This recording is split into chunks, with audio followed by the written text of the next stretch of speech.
Hello, this is a guy who likes fanfiction and is too lazy to read, so here is true potential in audio form. Check the description for the links to the author. Chapter 86, The Kamaizura Threat.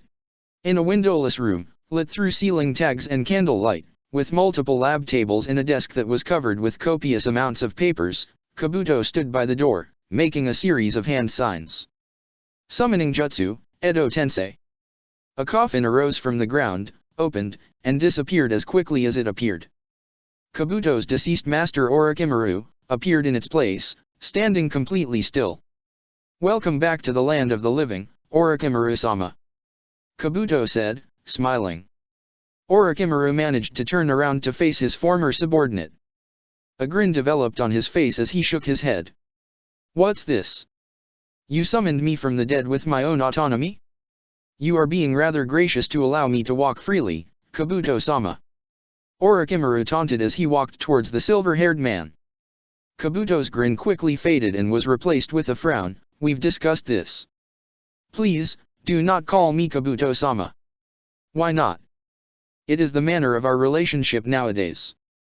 After all, you still haven't attempted to resurrect me, even though you know how to do so," Orochimaru noted. He closed his eyes, holding out his open palm, and tried to channel chakra. His attempt failed, causing him to open his eyes and frown. "And even when you summon me with the Edo Tensei, you do not allow me to have access to any chakra. It's a safety precaution with you, Orochimaru-sama. I have to assume you know ways around this technique to break its hold," Kabuto admitted, adjusting his glasses.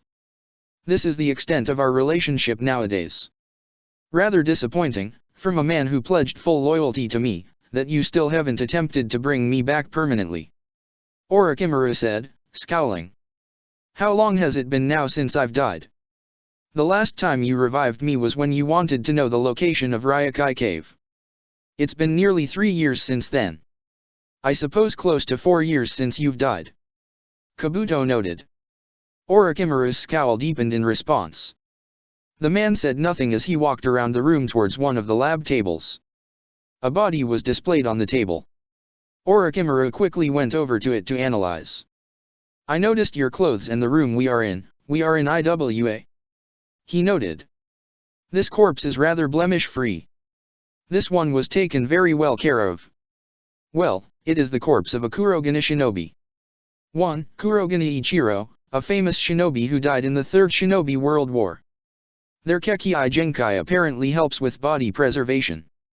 Usually, Kurogane's iron release helps make their body more durable, even when they take fatal wounds. It's not healing per se, but it doesn't scar much and easy to preserve. Perfect for me," Kabuto noted, chuckling. "I cannot wait to incorporate the DNA into my own." "And what would you gain from that?" Orochimaru's eyes narrowed on his former subordinate. "Oh. I haven't shown you, have I?" Kabuto's eyes widened for a moment as he immediately reached into his shoulder.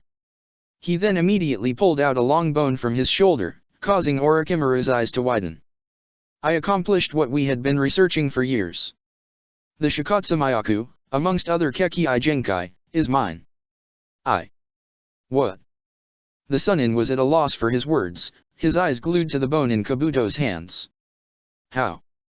The secret was actually directly in front of us.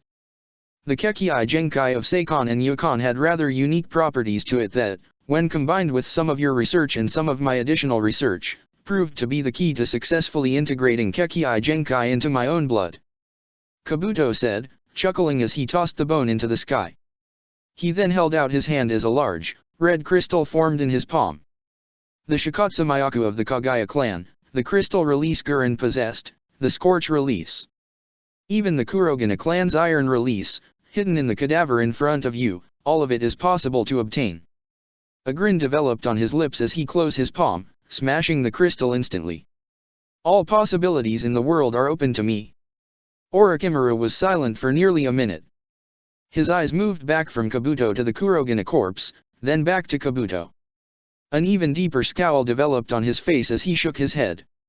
"What is the point of this summoning, Kabuto? Was this to taunt to me?" Orochimaru snarled. "To show me that you surpassed me? To show that you have made progress in 3 years in something that I had been attempting to do for over 30 years. I am not here to taunt, Orochimaru-sama. I summoned you to talk. Kabuto admitted, sighing. I have some alone time, so I wished to discuss with you about the Akatsuki and Pain. Pain. Orochimaru's eyes narrowed on the man. What about him? I've joined Akatsuki and met him. Kabuto answered. Orochimaru rolled his eyes. The response was so jarring to Kabuto that he stopped mid-sentence. It took him a second to recover his train of thought. I am currently taking his ideals into consideration. Orochimaru said nothing. Kabuto waited nearly a minute for the Sannin to say anything in response before sighing and continuing to speak. I initially took advantage of my connection to Sasori so I can understand the organization better and know what it is planning. Its existence seemed like it could be a wild factor in the coming years, and I wanted to be certain about what it was planning and if it would be a concern to me that I would need to dismantle. However, I recently became more familiar with Pain's ideals. And personally, they interest me. The man admitted. A world united in peace, in fear of God striking them down. No war. It would give me all the time in the world to focus on my own studies. What specifically are you asking me? Orochimaru snorted. For my blessing to go along with his ideals. Immediately, a grin returned to Orochimaru's face as he walked back towards Kabuto. Is my precious right hand going through another identity crisis once again?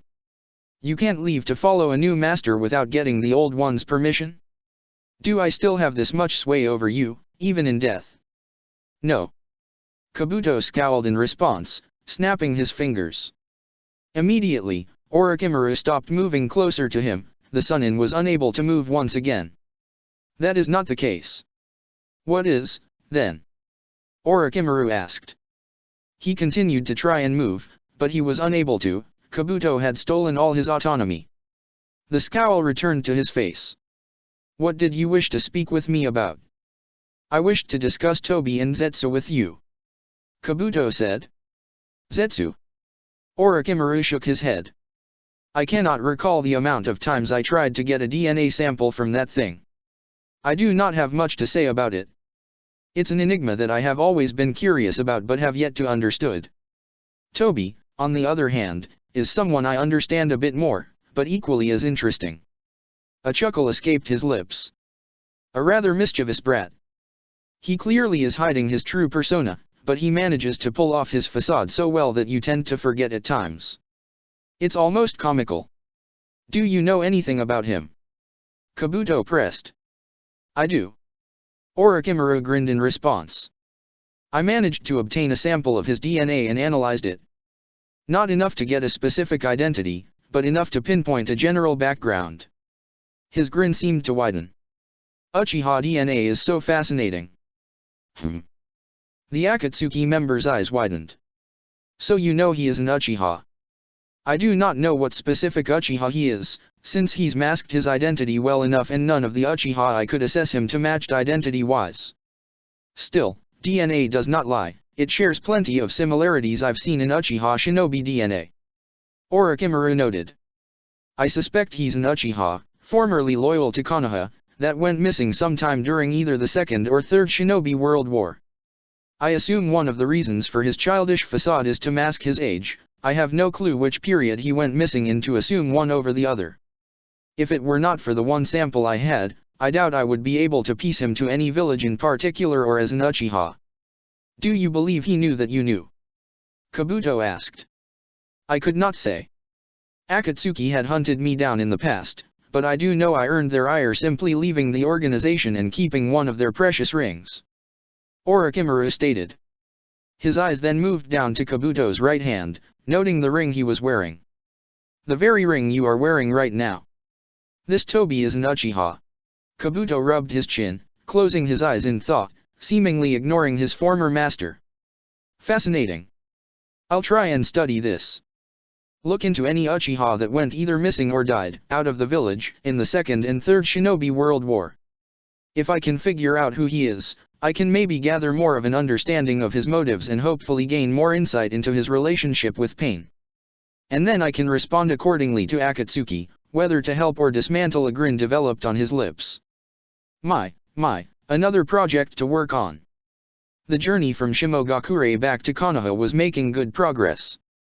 The Konoha shinobi, along with Fu, were already approaching the Yunokuni border on their first day of travel. Hinata and Fu led the group with Jiraiya close behind. Naruto and his genin squad were directly behind him while Sasuke brought up the rear, keeping an eye on Yamafu at the same time. The group had mostly been quiet throughout the day, other than a brief discussion about the name Fu. Around lunchtime, however, the genin decided to break the silence. Naruto-sensei, can we talk to you about something? Katsumi questioned. Naruto turned his attention to his genin students, who he noticed were all looking at him almost hesitantly. He shrugged his shoulders before smiling at them. What's up? Well, you know we are aware of what's going to go on in Kyumo during the Chunin exams, right? Katsumi asked, biting her lip slightly. Ah. Naruto sighed in response. Yeah, considering all the stuff that came with Root, there's no way they could have kept it a secret. Yeah, that's all a thing. Did you know about the planned invasion? Hanabi asked. No.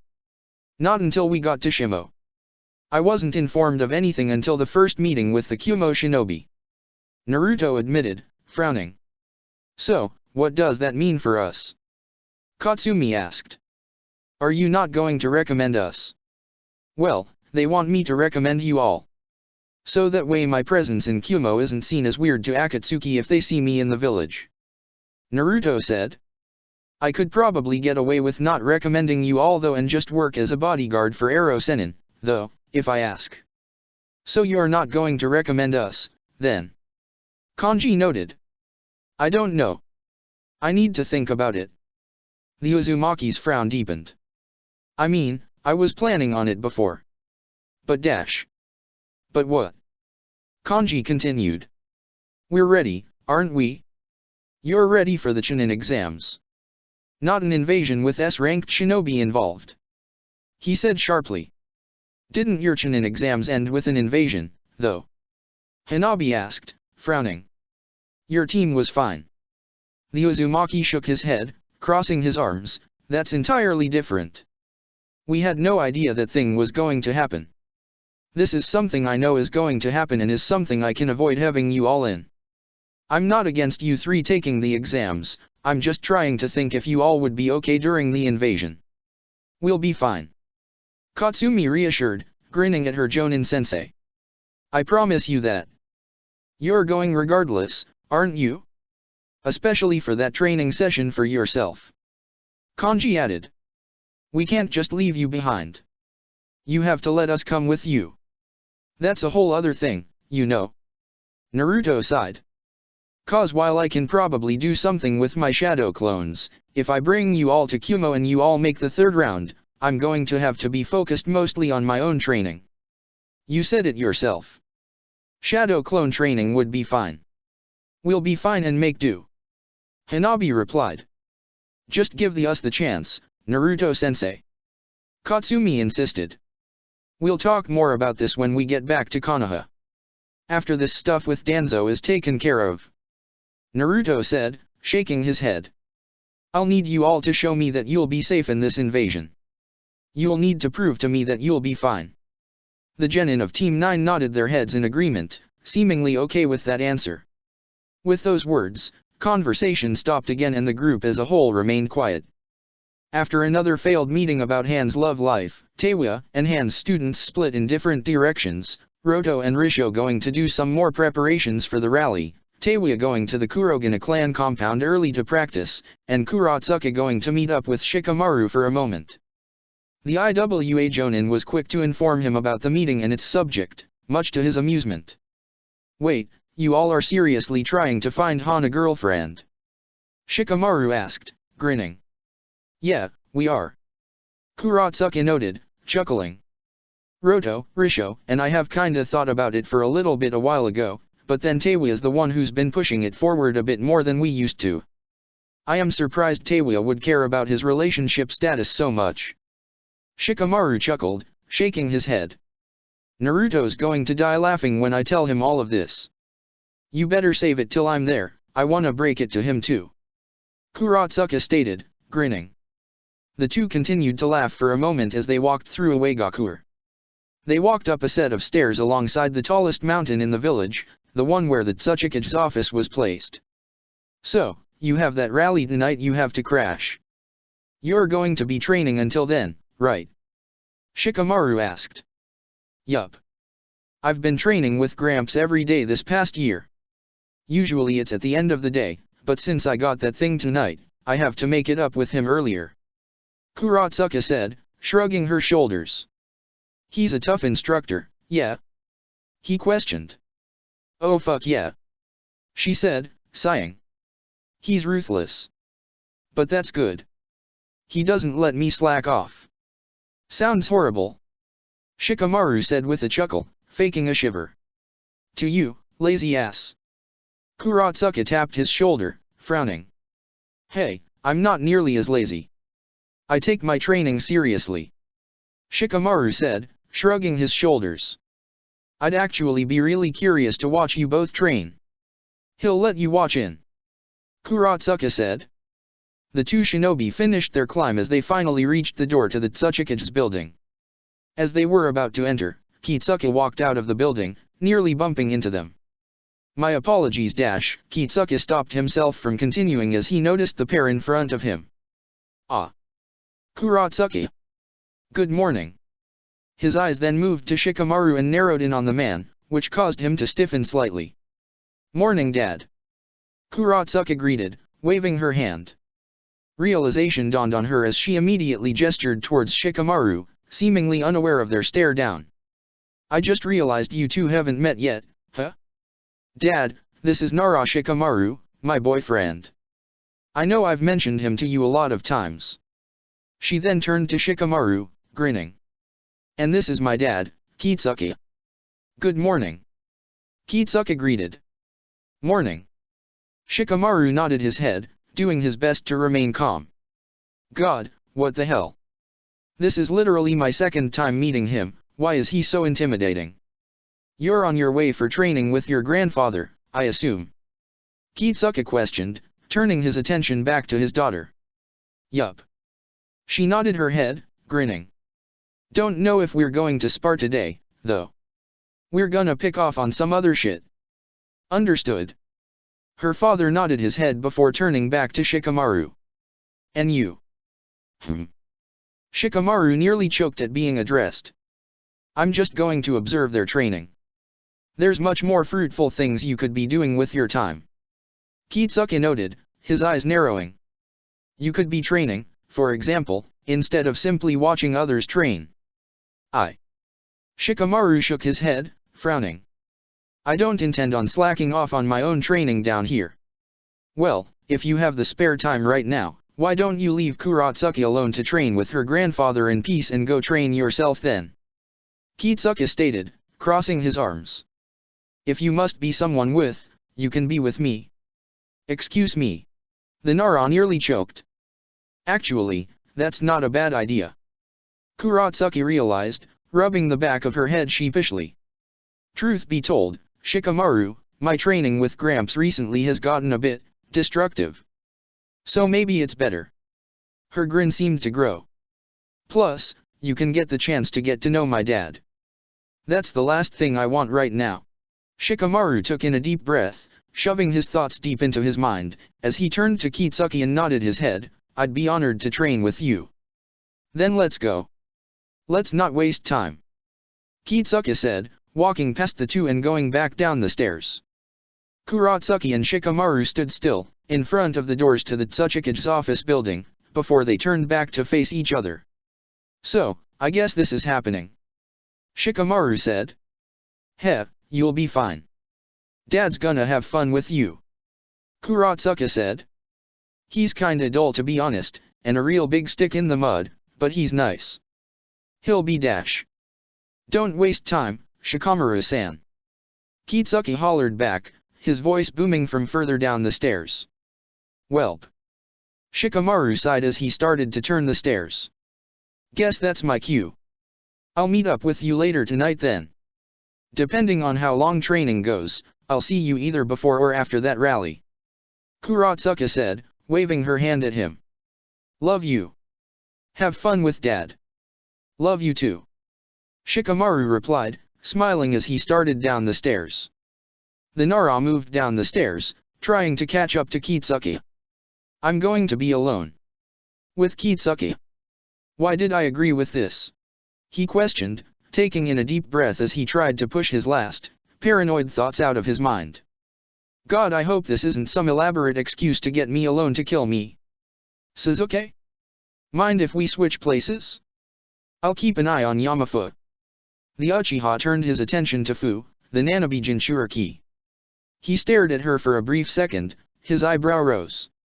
Any particular reason why? He questioned.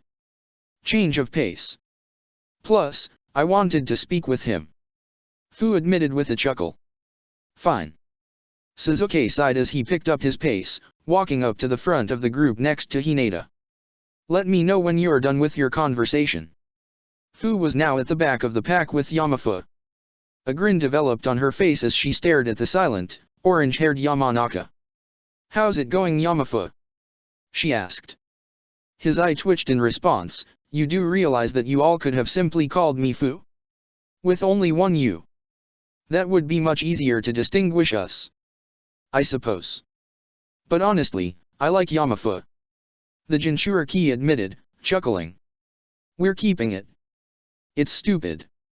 He sighed. Fu giggled in response. For such an emotionless person, that's such a petty complaint.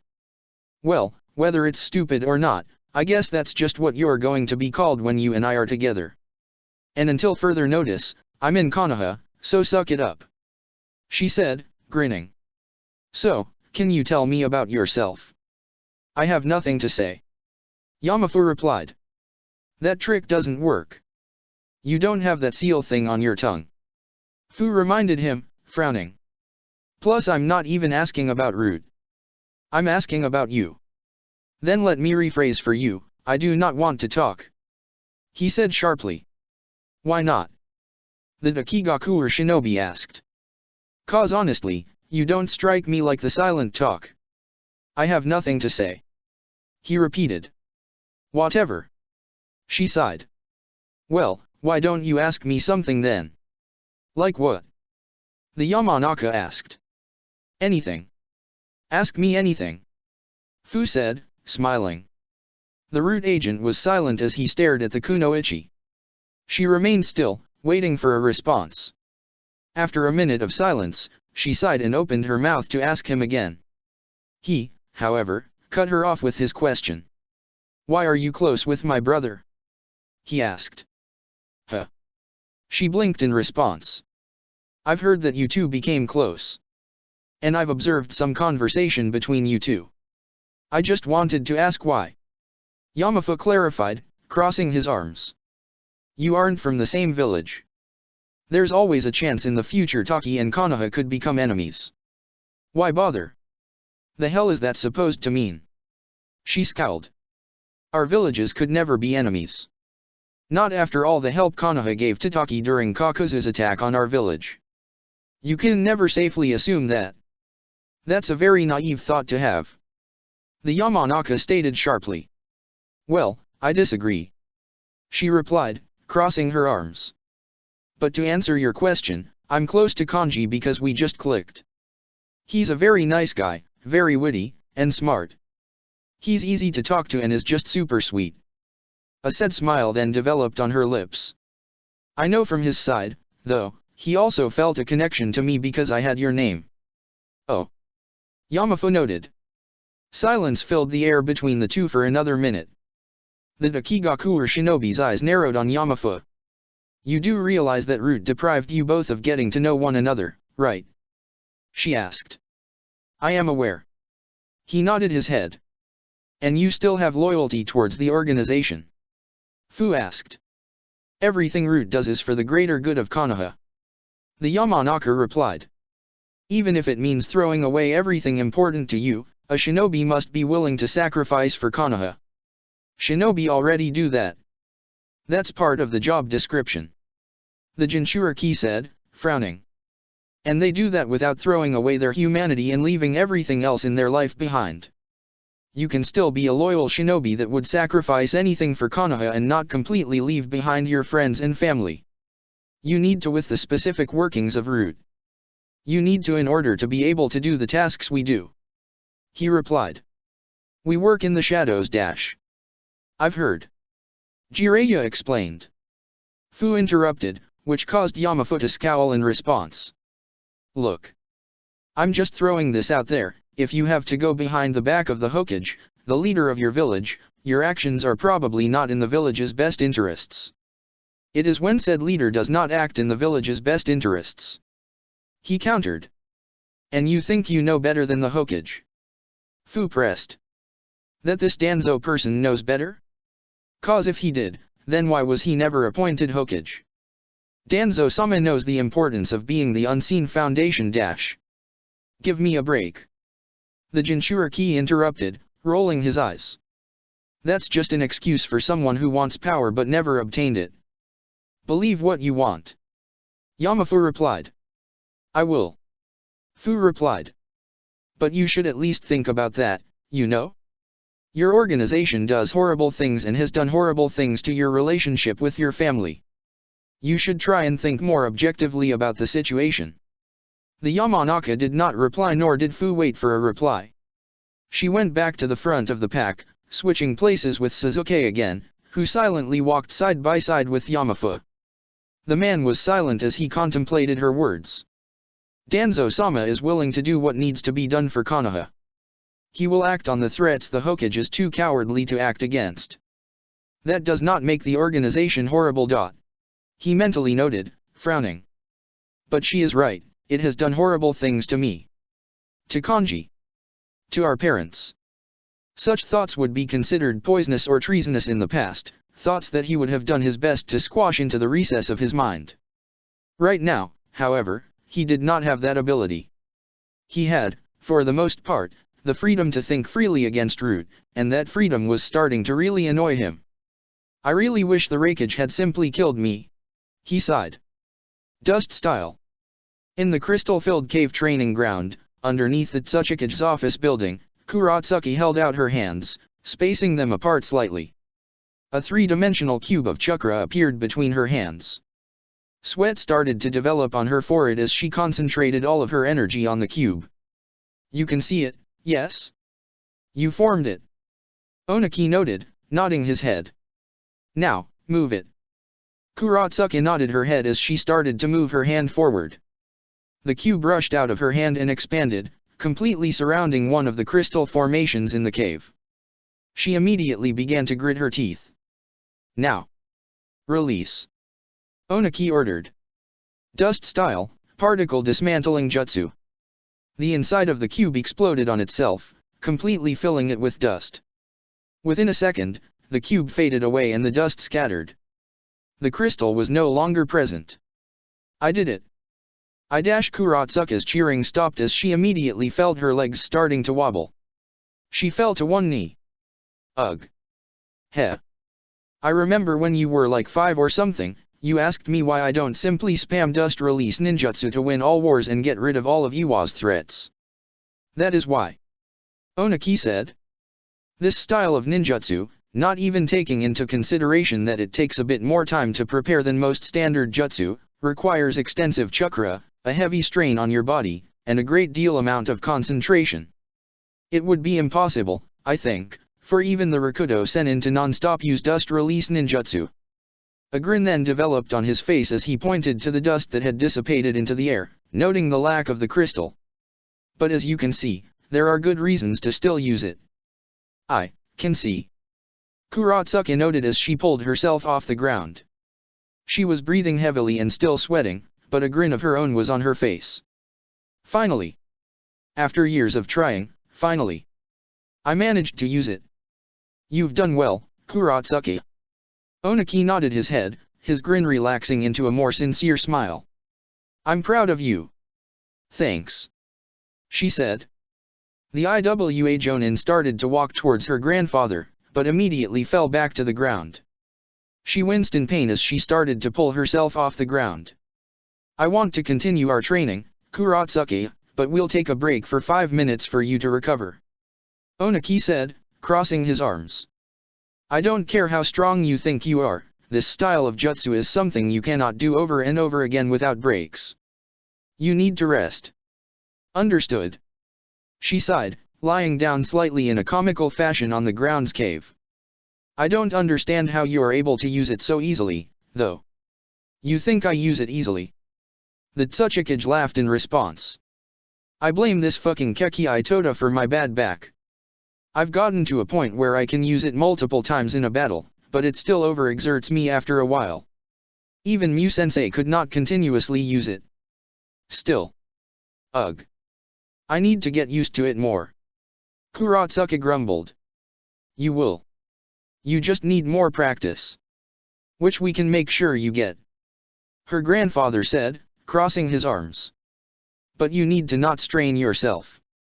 I know you're stressed about the current state of things, but it's as I said a few nights ago, you cannot strain yourself. Or push yourself too far. Know your limits. He chuckled to himself as he patted his own chest. A Tsuchikage needs to be strong, like a mountain. If you're wobbling from overexertion, how strong are you actually? What kind of mountain is that? Kuratsuka nodded her head in understanding as she closed her eyes to rest for a minute. Her eyes then opened as quickly as they closed as she stared at her grandfather in surprise. Did you just admit that I could beat Tsuchikage? She questioned. Bah. Onaki scoffed, crossing his arms. That's just some advice to you about how to carry yourself. If that's how you want to take that, then so be it. Ryotenbin no Onaki was someone who never acknowledged that anyone could become Tsuchikage, he was too prideful. While Kuratsuki and any others knew that was just his verbal reaction and that he most likely had a group of people he thought could be great Tsuchikage, he would never, under any circumstances, admit it out loud. That was the closest Kuratsuki was ever going to get from an acknowledgement from her stubborn, bullish grandfather that he believed in her, that she could be a Tsuchikage. Understood. She said, grinning as she closed her eyes again. Well, let's rest for a little longer. I'll be up and ready for more training in a moment. Kitsuki had wordlessly led Shikamaru to a training ground at the base of the mountain. The training ground was bare, no rock formations, no target dummies, no trees, or anything. Upon arriving, Kitsuki turned around to face the Nara, crossing his arms. Kuratsuki has mentioned that you are a tactician. He noted. You like to control spacing and trap opponents with various jutsu, such as your shadows and the swamp of the underworld technique, while you then attack from a distance with other shadow-related jutsu, fire-style jutsu, and explosions. That's a pretty apt description, yes. Shikamaru nodded his head. I have something that might suit your arsenal, if you would be interested in learning it. However, before we begin anything, I wanted to speak with you.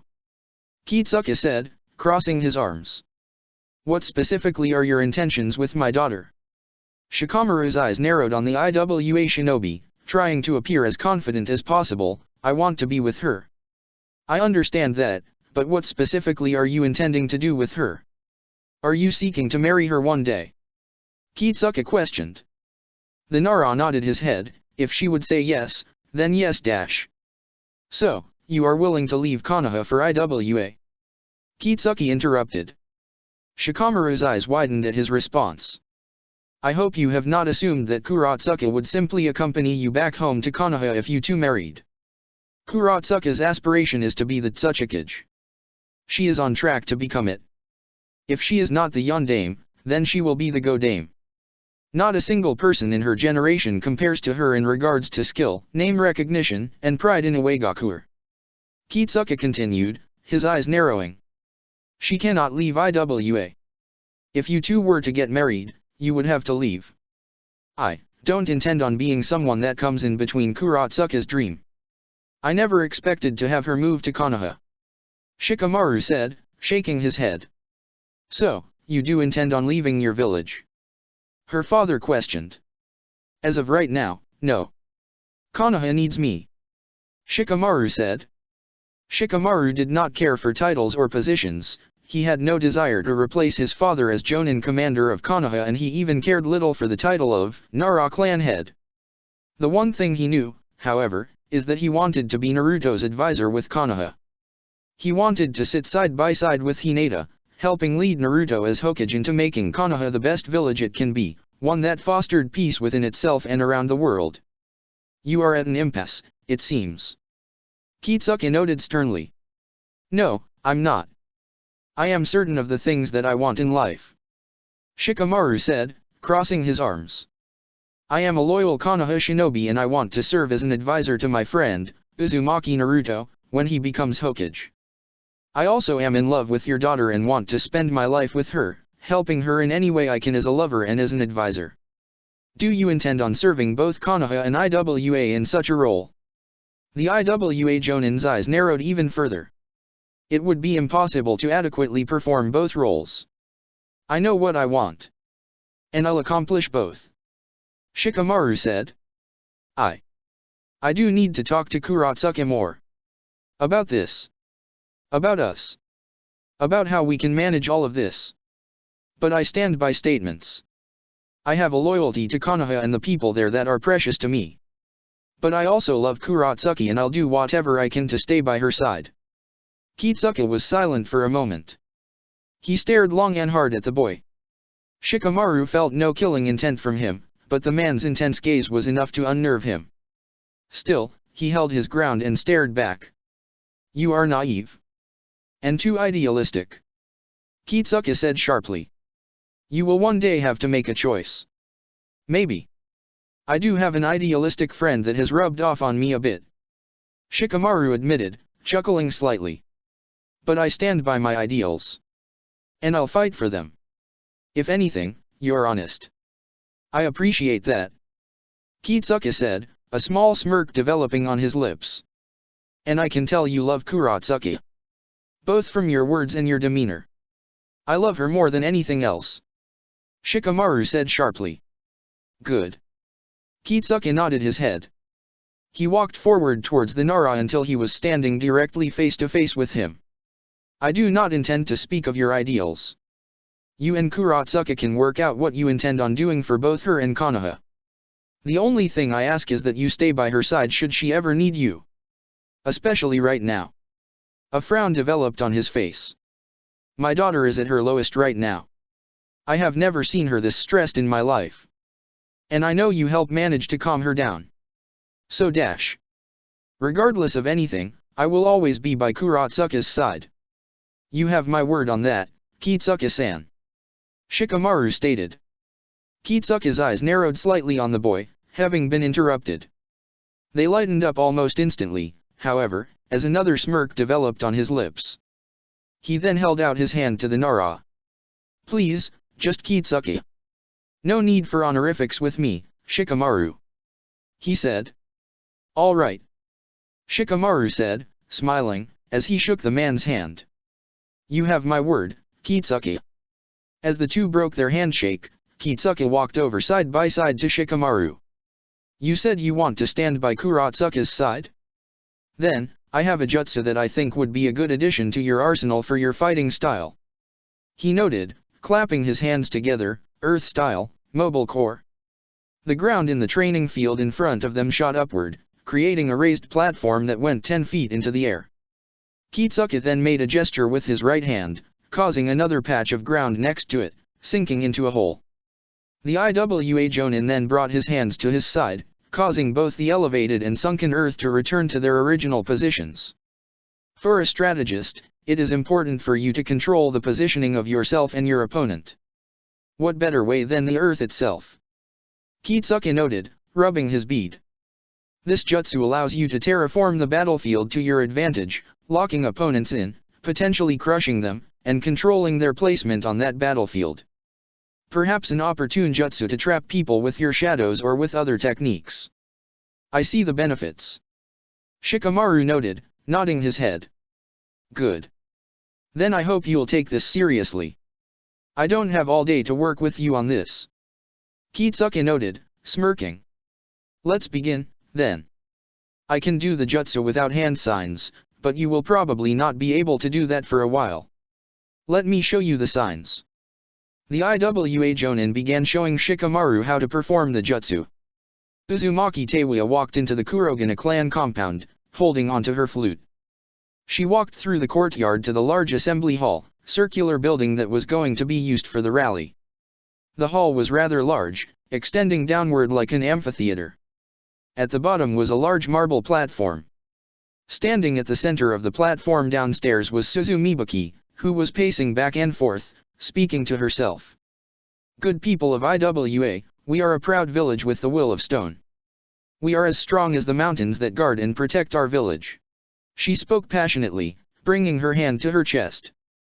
Our village's humble roots, from a small, civilian village deep in the mountains that was protected by 3 shinobi clans, the Kamaizuru clan, the Kurogane clan, and the Kinryo clan, has evolved into a glorious history. Our village has only grown and grown with each passing year. This is why our village's strength matters so much. This is why.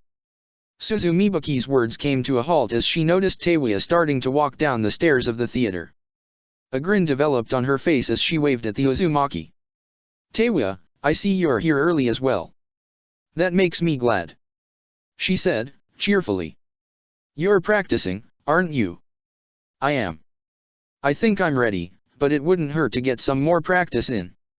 Tawiya said, shrugging her shoulders. Where's Hibachi? He still wants to sing with me, right? He'll be here shortly. He and Kurabaki are getting a few things ready at our clan compound before coming here. Suzumibaki noted. I probably should be back home helping them, honestly. I just can't help it, I had to come by and practice my speech. I heard. It's sounding good. Tawiya complimented, smiling. That was not even a lie, Suzumibaki was a great speaker. She was a passionate speaker with lots of emotion. She was very good at tapping into her own emotions and getting others to experience them. There was no doubt in Tawiya's mind that the IWA shinobi, if given enough time and the opportunity, could convert almost any IWA citizen to feel similarly to her. This fact, however, meant that she was a danger. And needed to be responded against as quickly as possible. Thanks. Suzumibaki said, sighing. I'm hoping this goes well. If I can keep our public opinion high, I believe I'll be able to challenge Onakitu Yama no Osu. So you'll be fighting the leader here? Tawiya questioned. Do you think you'll win? I do. Suzumibaki nodded her head. I've been training non-stop for this.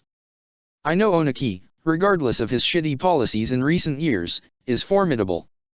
But I know all the secret techniques of the Kamaizuru clan, techniques that my brothers were unable to learn because they were too difficult. I am easily the strongest shinobi in my clan since my grandfather, Kamaizuru Ishikawa, our Shodate Tsuchikage. Her eyes narrowed. I can win. I have to win. Well, I believe in you. Tawiya said, giving her a thumbs up. Thanks. Suzumibaki smiled back in response. The two grew silent as Tawiya walked off to the sides of the platform, bringing her flute to her lips and start practicing. Her eyes, however, were focused on Suzumibaki, who was still practicing her speech, mouthing it. Hopefully Kuratsuka can manage to do something about her. When I get back to Konoha and give my report to Jiraiya, we're going to have to respond to her somehow. If Suzumibaki somehow managed to become Tsuchikage, it would be a nightmare for Konoha. Alright, are you ready yet, Hibachi? Kurabaka questioned. Almost. Hibachi replied, brushing his hair. Kurabaki rolled his eyes. The two were in the Kamaizuru clan residential hall. Kurabaki had finished all necessary preparations for the rally and was waiting impatiently on his brother, who was seemingly still not finished. We promised Suzumibaki we would not wait too long. We need to not wait long. Kurabaki noted, gritting his teeth. We need to get there early to practice our speeches. I'm almost done. Hibachi said, rolling his eyes. And if you seriously needed to practice your speech, you'd be doing it now while you wait for me. You're just trying to rush me. Damn right I'm trying to rush you. Kurabaki hissed. Damn brat, why is it always the youngest that's spoiled with no sense of time? And why is the oldest always an impatient complainer? Hibachi retorted. Kurabaki opened his mouth to reply, but his words died on his tongue as bees started to rush into the room. The bees flew back and forth between him and Hibachi. Both had wide eyes as Hibachi put down the brush in his hand. The bees had given them warning of a group that had just entered the compound. Hostile intruders. Hibachi noted. Who? Why? Who doesn't matter at the moment. We need to respond. Kurabaka noted as he walked out the door. Follow me. We'll respond appropriately. The man then held out his hand, which caused a few bees to perch on his index finger. Go and inform Suzumibaki. We can handle these foes, but she needs to know what's happening. The bees flew off his finger and out a window, flying towards the Kurogane clan compound.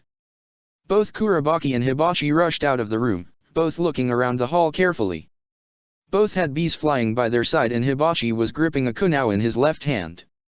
After 2 minutes of searching, the men left the residential hall.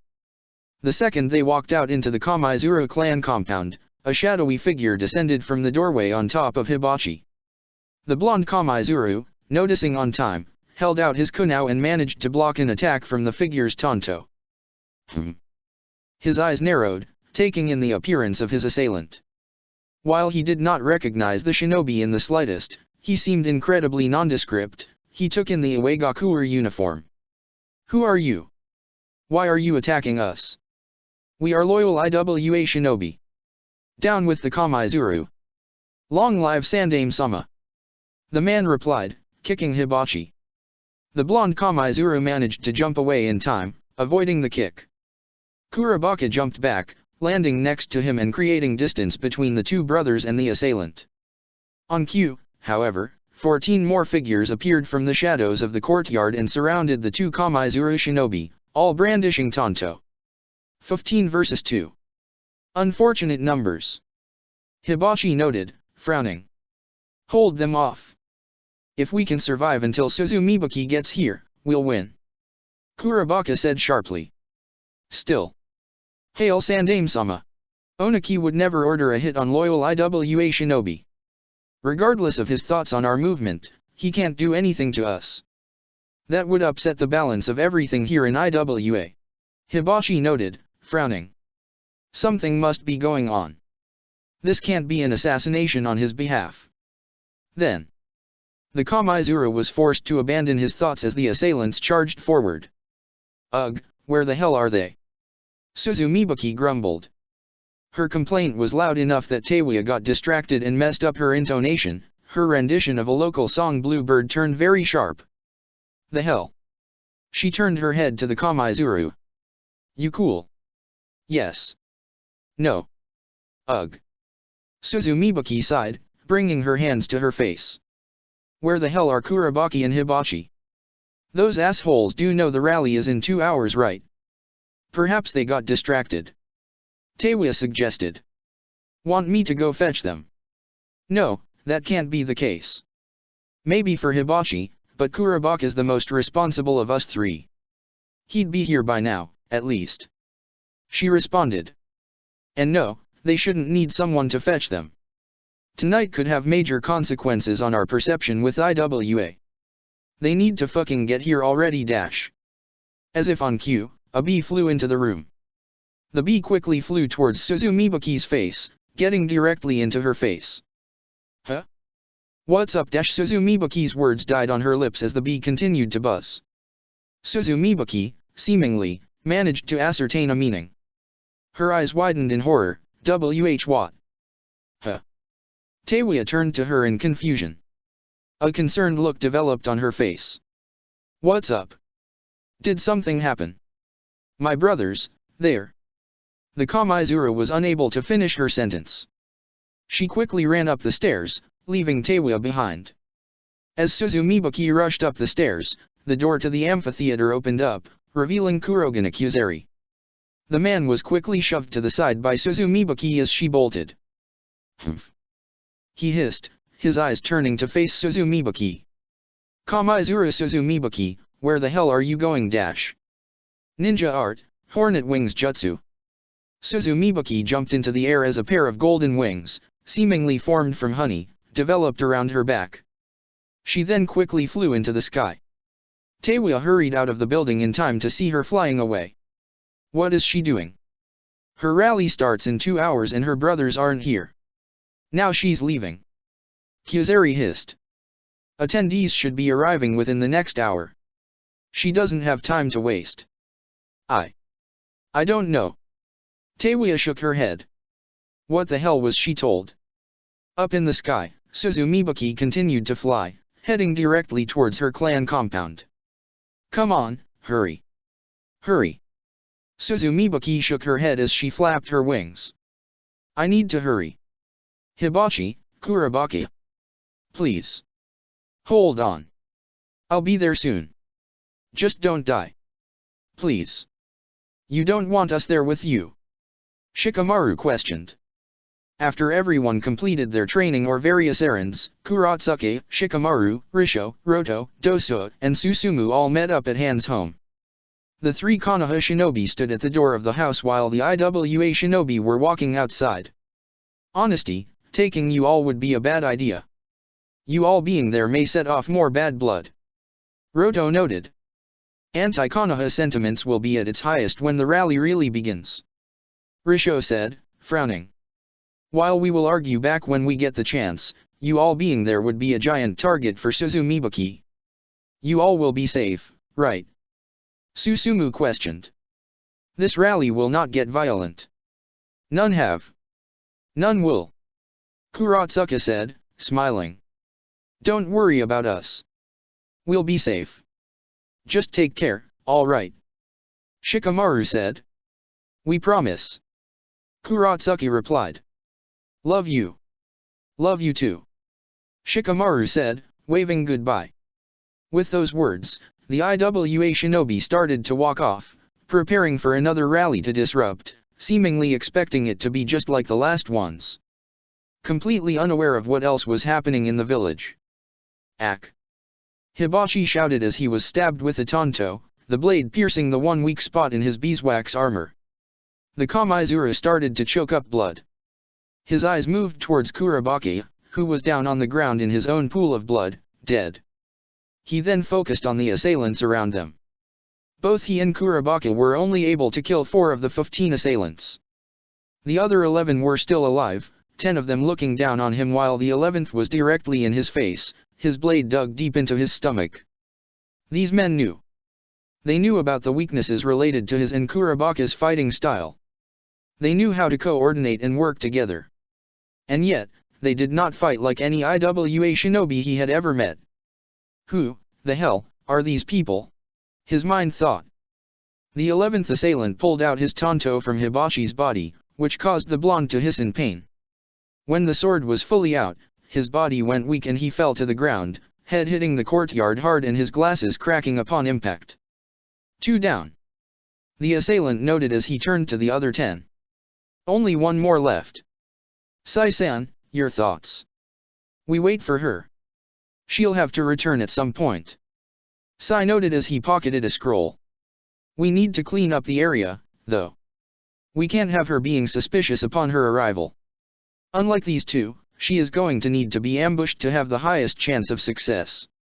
Understood. One of the other root agents replied as he walked up to Kurabaki's body. Should we dispose of the bodies? We can take them back with us. Danzo-sama might be able to get something out of their bodies.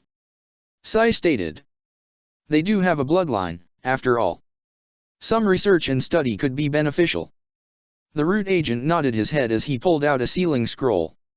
He was about to seal the body inside when he felt a sharp, intense pain.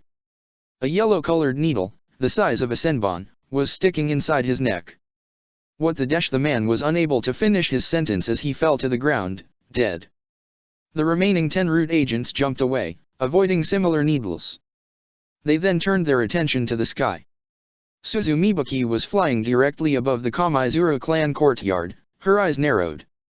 A loud buzzing noise was being emitted from all over the clan's compound, as if every bee in the area was buzzing in rage. Who the fuck are all of you? Suzumibuki growled. What did you do to my brothers? All hail Sandaime-sama. One of the root agents said proudly as he and the others made the same hand signs. Fire style, flame killing barrier. All 10 remaining assailants released a massive barrage of fireballs into the air, directly aimed at Suzumibuki.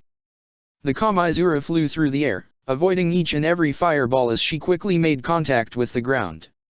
She then rushed at one of the agents, her fingertips developing yellow-colored needles sticking out of each finger. Overwhelming 5-needle sting. Suzumibuki slammed her palm into the root agent's back, causing a sharp pain to enter his back. He quickly jumped back and released another barrage of fireballs at her, but using her wings, she flew back into the air, avoiding the attack. "You have 5 seconds left," she said. 5. 4 dash. The assailant jumped into the air after her, swinging his tanto at her. She dodged midair, his blade barely missing her. She then grabbed onto his arm as she reached for his sword. 2. 1. She finished. The root agent struggled for a second, trying to prevent her from stealing his sword, but on cue with her finishing her countdown, his body started to shut down. The poison that had entered his body from her needles had spread throughout his body. His resistance stopped and his eyes shut forever. Suzumibuki stole the blade from his hands as his body fell to the ground, dead. Ninja Art, Super Beast Scroll. Sai pulled out a scroll and quickly drew on it, creating 3 large eagles made of ink that flew through the sky towards her. The birds attempted to cut at her with their talons from above, but she flew downward, avoiding the attacks. As she flew down, 3 more root agents jumped into the air, attempting to strike at her with their own tanto. She clapped her hands together in response. Ninja Art, Honey Bee Jutsu. On cue, bees began to swarm around her. The bees quickly flew at the oncoming root agents en masse, stinging them quickly and secreting a golden honey from their needles with each sting. Within seconds, before the men could even react, their bodies were completely encased in the golden honey, unable to keep moving. Only their heads were still visible. The honey weighed them down, sending them crashing into the ground again before they could even reach Suzumibuki. She then clapped her hands once again, causing 3 bees to fly over to them and sting them a single time in the forehead, piercing their masks and injecting poison and kill them instantly. 5 down. 5 more to go. Suzumibuki noted, a scowl on her face as swung the tanto she had stolen around in a circular fashion. "You think because you all could kill Hibachi and Kurabaka when you outnumbered and ambushed them that you all would have a chance against me? I am the strongest Kamaizuru our clan has seen since our grandfather. I discovered all of his secret techniques with my brothers, and I was able to learn every single one." Her scowl deepened as she ran her left hand over the tanto, covering the blade with beeswax. "I'll fucking kill all of you." Sai's response was to simply draw on his scroll, Ninja Art, Super God Fist. On cue with his drawing, 2 gigantic humanoid figures rushed out of the scroll and charged forward at Suzumibuki, extending their fists. The ink-like figures punched at Suzumibuki, but the IWA Jonin flipped backwards, creating distance. Another root agent charged forward at her while she was still flipping, trying to stab at her with his tanto. Suzumibuki swung her own beeswax-covered blade at his and they both clashed. Upon impact, however, the regular tanto the root agent was using cracked. Suzumibuki swung her own tanto again, which the root agent parried with his blade. The second collision caused the blade to split down the middle, causing it fall apart. The root agent jumped backwards, creating distance. The ink-covered eagles Sai had created proceeded to fly directly above Suzumibuki's body and dissolved into ink that fell from the sky. Ninja Art, Ink Flush. Suzumibuki jumped away just as the ink touched the ground. The ink quickly formed into snake-like figures, however, and extended outward. Just as she was about to fly away, the ink snakes grabbed her leg, pulling her back to the ground. "She's immobilized. Get her," one of the root agents stated. 4 of the remaining root agents all made hand signs before releasing a stream of fire out of their mouths directly at Suzumibuki. Sai, meanwhile, made a gesture with his pen, causing the ink humanoid creatures to charge forward at Suzumibuki. Before the creatures could make contact with her, however, a swarm of bees materialized around them and started spinning in circles. The bees rapidly stung at them, creating holes in their bodies and sending mixtures of poison and honey into their bodies, disrupting the ink inside. Within seconds, the giant ink figures fell apart. Did she just summon those? Without the summoning jutsu. Sai's eyes widened. The 4 streams of fire, however, did make contact with Suzumibuki's body. The flames stood still, completely enclosing her. The root agents all stared at the fire, waiting for a confirmation that she was dead. The flames quickly dissipated. Suzumibuki stood still in the remnants of the fire, her arms crossed. Golden beeswax started to fall off her body, but a decent chunk of it seemed to still be on her, as if she had not been struck by the fire in the slightest. The Kamaizuru beeswax armor, her brothers knew that same jutsu, but theirs was nowhere near this durable. One of the root agents noted, frowning. Her clan is weak to fire ninjutsu. That beeswax melts easily from B rank or higher fire release ninjutsu. How is it still standing? It's because she wasn't kidding. She has learned her grandfather's techniques. Sai realized. Being able to create beeswax stable enough to withstand multiple fires. Being able to summon bees without the summoning jutsu. She really has learned everything the Shodate Tsuchikage was capable of. The bees that had destroyed the ink giants started to fly in a circular pattern, their stingers constantly facing the root agents. Suzumibuki proceeded to make a singular hand sign. This mission is a failure. She will kill us. But Danzo-sama needs to know about this. Sai quickly noted as he started drawing on his scroll. I need to get out of here to report to him about her. 1000 bee stings jutsu. After making her hand sign, the bees released their stringers, flying at the remaining 5 root agents.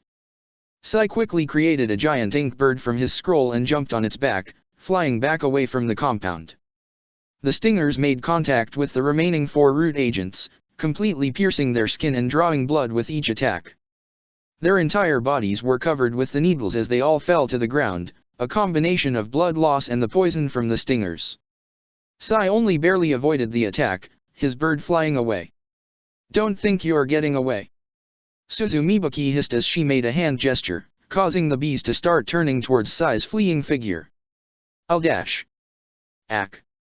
Suzumibuki's attention was turned away from Sai at the sound of a cough. Both her and her bees focused on Hibachi, who was able to lift his head up slightly. She immediately rushed over to him, the bees that were in the area flying next to her as she got by his side. Hibachi. You're alive. Thank Dash. Her eyes widened as she noticed his eyes starting to close. No. No. Don't you dare die on me. Hold on. I can get you to medical. Please Dash. Kurabaka's dead. I'm going to die too. Hibachi spoke softly, coughing up blood. I Dash. Shut the fuck up. You are not dying on me. Suzumibuki grabbed his body, carrying him in her arms, and started to fly into the sky, her bees following her. She started to fly towards the nearest Uegaku medical unit. You can't die too. I won't allow you to die. Suzumibuki Dash. Please. Stop talking. Suzumibuki shook her head, tears developing in her eyes. Please. Our clan's dead. Wayuri my only family left, Hibachi. I can't let you die. I can feel death coming. Hibachi said, coughing. No, attacked. What? Suzumibuki's eyes widened. Those men thought I died. They mentioned the name Danzo to each other. The blonde Kamaizuru choked out. Danzo. The brunette's eyes narrowed. That name, that's Shimura Danzo, right? One of the Niidame Hokage students. That man. She began to grit her teeth as realization fully dawned on her. Those fucking Konoha scum snuck these men in when they entered the village last night. How? Ugh. Hibachi coughed up more blood. No. Suzumibuki's thoughts were stopped as she brought her brother's body closer to her. Please, Hibachi. Hold on. You can make it a little longer. Please. Suzumibuki. Please. Keep our legacy alive. Hibachi's eyes started to close once again. Realize our goals. No. No. Tears fell from her eyes as she started to stop moving, flying in one spot as she focused on her brother. Hibachi, please. Don't. Hibachi. Suzumibuki sobbed loudly in the sky above Uegakure. The bees around buzzed equally as loudly, mourning the loss of the youngest Kamaizuru. Second passed into minutes. She was high enough in the sky that not a single person could hear either hers or the bees crying. She remained still, her mind focused on the brother in her arms and her other brother at her clan compound. Instinctively, her body started to fly back towards the Kamaizuru clan compound. As she landed back on the ground, her eyes moved from Hibachi's corpse in her hand to Kurabaka's, still in his own pool of blood. Her eyes then moved to the bodies of the 14 root agents that had assassinated her brothers. As her eyes narrowed, the bees around buzzed angrily, forming a circular pattern around her body, appearing as if they would have charged at anything that walked into the clan compound. I will beat Tsuchikage. I will beat Tsuchikage in both of your honor. She said sharply. And I swear to both of you, Konoha will burn. With that thought, Suzumibuki went over to Kurabaka's body. She adjusted Hibachi's body, carrying him over her left shoulder, as she then picked up and carried Kurabaka's over her right shoulder. She then snapped her finger, causing the bees around her to pick up the bodies of the 14 deceased root agents. The Kurogane clan compound's amphitheater was completely filled. The Kurogane clan had done a great job advertising an IWA Pride rally, getting the entire venue filled with both civilians and shinobi. Not a single seat was empty, at least 1,000 people were in attendance.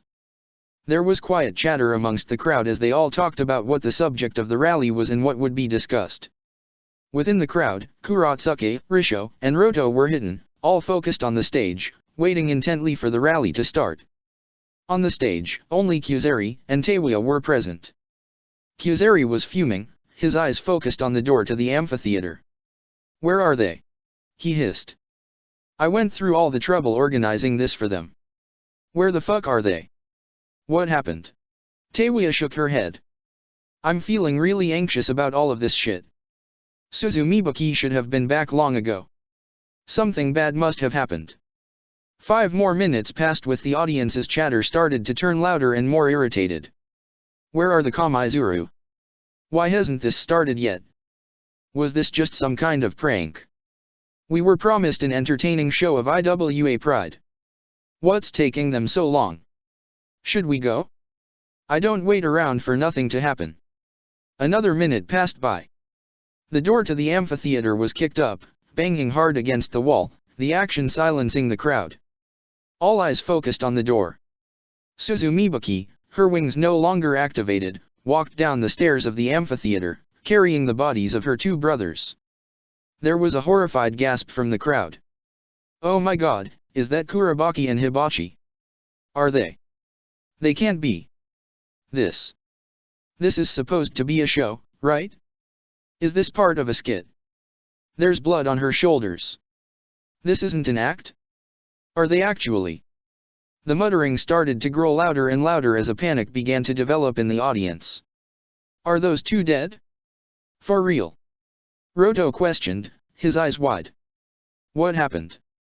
Risho questioned. Kuratsuka bit her lip, shaking her head. I don't know. This can't actually be happening. Who the hell would have killed them? Suzumibuki continued her walk down the stairs until she reached the stage. Kyuzeri's irritated expression was replaced with one of confusion. He opened his mouth to say something, but no words came out. Suzumibuki placed the corpses in the center of the stage gently. Tears, once again, developed in her eyes as she stared at their lifeless bodies. Good people of IWA, this was supposed to be a rally of Uegakure Pride. A time of music and dance and speech. Of our village's proud history. A chance to talk and discuss our village's future. It was supposed to be a joyous time tonight. It no longer is. She said, no emotion in her voice as she finally looked away from her brothers. During preparations, I noticed that Hibachi and Kurabaki had not arrived yet. And I was getting anxious and angry about it. Then, I received a warning from one of Hibachi's bees. My brothers. They. She shook her head, the tears in her eyes drying up completely. They were attacked. The room grew quiet at her words.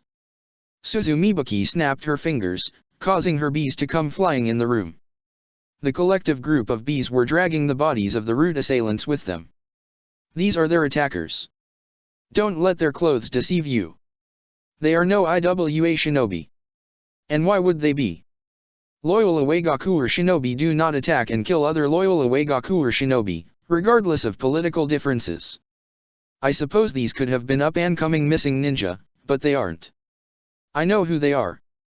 Because Hibachi learned who they were, just before his death. Her eyes narrowed in anger as pure killing intent. These men were following the orders of one Shimura Danzo, an elder of Konohagakuer. Immediately, the crowd gasped at the declaration. Who's Danzo? Whoever he is, he ordered their deaths. Why? What did they do? He's from Konoha. I recognize his name. I've heard it in history books. This man. Konoha ordered this. Konoha tried to kill the Shodei's grandchildren. Yes. Suzumibuki spoke up at the last audience comment, gritting her teeth as she clenched her fists. Konoha ordered the death of myself and my brothers. The crowd erupted in anger. How dare they?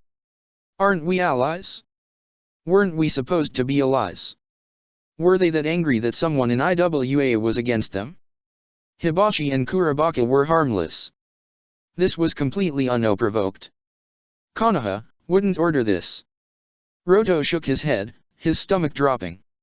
Right. Teiwa-san is here to learn about them. She hasn't given a report. This can't be it. Risho said, frowning. But still. Who is this Danzo person? I recognize the name. Gramps has mentioned him before. Kuratsuka said, trying to resist the urge to throw up. Konoha. Konoha would never. The audience continued to scream loudly in anger at the deaths of the two Kamaizuru grandsons for a moment until the bees started to buzz loudly, silencing the crowd. Suzumibuki cleared her throat, drawing attention back to herself. I have brought my brothers here so you all can feel my sorrow. So we can mourn for the lives of Hibachi and Kurabake, who were killed too early. I have brought the corpses of these rotten scum who murdered them so you can feel my anger. So we can all feel the rage against those who attack IWA. She said sharply. And I am now here to make one statement, IWA and Konoha can never get alone. We can never be at peace. Because even when we are peace, Konoha still sees us as a threat. They still attack loyal IWA shinobi they see are too threatening. They cannot and will not be trusted. We cannot keep up this facade of allies.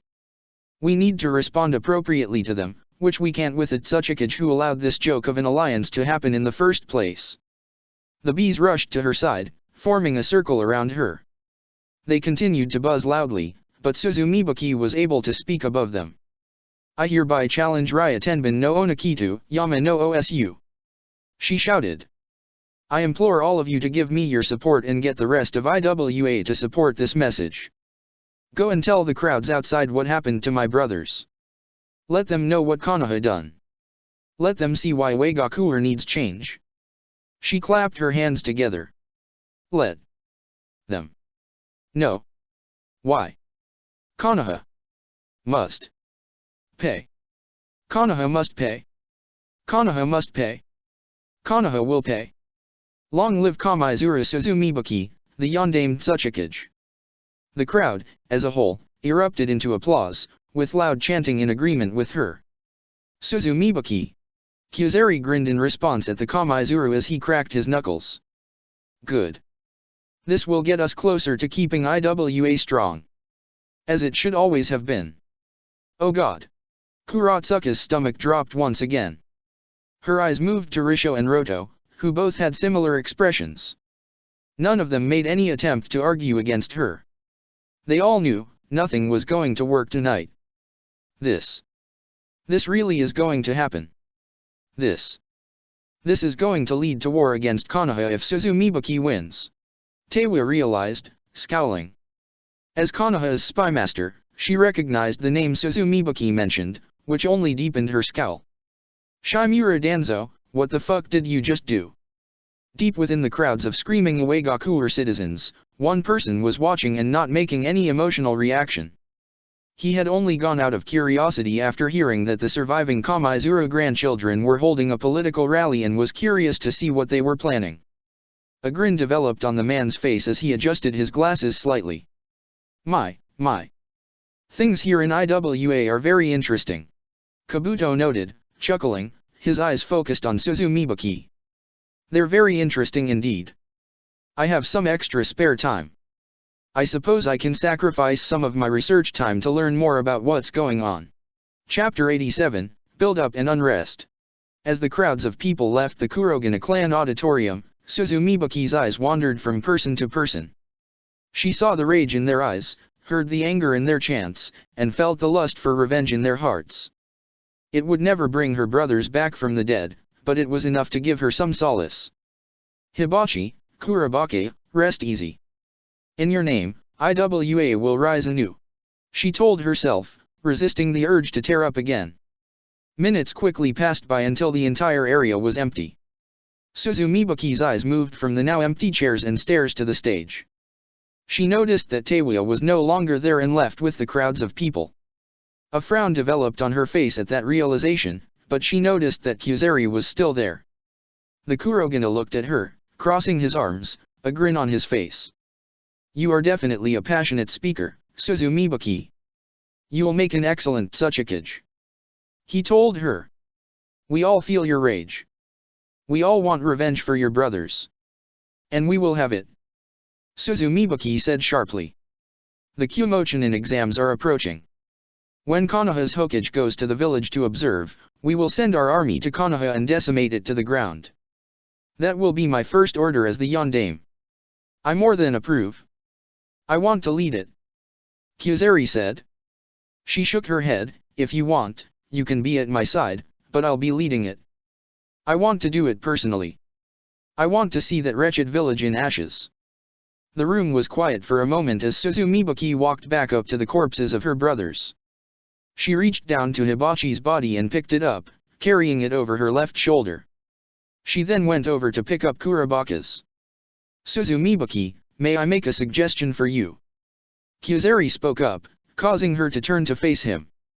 You are going to publicly challenge Onokita Maroto, Yama no Osu, I presume. I would like to be in the fight as well. You wish for me to challenge him to a duel match? Suzumibaki asked, her eyes narrowing. It was not unheard of for the Tsuchikage to accept a challenge from two shinobi. The first known case was Ishikawa accepting a challenge from two shinobi, Zeno Bansai and Kurogane Yoshimitsu, two aged veterans from the First Shinobi World War that thought Ishikawa was not leading IWA down the correct path. Both shinobi had a similar ideology and had equal positive support from the citizens, so Ishikawa permitted them to both fight him at once on one condition: they allowed him to have a partner. The public agreed to the fair concession and Ishikawa managed to defeat both men alongside his sister, Masako Kamaizuru. It was rare for two shinobi to challenge the Tsuchikage to Yama no Osu, as one challenger would have to be conceding to the other the title of Tsuchikage should they win their fight. As such, there were only 3 cases of such events in history. What do you get out of it, Kyuzeri? Suzumibaki asked. Kyuzeri shook his head in response, it's not what I get out of it, it's what IWA gets out of it. I do not care for the Tsuchikage titleship, that's yours when we win. I care about the optics, though. I want to show IWA that our village is united. A great injustice has been done to the Kamaizuru clan and the Kurogane clan stands by their side. A chuckle escaped his lips as his hands reached for one of the swords at his sword. It will be received better by the people. It will show a unified IWA, ready to move on to the future together. I see. Suzumibaki nodded her head, her eyes still narrowed slightly. I promise you, I have no intent on taking the title. I will do what I have always done, publicly support you as Tsuchikage. This is all done to keep IWA united further and crush any dissent against us when we win. Kyuzeri said, grinning. It shows an IWA that acknowledges its history, with the strongest shinobi of 2 of their historic clans fighting together against a useless Tsuchikage. You wish to fight him too, huh? Suzumibaki noted. Of course. Kyuzeri nodded his head, his natural scowl returning quickly. Onaki was useless in the Third Shinobi World War and my clan and yours felt the pain the hardest. Both of our clans lost heavy amounts of numbers and it's about time we show that fool the consequences of failed leadership. Fine. Suzumibuki sighed. She turned her attention back to Kurabaka's body and picked it up, carrying it over her right shoulder. We will fight him together. Perfect. Kyuzeri said, the grin returning quickly once more. This will be the beginning of a new era. Iwa's citizens, both shinobi and civilians, will eat this up. Public support will be astronomical. We will have our fight shortly. You have got to be shitting me. Onaki growled. When the Kamaizuru clan's rally ended at the Kurogane clan compound, Kuratsuke, Risho, and Roto rushed out and gathered the Konoha shinobi, Han, and Kitsuke. They then barged into the Tsuchikage's office and explained everything to everyone all at once. This is unreal. Dosu said, shaking his head. Such an event could not have occurred at a worse time. No doubt that the idea that we let in those ruffians is going to spread. Susumu added, his right hand on his chin in thought. A scowl was on his face. I don't know how we approach this. There's nothing that can be done to approach this. Kitsuke said sharply, crossing his arms.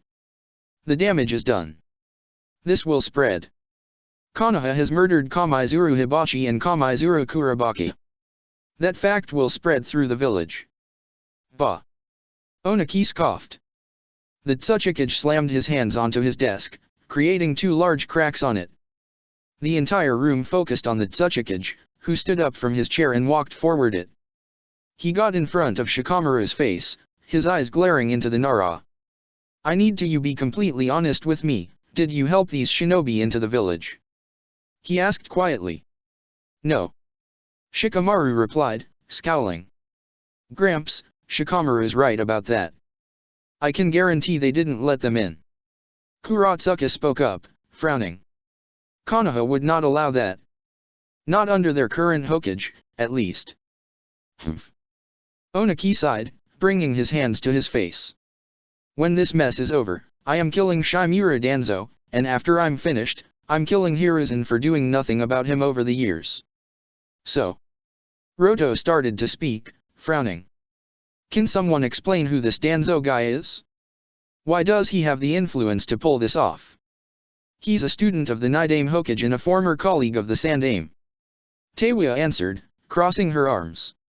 He's been off active duty for years and serves the village as an elder and was an advisor to the Sandaime to some degree. The thing about him is that he has very archaic views on what Konoha should be doing. He believes that Konoha needs to assert itself as more of a dominant presence in the elemental nations. He interferes with politics in other villages to try and meddle and get rid of harmful agents that he thinks he could be a problem for Konoha. Onaki said sharply, his eyes narrowing again. I've wanted that man dead for years and that would have been one of my first priorities if IWA ever got into another war with your village. I lightened up on him since our villages became allies and he's been inactive these past couple of years, but clearly that was a fucking mistake. So there's nothing that can be done about this, though. Risho asked, frowning. Suzumibuki will have public support, won't she? She will. Han nodded. She announced her challenge at that rally. She'll publicly announce it again tomorrow, I'm assuming. I suspect that her public fight with Sandaime-san will occur in the next 3 days, latest. But you'll win, right? Roto asked. 'Cause this is Suzumibuki we're talking about. Like sure, she's strong, and all, but she's not stronger than you, Sandaime-sama. That doesn't matter. Enough damage has been done. I'm sure after I beat her, someone else will probably challenge. Kurogane Kyuzeri, most likely. This just creates a bad situation in IWA. It's going to be a moment before things can get back to normal. Onaki said, sighing. He walked over to his window and looked outside, staring at the mountain above the village. I'll need to focus these next couple of days. Kitsuke, Kuratsuke, I would like you all to help me with that. Understood. Kitsuke bowed in response. Huh. Kuratsuke blinked in response. What dash? I'll need you to spar with me. Onaki clarified. A scowl developed on his lips. I'd like to ask Rashi to spar as well, however that asshole is still not back from his mission even though he should have completed it. I believe Rashi will be back in time. Han said. I can at least help with that. I can make contact with him and get him back here. Please do. Onaki requested. So basically, whenever we can, you want us to spar with you? Kuratsuka clarified. Onaki nodded his head. Fine by me. We were already doing that anyway. I appreciate you for letting me know about this right away. The Tsuchikage said, sighing. I also appreciate you, Risho, and Roto for always doing what you could at her rallies. But at this point, it's over. Damage is done. Leave the rest to me. Kuratsuka frowned in response, but did not say anything. She simply nodded her head. Kuratsuka. Shikamaru frowned, looking on at his girlfriend. Teiwaya shook her head as she reached into her bag and pulled out 2 scrolls and a pen. She opened up the first scroll and quickly began writing things down. I'm going to give my report to Jiraiya immediately, if you do not mind. She said. Would you want me to ask him to come to IWA? Would that make the situation better or worse? Him being here could help diffuse things slightly, but only in a few days. If after my fight with Suzumibuki, he could come to the village, acknowledge that Danzo acted rogue against his desires, affirm peace in our village, and then promise to execute Danzo and later give proof that he did it, I'm sure that would lighten things up. Onaki acknowledged. I can arrange that. Teiwaya nodded her head, still writing down on her scroll. You think this fight will be happening in about 3 days, right? I'll arrange for him to be here in a week. Easily. I appreciate that. Onaki said before turning his head. Anyway, I'm fucking exhausted. And I'm sure you all are. So, let's go get some rest and prepare for a couple of long days. With those words, the shinobi started to slowly leave the Tsuchikage's office. Within seconds, only Onaki and Kitsuka were present in the room. You're concerned. Kitsuka noted, frowning. Are you concerned for your fight with Suzumibuki? More than I'll admit to Kuratsuka and the others, yes. If she really has learned everything her grandfather was capable of, then this will be a more even fight than I think Kuratsuka and her teammates realize. Onaki admitted, sighing. It's also been years since the last time anyone's fought me in one of these things. We'll remedy that situation shortly. You will fight well and win, father. Kitsuka said. Kuratsuka will do our best to keep you strong these next couple of days. And I appreciate that. Onaki said, allowing a small smirk to develop on his face. Hope you're ready to experience hell with me, Kitsuka. I'm going to need to fight at my A game, so don't expect these next few spars to be easy. They better not be. Kitsuka said, chuckling. With those words, Kitsuka left the room, leaving Onaki completely alone. The Sandaime Tsuchikage's eyes were focused on the mountains around the village. His eyes then moved from the peaks down to the village underneath. A frown developed on his lips. Wonder what Ishikawa-sama and Mu-sensei would think of all this. Who they'd support in all of this? He questioned, sighing once again. I really am getting too old for this shit. Shikamaru, Dosa, Susumu, and Kuratsuka had silently walked back to her apartment. The 4 walked upstairs until they reached her room and entered. We probably should get sleep soon. Susumu spoke up, frowning. Tomorrow will be a long day, it seems. It's going to be a long couple of days. Kuratsuka shook her head, bringing her hands to her face. I cannot believe this happened. This is literally the worst thing that could have ever happened. So, there's absolutely zero you think can be done to salvage this? Dosa questioned. Perhaps dash. Nothing. Kuratsuka interrupted, scowling as she looked at the Takubetsu Jonin. What that guy did, with killing Kurabaki and Hibachi, and trying to kill Suzumibuki, it'd be the equivalent of going to Konoha and trying to kill your last Uchiha. Your village would get pissed about an attack on the last of a historic clan. That's IWA right now. And Iwa's gonna want blood. She shook her head, her scowl deepening. Who even the hell is this Danzo guy? Dosa shook his head, frowning, an elder dash. He's not the Hokage. Kuratsuki interrupted again with a growl. How the hell can he manage to pull something like this off? It's treasonous. It's bullshit. How did Konoha let this happen? Dosu's frown deepened. I don't dash. Honestly, fuck all of this. The IWA Jonin hissed. How can your village not dash? Kuratsuki. Shikamaru spoke up, frowning. She turned her attention towards him. We didn't have anything to do with this, stop yelling at us. Shikamaru. Her eyes narrowed at her boyfriend, tears starting to develop in her eyes.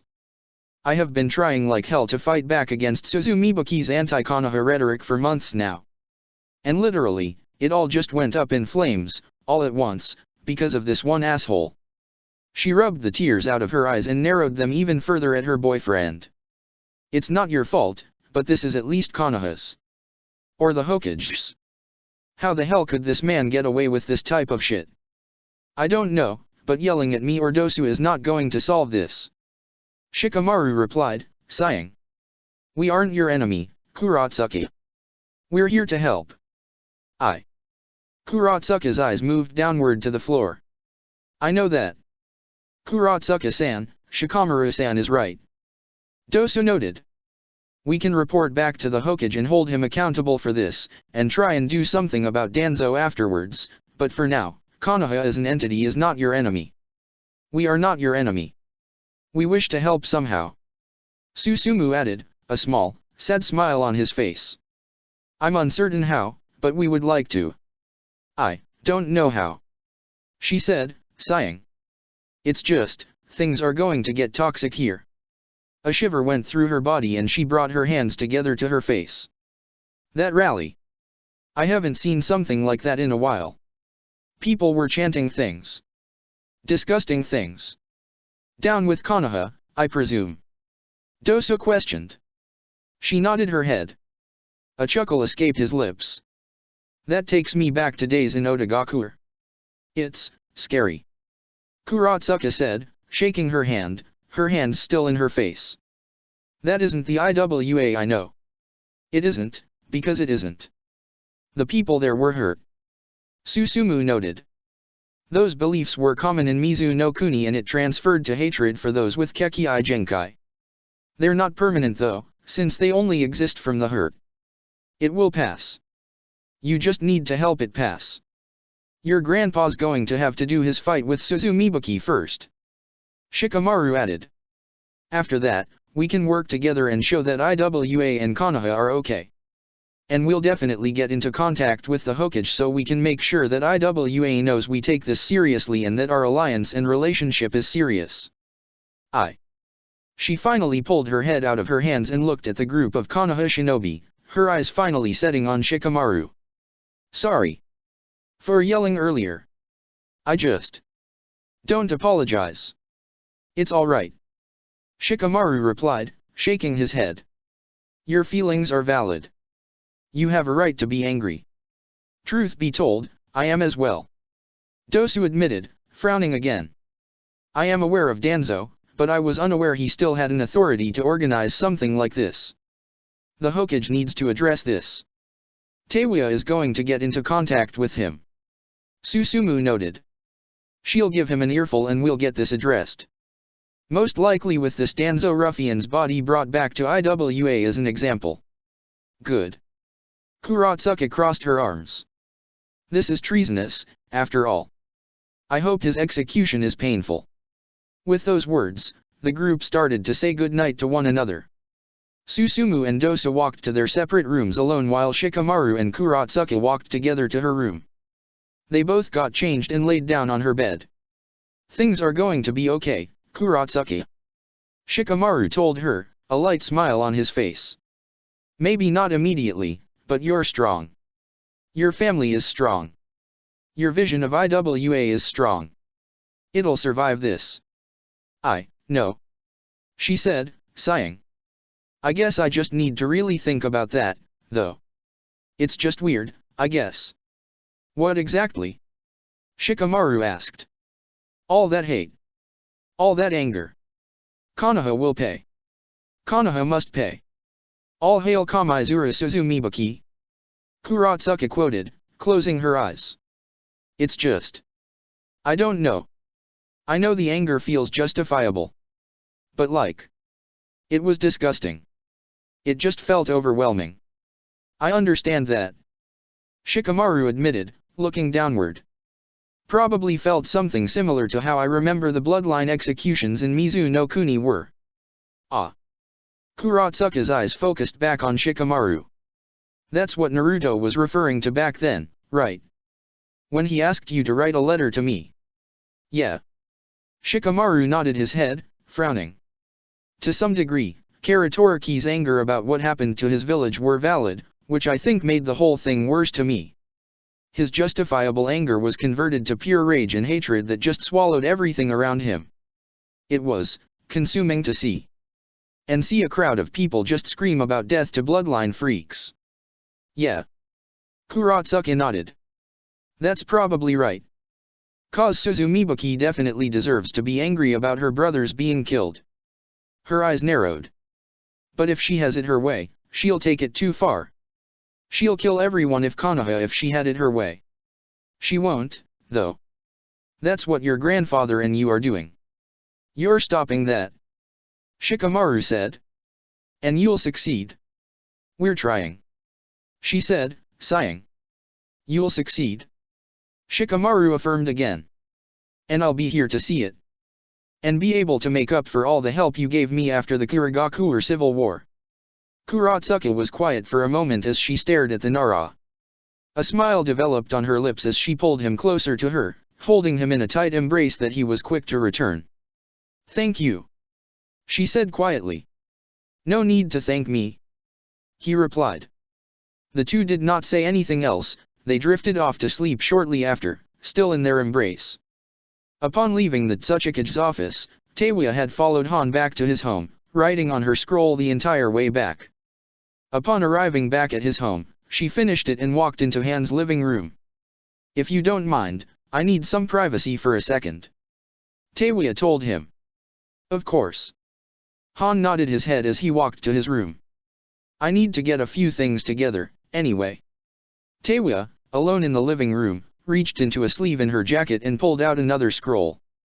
She opened the scroll, which only had a large red-colored kanji for the word toad printed on it. She then reached into another pocket, pulling out a tube that had blood sealed inside it, Jiraiya's blood. She opened the tube, coating the scroll with Jiraiya's blood sample. She then ran through hand signs before slamming her open palm onto the scroll, over both the kanji and Jiraiya's blood. Summoning jutsu. A poof of smoke filled the room before Gamekaki appeared in the room.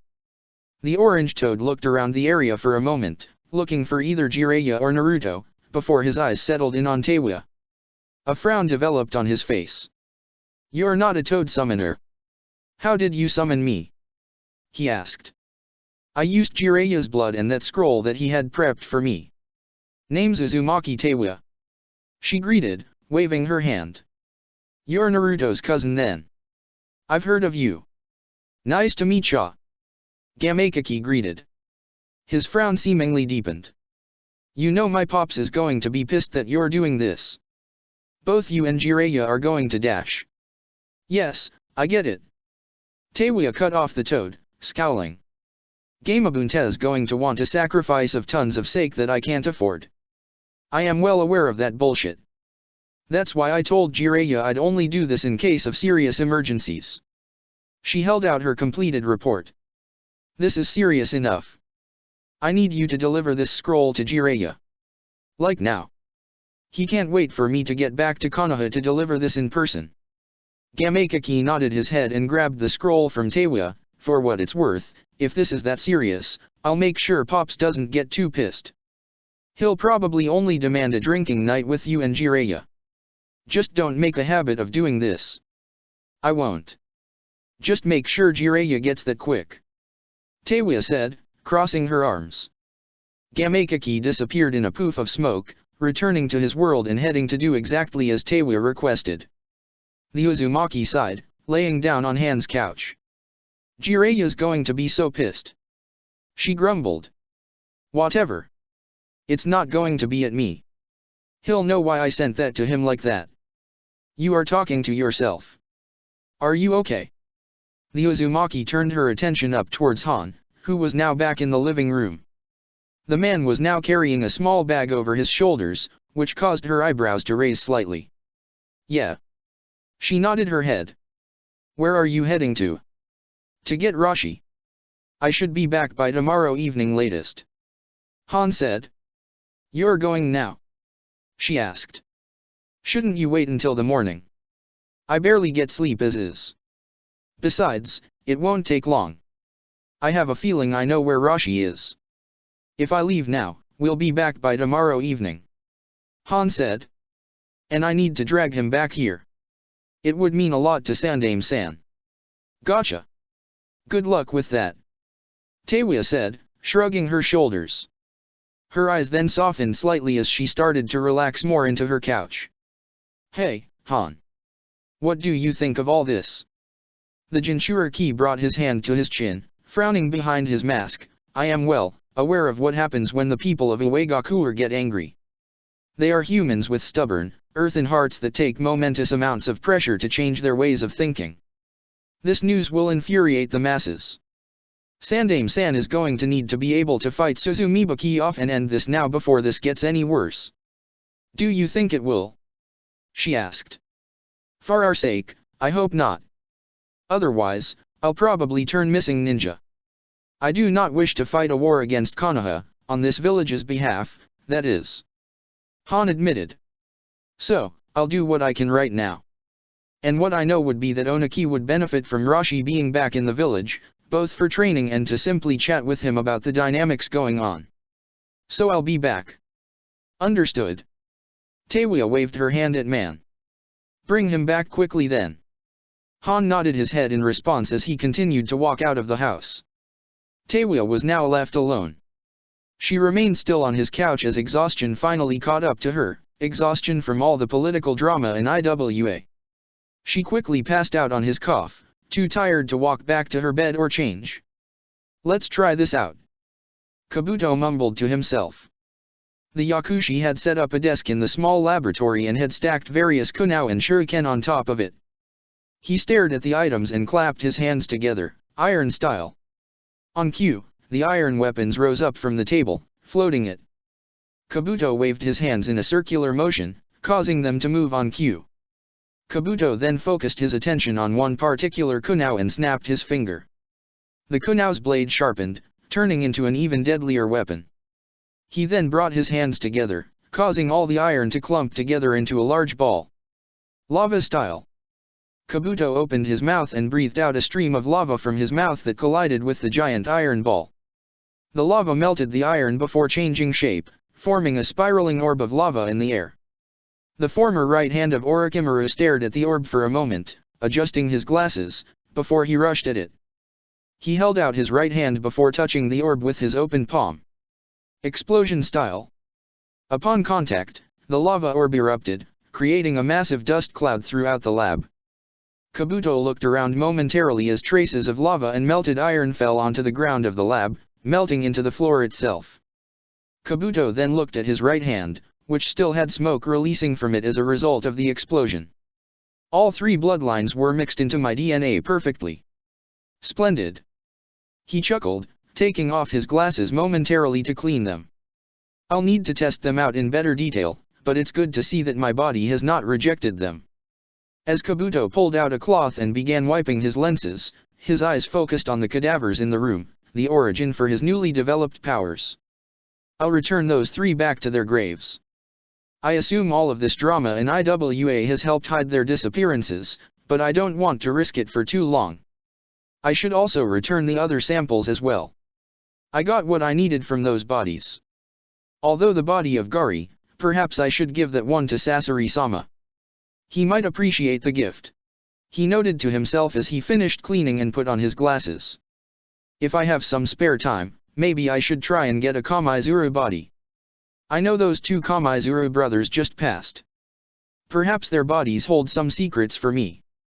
I'm not sure how transferable their Kekkei Genkai and secret techniques would be with mine. Then again, I did say I'd look into that whole mess, didn't I? Kabuto spoke aloud to himself, chuckling again. Kabuto felt himself intrigued with the current political situation in IWA. There was a very realistic chance that, if the cards fell in certain ways, Konoha and IWA would go to war. He was also intrigued by Suzumibaki's mention of Shimura Danzo. It's about time that Warhawk fully understood the consequences of his actions. He noted, adjusting his glasses as he started to walk out of his laboratory. A grin developed on his face as he walked to the door of his laboratory. And I know the best way to ensure it blows up in his face the most. With those words, Kabuto left the lab, abandoning it entirely. Yo! Jiraiya! A poof of smoke filled the campsite at the U-no-Kuni Shimo no Kuni border where the Konoha shinobi and Fu were staying as Gamekaki appeared in the area. His appearance startled the entire group. Sasuke, Jiraiya, and Yamafu, who were awake, all turned to face the Toad in surprise, while the rest of the group, who had all been sleeping peacefully and had been disturbed by his loud, booming voice. What the hell? Katsumi shouted. Where did the Toad come from? Dude, it's past midnight. Fu hissed. What the hell? Gamekaki. Naruto said the Toad's name with a yawn. What gives? Sup Naruto? Been a while. You should summon me more. Stop summoning Gameken, he's a boring dude. Gamekaki said, shaking at his head at his blonde summoner. He then turned his attention to Jiraiya. I need to give you something. From that Teiwa chick. Jiraiya's eyes widened. I only gave her the scroll and that blood sample to summon Toads in a last resort situation to get a hold of me. For her to actually use it. His mind focused on her last mission, which caused him to grimace. What the bloody hell happened in IWA? Let me see her report. He said firmly. The Toad nodded and held out the scroll Teiwa had written. I'm out now. Just know Pops probably is going to get into contact with you about how to pay him back for letting a non-summoner summon us. Gamekaki informed him as he disappeared in a poof of smoke. Jiraiya ignored the Toad's comment as he read Teiwa's report. His eyes proceeded to widen as he processed everything. All of the information of growing hostility in IWA. All of the divisiveness between those who support the Sand Aim and those who support the Kamaizuru. How the Kamaizuru and Kurogane are a united front against Konoha. All of the information there was easy to process and understand. What Jiraiya's problem, however, came immediately after when Teiwa began to report on the incident that had just happened, how Danzo ordered a hit and killed off 2 of the Kamaizuru grandchildren, and how Suzumibaki was using it as a rallying point against Konoha. What the hell? Jiraiya mentally snarled. Immediately, a rush of killing intent escaped the Hokage. The party around him all stared at him in confusion and concern. Go Dame-sama. Hinata frowned as she stared at the man. What happened? Jiraiya finished the report and pocketed it. His eyes then narrowed in on Yamanaka Fu, who was staring at him in moderate curiosity. Congratulations, your master may have dimmed our village's relationship with IWA. Jiraiya said sharply. Were you aware of an assassination plot against the Kamaizuru shinobi? Yamafu's eyebrow rose slightly in confusion before he simply shook his head. I have nothing to say. Kamaizuru. Hanabi repeated the name, frowning. As in the Kamaizuru clan of IWA. The very one. The very one whose grandchildren have been active Konoha opponents in IWA politics. Jiraiya said sharply, his eyes narrowing furthering on the root agent.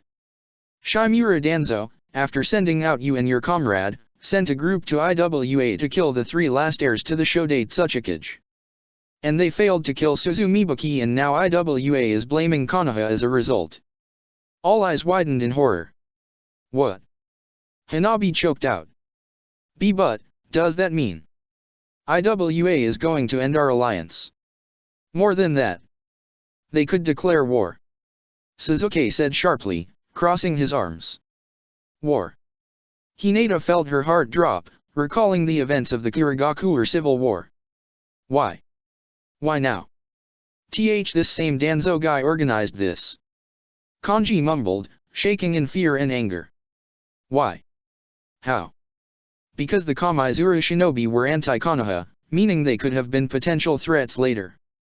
Jiraiya said, scowling. That does not justify an attack like this, though. That fucking idiot. They really think we caused it? Naruto asked, looking downwards. Can't. Weren't you going to execute this Danzo guy when we got back to Konoha? Can't we just show them his corpse and have it prove that we aren't against them? It's not going to be that simple. They'll just assume we're saving face. Sasuke shook his head. No, this justifies a change in perception to them. But it's not like we went to war or stopped our alliance with Suna after the bullshit with Orochimaru. Naruto added. It's dash. IWA is a different village than ours, Naruto. Public opinion is different there, Naruto. Jiraiya interrupted. This could very well be salvaged there. But it could also not be. We won't know. Not for a little while, at least. Ugh. Naruto turned his attention towards the root agent, glaring slightly. You know this is all your master's fault, right? If a war happens, everyone that dies is on his hands. Danzo-sama acts in Konoha's interests. Yamafu asserted, scowling. A war with IWA- would end horribly. The Uzumaki interrupted. You know that, right? It would end horribly, even if Konoha won it. The last thing the elemental nations needs is another war. Hinata added. So many shinobi would end up dying on both sides. It is our duty to die for Konoha. Yamafu asserted. As long as Konoha lives and prospers, it dash. You know I'd probably die in that war, right Fu-nii? Kanji interrupted. The root agent looked at his brother in surprise. Cause if we went to war, then even the genin would get deployed. And I'm sure as hell not qualified yet to fight in a war. Do you think it'd be worth it if I died? Yamanaka Fu grew quiet as his eyes fell downward in thought. It doesn't matter. Think what you will. You're trained to think that way, after all. Jiraiya shook his head, scowling. Regardless, I'm going to have to prioritize this. Teiwa mentioned that she thinks it would be a good idea for me to arrive in IWA within a week or so, once the dust settles and Oniki asserts his authority. I'll have to do that. He sighed, shaking his head. He looked up to the sky, frowning. Well, we're all awake and it's technically a new day. We need to keep moving. We need to get back to Konoha as quick as possible. Understood. Everyone said in agreement. The Konoha shinobi and Fu quickly packed up their belongings and left the campsite, heading back on the road towards the village. Naruto-kun. Hinata spoke, a frown developing on her face. Shikamaru-kun is in IWA, isn't he? He had a mission in Tsuki no Kuni around the time we left, along with Dosu-san and Susumu-san. He may be, yeah. Naruto nodded his head as he closed his eyes momentarily in prayer. Shikamaru, you better be alright. As the group fell into silence, Yamanaka Fu was in silent thought as he replayed the conversation that had occurred around him, along with Kanji's words. War with IWA right now. Kanji is right. He would get drafted. And he would most likely die. Along with others. He noted. That would be worth. His mind stopped as he stared at his younger brother's fleeting figure in front of him, the same brother he had just come into contact with once more. The same brother who always followed him around the Yamanaka clan compound growing up. Not worth it. He mumbled under his breath. He spoke so silently that not a single person in the group heard him, but the words were now repeating loudly in Fu's head. And the words never went away. Morning came quickly to Iwagakure and, with the rising sun, the news of the rally began to quickly spread. Within hours, everyone in the village knew about Hibashi's and Kurabaka's deaths, as well as Konoha's responsibility. Kuratsuki had left her apartment early to go train with her grandfather and father, leaving the Konoha shinobi alone. Shikamaru, Dosu, and Susumu left later in the day to get breakfast and walked down the streets of the village. The entire dynamic, in one night, had shifted entirely.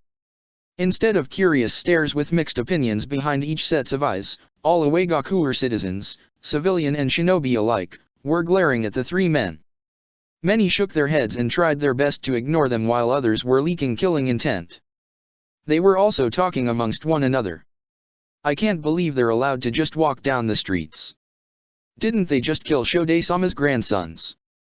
They're allowed to walk here because Artsuchikage is too busy kissing Konoha's ass to kick them out. How horrid, these monsters are just allowed to roam the streets. Should we try something? Get revenge for Hibachi-san and Kurabaka-san. No, the Tsuchikage will punish us. We can't do anything, unfortunately. Karma will get them. It's depressing how much things have changed in just one night.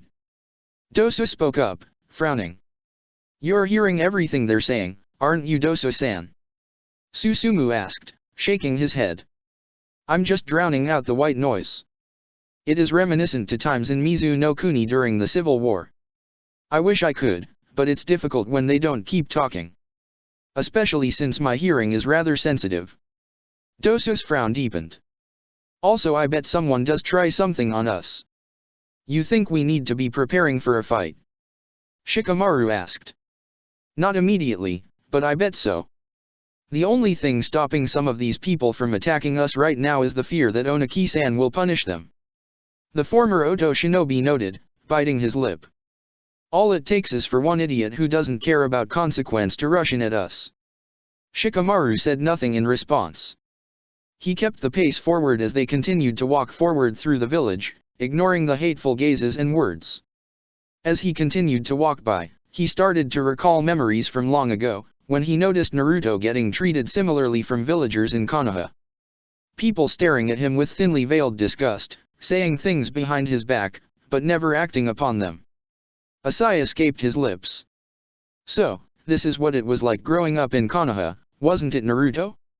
This feeling of isolation and anger, and you still wanted to be Hokage, after all of this. Shikamaru shook his head. That's just a prime example of your strength. Cause honestly, this is suffocating. The three Konoha shinobi continued to go forward until they reached their destination, a small cafe with a sign that read, Finest Omuris in Tsuki no Kuni. A worker was outside, talking to another customer, when he noticed the Konoha shinobi approaching. A frown developed on his face as he turned away from the customer and shook his head. Sorry, but we currently aren't taking more guests at the moment. He told them. Susumu blinked. I believe I just noticed a gentleman walk into your building just a minute ago. That was a minute ago. Not now. We're at capacity. The worker said, shaking his head. So please, go find somewhere else. You sure there's no availability? Shikamaru asked. Instinctively, Shikamaru took a step forward to look inside the building. Immediately, the cafe worker took a step back, blocking the door to the cafeteria. A panicked look was on his face and sweat started to drip down his face. Please don't make a scene out of this. Don't hurt me. I'm just doing what I was told. He pleaded.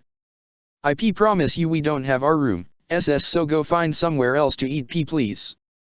Shikamaru frowned in response. This guy, does he think we're going to kill him or something? Without a word, Shikamaru sighed and walked off, Dosu and Susumu following behind. Something tells me we aren't going to find much luck for food in this village. Dosu noted, shaking his head. We most likely need to meet up with Risho-san or Roto-san and ask them to get food for us. Shikamaru nodded his head, but did not verbally reply. A troubled look was on his face as he brought his hand to his chin in thought. They really have bought into that story, haven't they? The civilians and shinobi here must think that we're violent and are wanting to kill them if we get the chance. He sighed. What a troublesome mess. As noon arrived in Tsuki no Kuni, the sun became covered by clouds in the sky. Rashi took in a deep breath, enjoying the feeling of the air around him. The Yonbai Jinchuriki was laying down in a patch of grass down by a riverside that was overlooking a small waterfall. A small wooden house was to the side that looked freshly painted with maroon-colored paint. Rashi had a peaceful smile on his lips and had a pen in his right hand, a notebook in his left hand. I know I told myself I'd take the time to start working on the next book, but damn is today nice. I could just sleep the whole day. He told himself as he began to close his eyes. That actually sounds pretty great right now. Rashi started to breathe lightly as his body relaxed. He did not sleep long, however, as he started to feel the familiar presence of another shinobi, another Jinchuriki. Ugh! He grumbled slightly as he opened his eyes. Han walked up to the riverside, looking down on the relaxed body of his fellow Jinchuriki. A chuckle escaped his lips. You seem peaceful. Han noted. I was.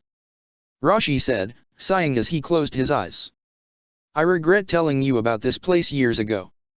I was just about to get some good, needed sleep. Well, for my sake and Iwa's sake, it's a good thing you had told me. Han said. Bah. Iwa's sake. Rashi grumbled as he pulled himself off the ground.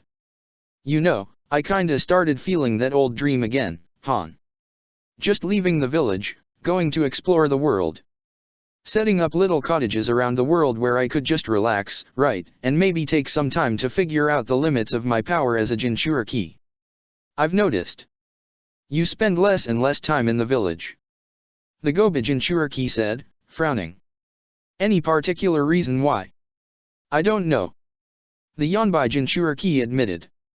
The Yonbai and I have been fighting more and more internally. Son Goku. A voice inside Rashi's head corrected.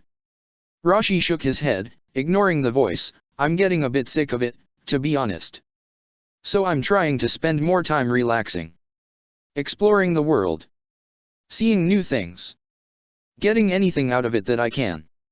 And maybe along the way, learn a bit more about what it means to be a Jinchuriki. Seems a little late in life to be thinking about a self-discovery, don't you think? Han noted, chuckling. Oh, haha. Laugh at the old guy for having normal human thoughts. Bah. Rashi shook his head. Hope you know you're the only thing keeping me in IWA. If you were dead or something, I probably would have left a little bit ago, missing ninja status be damned or not. Well, glad to see I matter to you at least. Han smiled behind his mask. You're good company, Han. Course you matter. Rashi smirked at him. Onaki-san probably would miss you, though, if you left. Hopefully it really is not just me alone that would keep you in the village. The Goba Jinchuriki said. I suppose that's true. That stubborn old man needs someone to make sure he's not doing something stupid and tiring himself out. Rashi sighed. His face started to turn more serious as he looked at his fellow Jinchuriki. You made a comment a second ago, for Iwa's sake, or something. Something going on right now. Yes. Kamaizuru Hibachi and Kurabaki have died, Konoha is being blamed for their deaths, and Suzumibuki is going to challenge Onakitu, Yama no Osu. Han answered. The red-haired Jinchuriki's eyes widened for a moment. He shook his head as he pocketed his notebook and pen. I've been gone for about a month, tops. How the hell did the village go to shit so quickly? Gods. He grumbled. Onaki really can't be left alone for longer than 5 minutes, can he? He wants to talk with you. Han clarified. Course he does. Bah. Rashi sighed as he looked up at the sky. We leave now and we'll be back around sunset. Let's not waste any time, I guess. With those words, the two Jinchuriki walked off together, heading back to Iwagakure. Your cooking smells delicious, Yaomuzi-san. Susumu complimented. After meeting up with Risho and Roto, the Konoha shinobi were brought to a small, modest civilian neighborhood in the center of Iwagakure to the only place that would serve them, Roto's home. Upon arrival at the beige-painted house, they were escorted inside to a Western-style dining room and sat down at a large golden-yellow table with 10 chairs. The 3 Konoha shinobi sat together on one side of the table next to each and Risho sat right to them. On the other side was Roto, who was sitting next to 2 brown-haired teenagers, a girl with bright blue eyes who looked around the same age as Roto and the other a boy with brown eyes who appeared 2 years younger. Both were dressed in casual clothing, with the girl wearing a bright red dress with a floral pattern on it while the boy wore a dark brown tank top and a pair of brown pants. At the head of the table was a woman with brown hair that was held up in a ponytail with brown eyes. She wore a white apron over a dark blue blouse and had on white pants. All 8 people at the table had plates in front of them that were filled with tuna, rice, edamame, and sushi. An overwhelming aroma of seafood filled the entire dining room. Think nothing of it, Susumu-san. The woman at the head of the table said, chuckling slightly. And please, just call me Keiko. Any friends of Roto-kun are welcome here. Even if they're from Konoha. The teenaged boy next to Roto said, crossing his arms. Roto immediately elbowed him, which caused him to wince. Yes, Akemi. Because they're cool. And shit isn't like what you're hearing. Keiko immediately turned her attention towards the IWA shinobi. Roto, we're at the table. No swearing.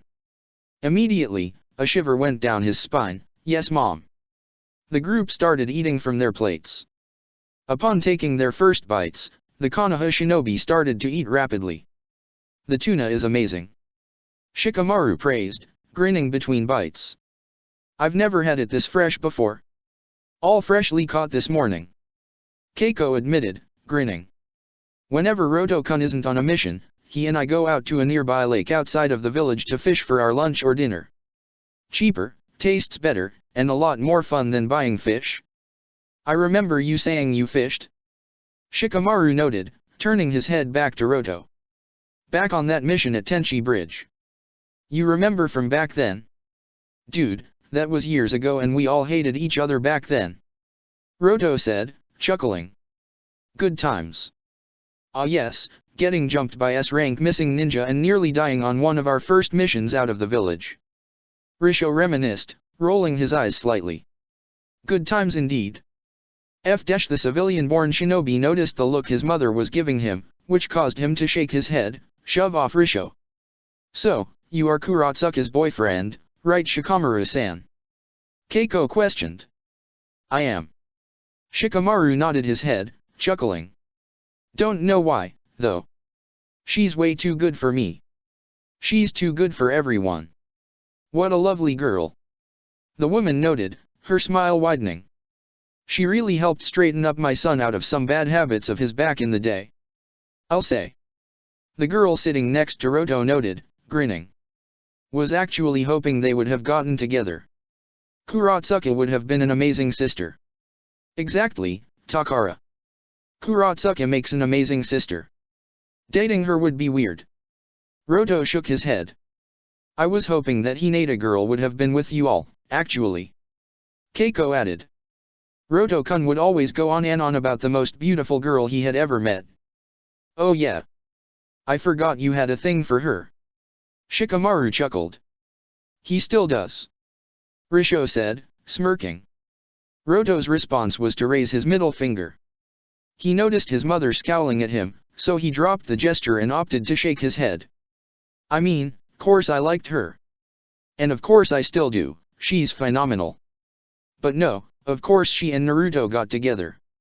He said, crossing his arms. His eyebrow then rose towards Shikamaru. They're still together, right? They are. Dosu spoke up. Damn it. He shook his head, sighing. Well, good for them still. I'm still surprised you'd even be into a Konoha shinobi, Roto nii. Or that Kuratsuka would be. Akemi noted, as he got up from the table. His eyes focused in on Shikamaru. You're all a bunch of IWA murdering jerks, after all. Akemi. Keiko turned her attention towards her youngest. Apologize dash. Why? These guys brought in those guys that killed the Kamaizuru brothers. They should be apologizing. Akemi said, crossing his arms. We're sorry. Shikamaru said, bowing his head. Immediately, the whole table turned to face Shikamaru. Huh. Akemi blinked in response. You. We didn't bring them those shinobi in, but Konoha still has a responsibility in this, for not dealing with this Danzo guy earlier. It is our fault. And I'm sorry. The dining room was silent for a moment as everyone stared at Shikamaru, who still had his head bowed. After nearly a minute of silence, Roto leaned over and elbowed his younger brother. Well? He apologized. And for something he didn't even have to do. He said. Akemi did not say anything for a brief moment. He stared at Shikamaru for a few seconds before he walked towards the door and left the house. Ugh. He shook his head, sighing, before he turned his attention back to Shikamaru. Sorry about him. He's a little bit sensitive to what's going on in IWA right now. It's fine. I wasn't lying, Konoha does have some responsibility in this. Shikamaru admitted, sighing. That may be true, but do not eat yourself over it. Risho said, shaking your head. You already know who is specifically responsible. You don't need to eat yourself over it personally. Roto looked as if he was about to chime in with Risho, but he noticed that his brother had left the door on his way out of the house. He sighed and got up out of his chair to close the door. As he was about to close the door, he noticed something outside. His eyes widened. Hey, there's like a big group that has formed in the area. Roto noted, frowning. And I think I see Suzumibuki here, and Kyuzeri. The Konoha shinobi and Risho immediately got to their feet and walked to the doorway. As Roto said, near the entrance the neighborhood, a group of civilians were crowded around the center of the village streets. They formed a circle around two people, Kamaizuru Suzumibuki and Kurogane Kyuzeri. The 5 shinobi walked forward, all 5 making an effort to avoid any of the civilians detecting them. As they walked closer, they noticed that Roto's brother Akemi was amongst the crowd. The closer they got, the more they could hear from a speech being delivered. We come before you, good people of IWA, to voice your concerns. Make the village know our plight. Make them understand our feelings. Suzumibuki pleaded, bringing her hand to her chest. Make our Tsuchikage understand that IWA has had enough of being a subservient ally of Konoha. Make him accept my challenge for the Tsuchikage's hat so we can change the direction of IWA. The Kurogane clan stands firmly by Kamaizuru Suzumibuki's side. I will fight side by side her against Onaki and his chosen partner. Make this demand known. Let Onaki know that we are fighting to improve IWA. Kyuzeri declared. For IWA. For IWA. For IWA. The civilians in the area began to shout louder and louder at their words, applauding with each chant. Kyuzeri's going to be in the fight too. Risho said, frowning. I thought Yama no Osu was a one-on-one thing. Dosu said, his eyes turning to face the IWA shinobi. It normally is, but there's precedent for a 2 versus 2 fights. The Kurogane black sheep noted with a sigh. Still, the Kurogane clan stands by Suzumibuki's side. Kyuzeri is going to fight with her. Roto was about to comment, but he noticed that his younger brother was amongst the crowds of civilians chanting, for IWA, with the crowd. He shook his head, trying his best to ignore it. Things are only going to get uglier from here. Shikamaru realized. Damn it. Earth style, erupt. In the Tsuchikage's private training ground, Kuratsuki and Kitsuka finished the same hand seals, forcing a large volcano to rise from the ground underneath Onaki. The Sandaime was unable to move away in time and was forced inside the volcano. Kuratsuka jumped directly against the volcano and placed her hands on it, lava-style, volcanic ash spread. The volcano started to shake momentarily as gray volcanic ash filled its inside.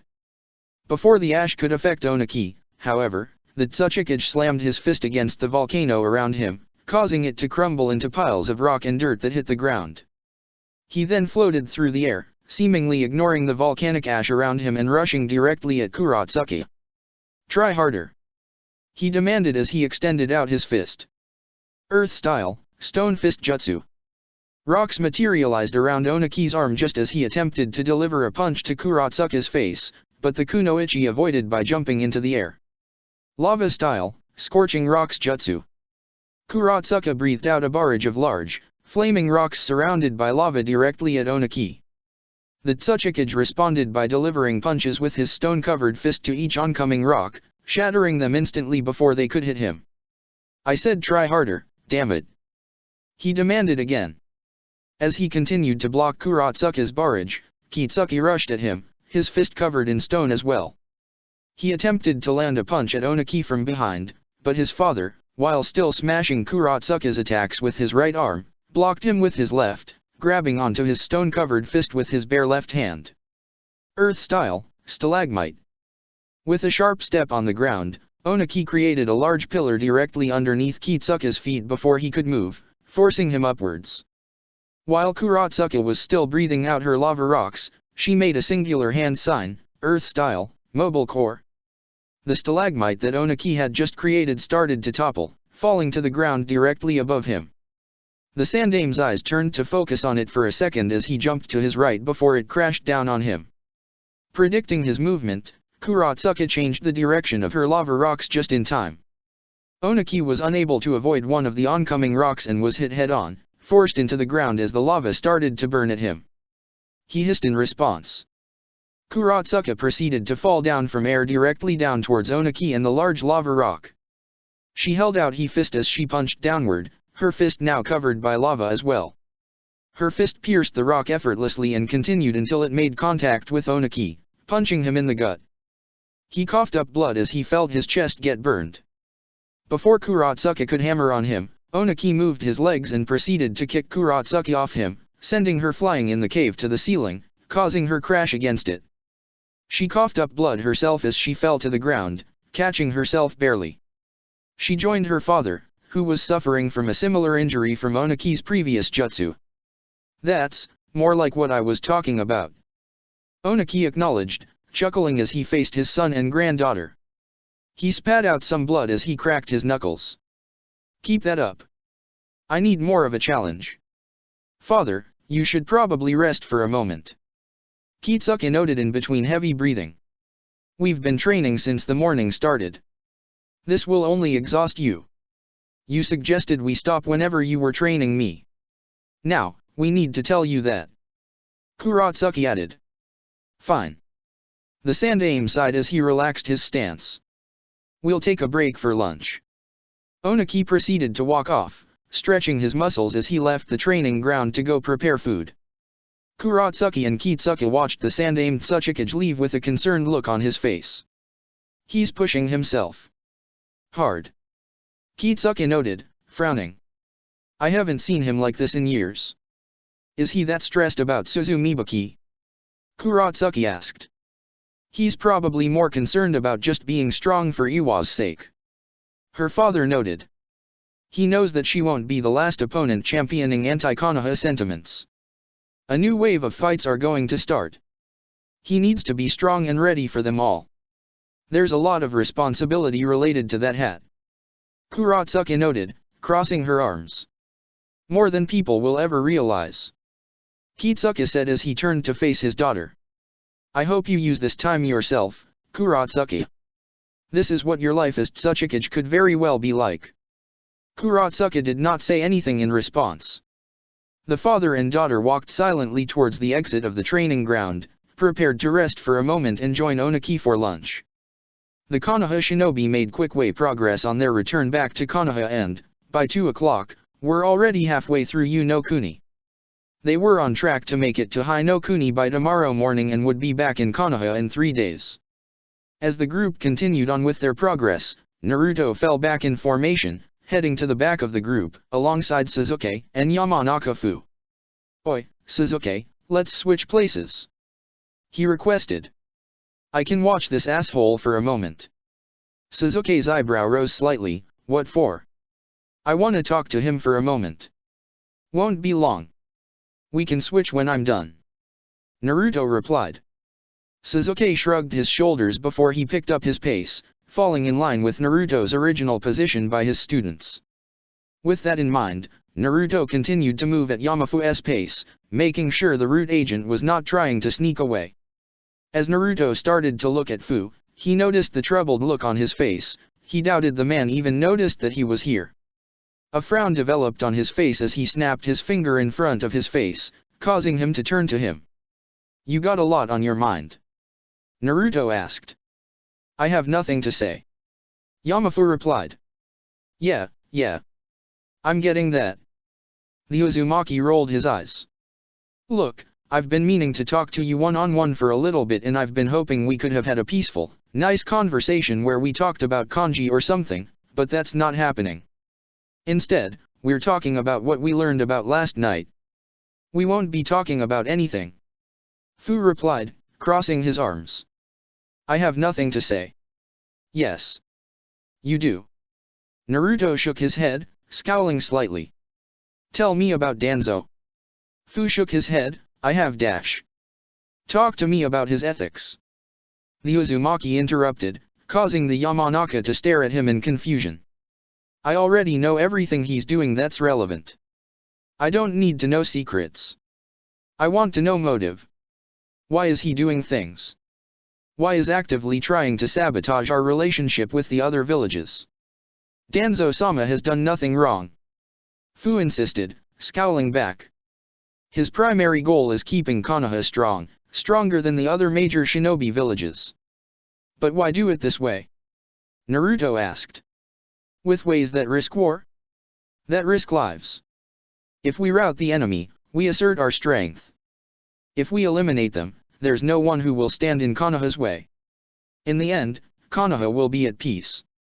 The root agent noted, his eyes starting to zone out. The people could finally rest, for they would have no enemy to fear.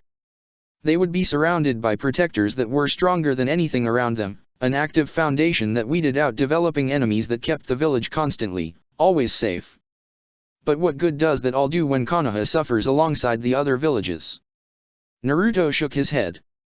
I will never, ever, think it's okay to just simply destroy the other shinobi villages out of fear that they could be a threat later, but even if I did ever think that way, I would never want to do the things that Danzo would do that would bring Konoha shinobi into unnecessary wars.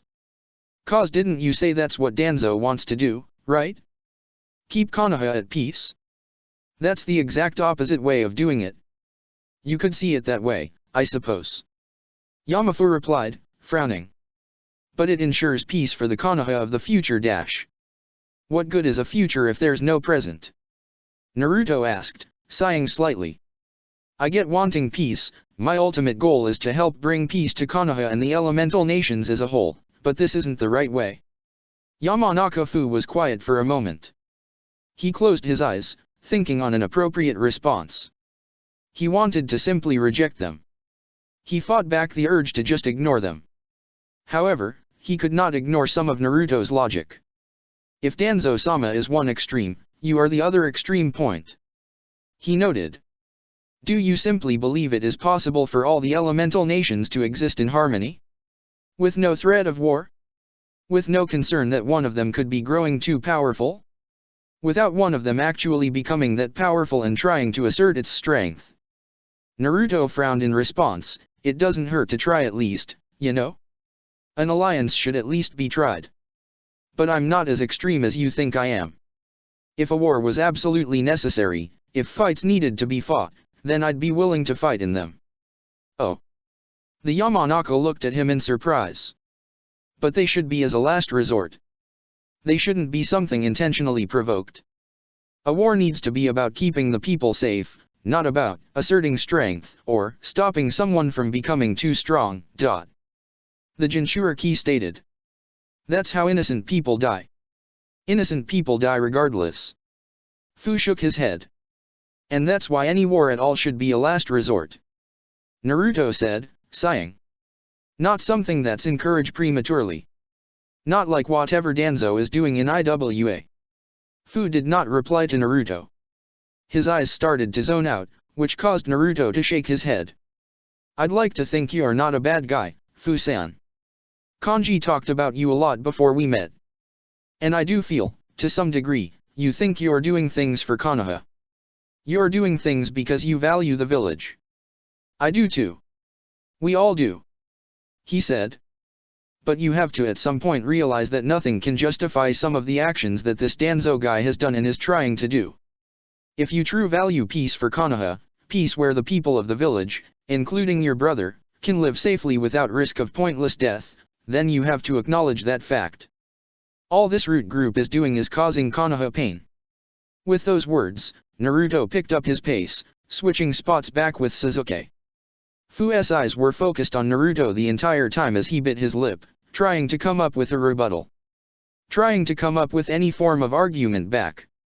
He has to be wrong. He has to be. Fu affirmed, biting his lip so hard that he was now drawing blood. If Danzo-sama is causing more harm, then what really has been the point of my life all these years?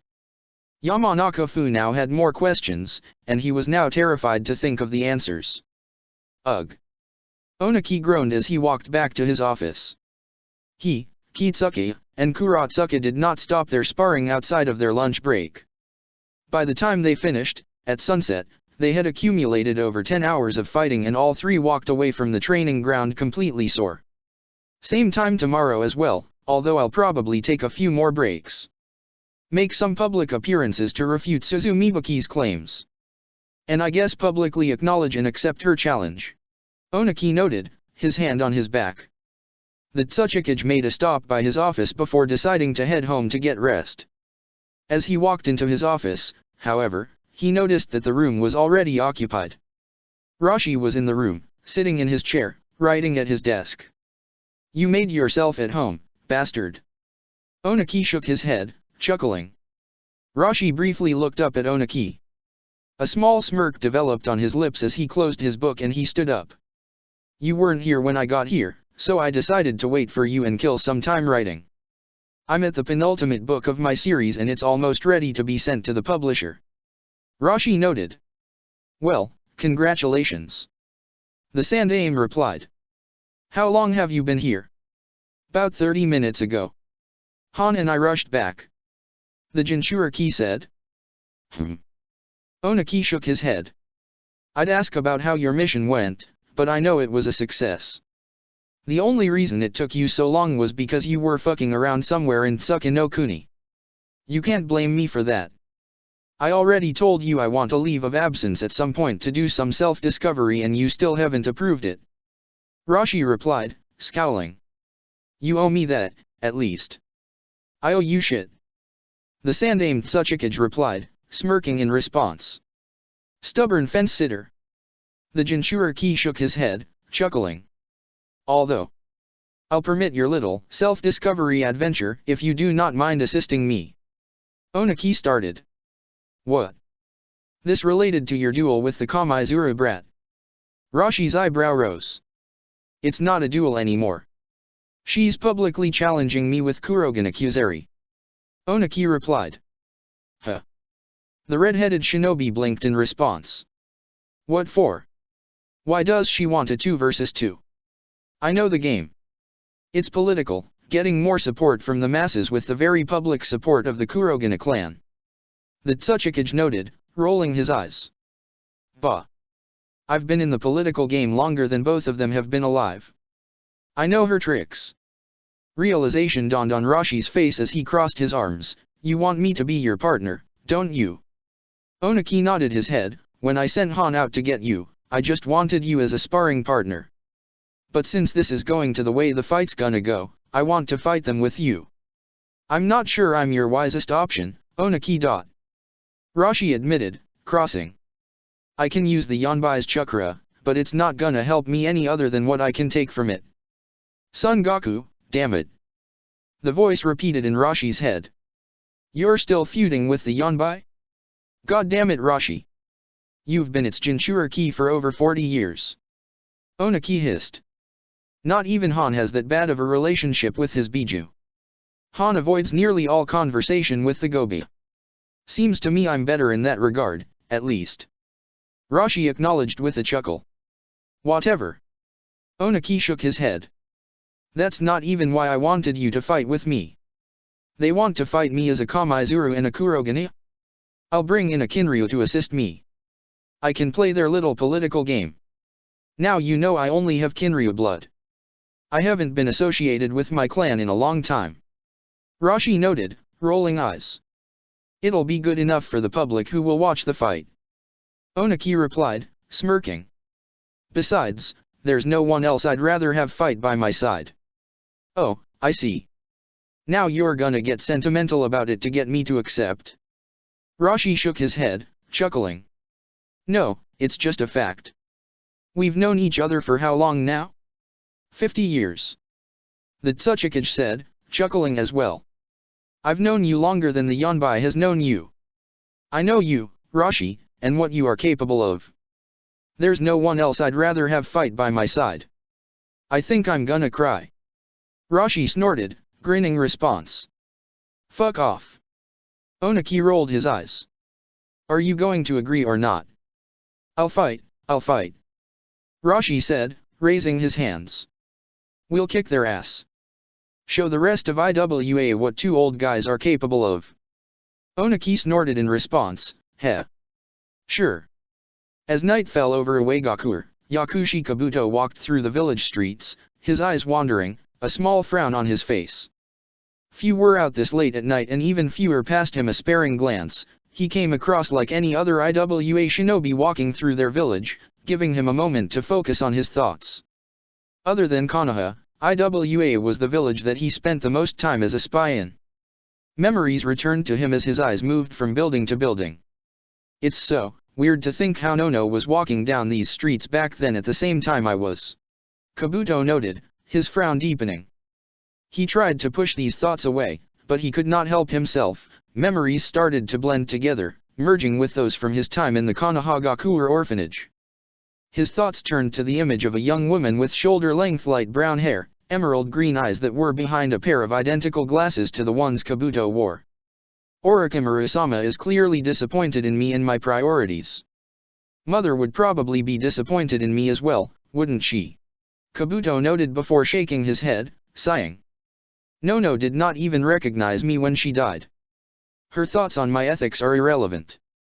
The former right hand of Orochimaru continued to walk through the village, lost in his nostalgia, until he arrived at his destination, the Kamaizuru clan compound. Upon arriving, he shook his head one last time, forcing memories back to the corner of his mind, and walked onto the estate. Kabuto walked through the courtyard, staying quiet as he moved from each building's shadow to the next. Before long, he found Kamaizuru Suzumibaki. The IWA shinobi was on her knees, bent downward at a small, wooden shrine that was marked with the kanji for first. A picture of Kamaizuru Ishikawa, the Shodate Tsuchikage, was displayed on the outside. Behind the shrine were a series of burial mounds that belonged to multiple Kamaizuru clan shinobi.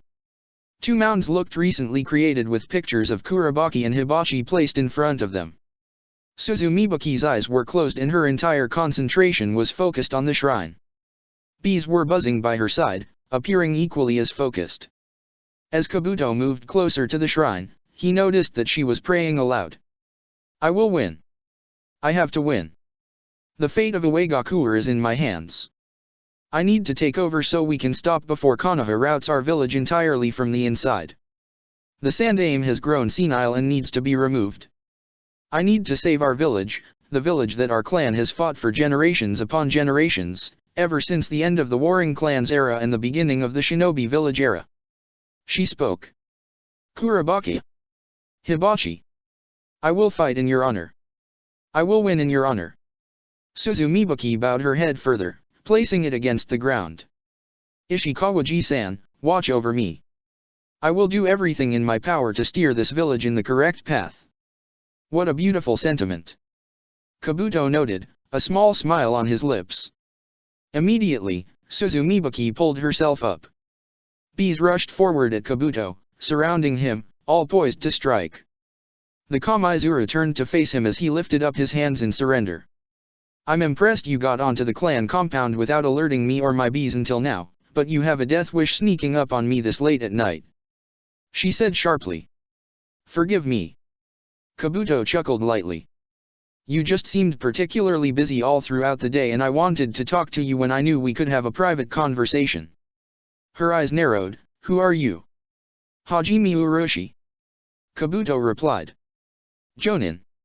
I've been away from IWA and have only been back for about a week or so. And what do you want to talk to me about? Suzumibaki asked. I wanted to discuss your plans to beat Tsuchikage.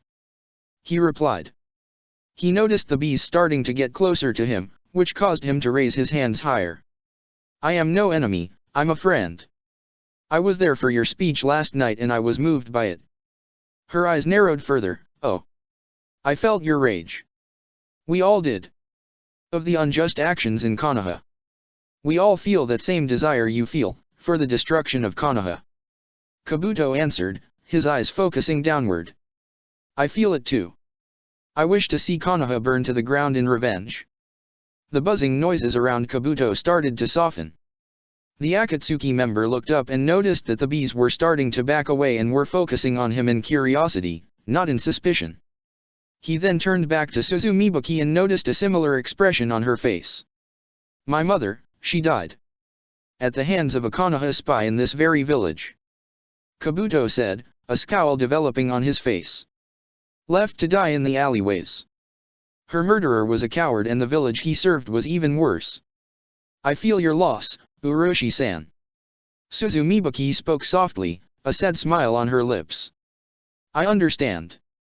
And it is for the sake of your mother, for my brothers, and for all like them that I fight. And why, one day, Konoha will burn. Yes. I can feel that from you. Kabuto smiled as he brought his hands to his eyes, pushing up his glasses as if he were rubbing away tears. That is why I want to do to support you. I want IWA to move in the right direction. And I have a way that I think can help. The suspicion returned to the Kamizuru's eyes. What are you talking about? I have an idea. I want to work with you. And I think have a way to help you win your bout with the Sandaime. Kabuto replied. I am winning my fight. She stated sharply. I believe you can, but I am offering something that can guarantee it. He stated as he made a hand sign. Let me show you what I mean. You need a partner in your fight, don't you? I don't need one. It's an idea suggested by Kyuzari. And he is my partner. Suzumibaki crossed her arms, her eyebrows raising slightly. Are you offering to fight with me in his place? What do you have that he doesn't? Summoning Jutsu, Edo Tensei. Directly in front of Kabuto, a coffin arose from the ground. Suzumibaki stiffened and the bees quickly surrounded the coffin. Before she could react, the door opened up, revealing to her the body inside of it. Her eyes widened as a shiver went down her spine. What, the? Suzumibaki's eyes slowly turned to look at Kabuto. You Uroshi-san, what the hell is this? Kabuto chuckled as he snapped his finger. The body walked out, revealing a man that was completely covered in bandages with only a pair of black pants as the only clothing he wore. The only exposed skin he showed was his nose and his eyes, colored black and void of all life. I am offering you a trump card, a weapon to deliver some poetic justice in your fight against the Sandaime. Kabuto said as he straightened his glasses. I'm offering it to you, in exchange for a few favors, so that way we can usher in a brand new era for Uegaku. Suzumibaki was silent for a moment. Her eyes moving back and forth from the bandaged man to Kabuto. They finally settled on the Akatsuki member as her expression calmed down. The initial fear was now replaced with a genuine curiosity. Uroshi-san, who exactly are you? She asked. I'm no one in particular. Kabuto answered as he held out his hand to her. I'd like to continue this discussion more. Do we have a deal? Of course. Suzumibaki nodded her head as she reached out, shaking his hand. Chapter 88, The Tsuchikage Showdown. You what? Kyuzari shouted. 2 days had passed since both he and Suzumibaki publicly challenged Oniki to Yama no Osu. They had gotten an acknowledgement from Oniki and an agreed challenge date, tomorrow. Kyuzari had spent all of the day in the Kurogane clan dojo, warming up and preparing for a long, hard fight with Oniki and Rashi. When Suzumibaki shortly before midnight, he had initially assumed that she was coming to talk strategy about how to approach the fight. He was not expecting her to bring another shinobi, a man he had never met before, and was definitely not expecting to hear that she had changed her mind. I appreciate the idea, Kyuzari-san, but I do feel like I have a more suitable opponent to fight against Oniki. Suzumibaki said, crossing her arms. I hope you aren't too offended. More suitable opponent. Kyuzari snarled, glaring at the Kamizuru. How dare you insult me like this? Do you not know who you are talking to? I am the finest shinobi of the Kurogane clan and the strongest and most active shinobi in Iwa's ranks. There is not a person alive who is a better candidate to fight the Tsuchikage. Exactly. Kabuto spoke up, chuckling. The Kurogane immediately turned to face the man that Suzumibaki brought with her and glared at him. His hand instinctively went to the scabbard at his side. Uroshi-san, who even the hell are you? What merit could a worthless, clanless shinobi bring to Suzumibaki's side in this fight? You are mistaken. I am not the one who will be fighting by her side. Kabuto shook his head. The Akatsuki member made a single hand sign as a coffin rose up from the ground. Kyuzeri drew his blade, as if preparing to fight, until the coffin opened up. His eyes widened at the sight of the body inside of it. "What jutsu is this?" he questioned. "An S-ranked kinjutsu that Uroshi-san stole from Konoha," Suzumibuki answered. "Is?" Kyuzeri's eyes moved to the man. "Is that really him? Is he alive? Is it him?" "Yes." "Is he alive?" "No." Kabuto shook his head as he took off his glasses to clean them. "The jutsu I used is derived from the summoning jutsu. He'll follow whatever orders I give him, and I will simply give him orders to follow Suzumibuki. He won't be summoned at full strength, as I expect he would have the strength to override my control if given the opportunity, but he will be able to fight with more than enough. And besides, his very presence is the most important thing for the fight. I want him to fight by my side," Suzumibuki insisted, a grin developing on her face as she reached into the coffin and placed her right hand on the body's shoulder. "I want Oniki to face this man and realize firsthand how hard he has fallen down the wrong path with this alliance with Konoha. And I want the rest of IWA to see which side our village's history really supports." "I see." Kyuzeri sheathed his sword. His eyes were focused on the Edo Tensei summon. "Suzumibuki-san, I hope you understand that this jutsu is going to be viewed as crude. I'm certain you walking into the battle with this man will turn off some of the civilian population. They'll see this as too dark. I'm aware that some might think that bringing back the dead for a fight is insensitive, but it's not like he's going to be silent. He will be given some degree of autonomy tomorrow and will be able to speak. And he will voice his thoughts on the matters," Suzumibuki noted, her grin growing. "And that'll surely keep the population in line and in support. If you insist," Kyuzeri noted, scowling slightly. His eyes then moved to Kabuto. "So, your role is to summon him for the fight? Are you doing this out of general goodwill, or are you getting anything out of this?" "I am doing this mostly out of goodwill, but Suzumibuki did promise me one thing in exchange. However, it's very little," Kabuto answered, still cleaning his glasses, not looking Kyuzeri in the eye. "And what is it?" Kyuzeri's eyes narrowed. "Nothing to concern you about," he replied. Kyuzeri said nothing in response, opting to fume silently. "Tomorrow is the day." Finally, Suzumibuki noted, her hand tightening on the Edo Tensei's shoulder. "Time to usher Uegakuer to a glorious new future. I wish you the best of luck tomorrow, Suzumibuki-san. After all, your success would mean quite a lot to me." Kabuto chuckled to himself, his eyes focusing on the Kamaizuru and the Edo Tensei. Morning came to Uegakuer. People across Uegakuer woke up almost instantly and rushed down the streets to observe the first Yama no Osu since the end of the Third Shinobi World War. The people rushed to the Uegakuer Stadium, deep within one of the mountains in the eastern part of Uegakuer. The battlefield was incredibly large and filled with large stalagmites and holes throughout the ground that linked together through underground tunnels. The field was rough with no patches of green, only rock and dirt were present on the battlefield. The battlefield itself was surrounded by a small mountain formation that had been converted into seating areas, with stairs going down all from the top of the mountains to the bottom where the battleground was at. The seats were all crafted from the stones with dark red cushioning on them. At the very top, overlooking the mountain range, was a small office-like building with windows that gave a clear picture of the entire battlefield and the audience. Crowds of people rushed in, taking seats.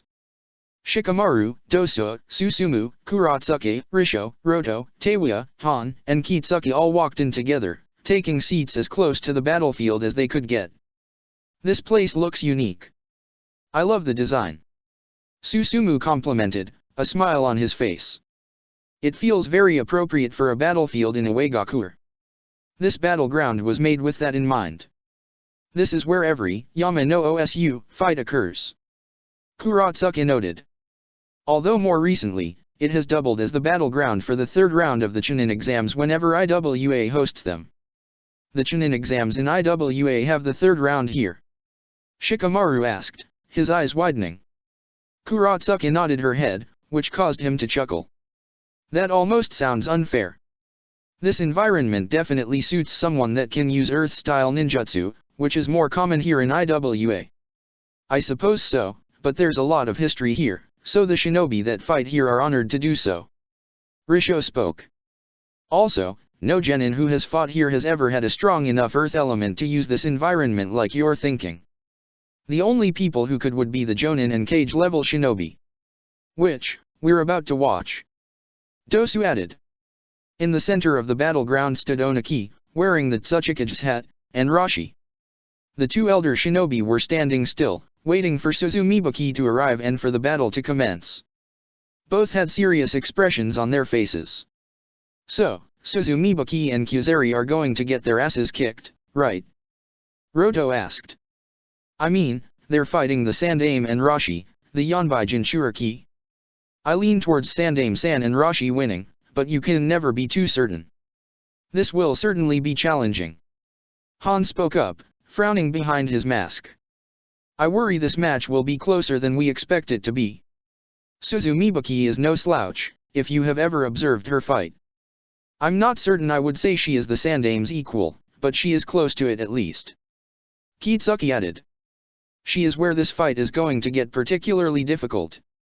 Come on Gramps. Kuratsuka closed her eyes in prayer. Do it. I believe in you. Lots of chatter could be heard from the chairs as people spoke amongst one another about the fight. Rashi was looking around the crowds of people while Onaki was focused on the top of the stairs, waiting for Suzumibuki to arrive. She should have gotten here early, just like us. Bah. That's already a sign she's not ready for the title. Onaki crossed his arms. Technically, the fight doesn't start until 8 o'clock. That was the agreed upon time. She has a few more minutes. Rashi noted. Still. It doesn't leave a strong impression. The Sandaime shook his head. Heh. I suppose. Rashi chuckled to himself. His chuckling immediately stopped as he noticed someone in the crowd. Hey, Onaki, didn't you say that Kurogane Kyuzeri was her partner? Onaki nodded his head. He is. Rashi shook his head, frowning. Apparently, he's not. He's in the audience. Onaki turned his head in the direction Rashi was looking. As his partner noted, Kyuzeri was sitting in the front row, alongside the Kurogane clan head and a couple other important members of the Kurogane clan, with his trademark scowl. He appeared to be dressed in the standard Kurogane clan armor and appeared as if he was ready to fight, but he was simply sitting down, his eyes focused intently on both Onaki and Rashi. Do you think she changed partners? Rashi questioned. That would make zero sense. Kyuzeri has not only been a huge proponent for her publicly, but I think he's one of the few shinobi in the village that could actually fight us at the level needed. Onaki noted, bringing his hand to his chin. Do you think she plans on calling off the 2 versus 2 and just challenge you to a solo duel? The Jinchuriki questioned. I hope. Onaki admitted. I would respect that. Greatly. The two shinobi turned their attention back to the stairs. Everything was silent in the Iwagakuer Stadium for 5 more minutes. Then, Suzumibuki then appeared at the top of the stairs. Cheers started to sound throughout the stadium as people began to applaud her. There she is. There's Kamaizura Suzumibuki. Good luck, Suzumibuki-sama. All hail the Yondaime Tsuchikage. Suzumibuki smirked in response to the cheering and started to walk down the stairs. As she began to walk down the stairs, another figure, the Edo Tensei, appeared behind her and began walking down the stairs right behind her. The second its appearance was noted, the cheering and applause stopped. Silence filled the area as people stared at the man following behind Suzumibuki. Onaki's eyes widened as he felt his stomach drop. What the devil? Rashi shook his head, his eyes glued to the man coming down the stairs. How? Mu-sensei. Onaki spoke softly. Instantly, chatter returned to the crowds of the people, as everyone focused entirely on the Edo Tensei. That man, that's Mu. Mu the non-person. Nidaime-sama? Nidaime-sama is alive. He can't be alive. He was buried here. His body was brought back after his fight with the Nidaime Mizukage. Then who the hell is that? Some look alike. No, that's no look-alike. That has to Nidaime-sama. The Konoha shinobi and their entire role looked at the revived Nidaime Tsuchikage with complete horror. This. Oh my god. Kuratsuka felt the urge to throw up. She shook her head, trying to fight the feeling. What the hell? Roto sputtered out. What's going on? What kind of sick joke is that? That can't really be the Nidaime Tsuchikage, right? Risho asked. There's no way. Musama died. Nearly half a century ago. This could be real. This could all be real. Kuratsuka spoke, a memory returning to her. I remember during the invasion in Konoha led by Orochimaru, Gramps told me about how Orochimaru apparently revived the dead. He summoned the Shodei Hokage, Nidaime Hokage, and our Shodei Tsuchikage to fight. He summoned Ishikawa-sama from the dead. Orochimaru did no jutsu like that. The Edo Tensei. Teiwa affirmed, her eyes narrowed on Mu's body. Look at his eyes and you'll see that his eyes are lifeless. That's the Nidaime Tsuchikage alright, but right now, it's just a living corpse. It's the exact same jutsu Orochimaru knew. And Suzumibaki knew this jutsu and used this technique to bring back the Nidaime. Han asked. There's no way she should know it. Doso shook his head, his eyes narrowed in suspicion. The Edo Tensei is a kinjutsu from Konoha. Orochimaru only stole the information about it just before leaving Konoha. There's almost a 0% chance Suzumibaki knows the Edo Tensei, or even knew enough to seek it out. Then who summoned Mu? Kitsuka demanded, his eyes narrowing. Is this the work of that Danzo fellow again? Susumu wondered. That makes no sense. Han shook his head. Assuming he knew the jutsu, why would he help Suzumibaki if he just tried to kill her? If anything, he'd want to assist Oniki in this fight. Recollection hit Shikamaru. The Nara's eyes widened as he recalled Naruto explaining to him their mission in Tsunagakure, where Gaara was confronted by his father, the Yondaime Kazekage. Yakushi Kabuto. Shikamaru said the name, scowling. He knows the Edo Tensei and he's already proven himself capable of sneaking in and out of the major shinobi villages. He has to be the one to have summoned him. I believe you're right. Dosu realized, gritting his teeth. That fiend must be here. Hold the fuck up, I know how that little shit's mind works. What does Kabuto get out of this? Why would he help Suzumibaki? Teiwa questioned. I don't know. Shikamaru said, his scowl deepening. But it must be him. He has to be the one responsible. Dosu proceeded to get up from his seat. We need to find him. We can worry about this Kabuto person later. If he is responsible, he most likely is somewhere nearby. We can find him later. Susumu suggested, shaking his head. For now, there's something more important to focus on. The Uzumaki gestured to the battlefield. Dosu grit his teeth for a moment but nodded his head and took his seat back. Gramps. Kuratsuka shook her head. Please, be safe. After what felt like an eternity, Suzumibaki and the Edo Tensei finished their walk down their steps. They then walked to the center of the battlefield, standing face to face with Oniki and Rashi. Finally. It's time for our fight. Suzumibaki stated sharply. She noticed the horrified, confused look on Oniki's face as the Sandaime did not even acknowledge her. A smirk developed on her lips as she raised one of her eyebrows.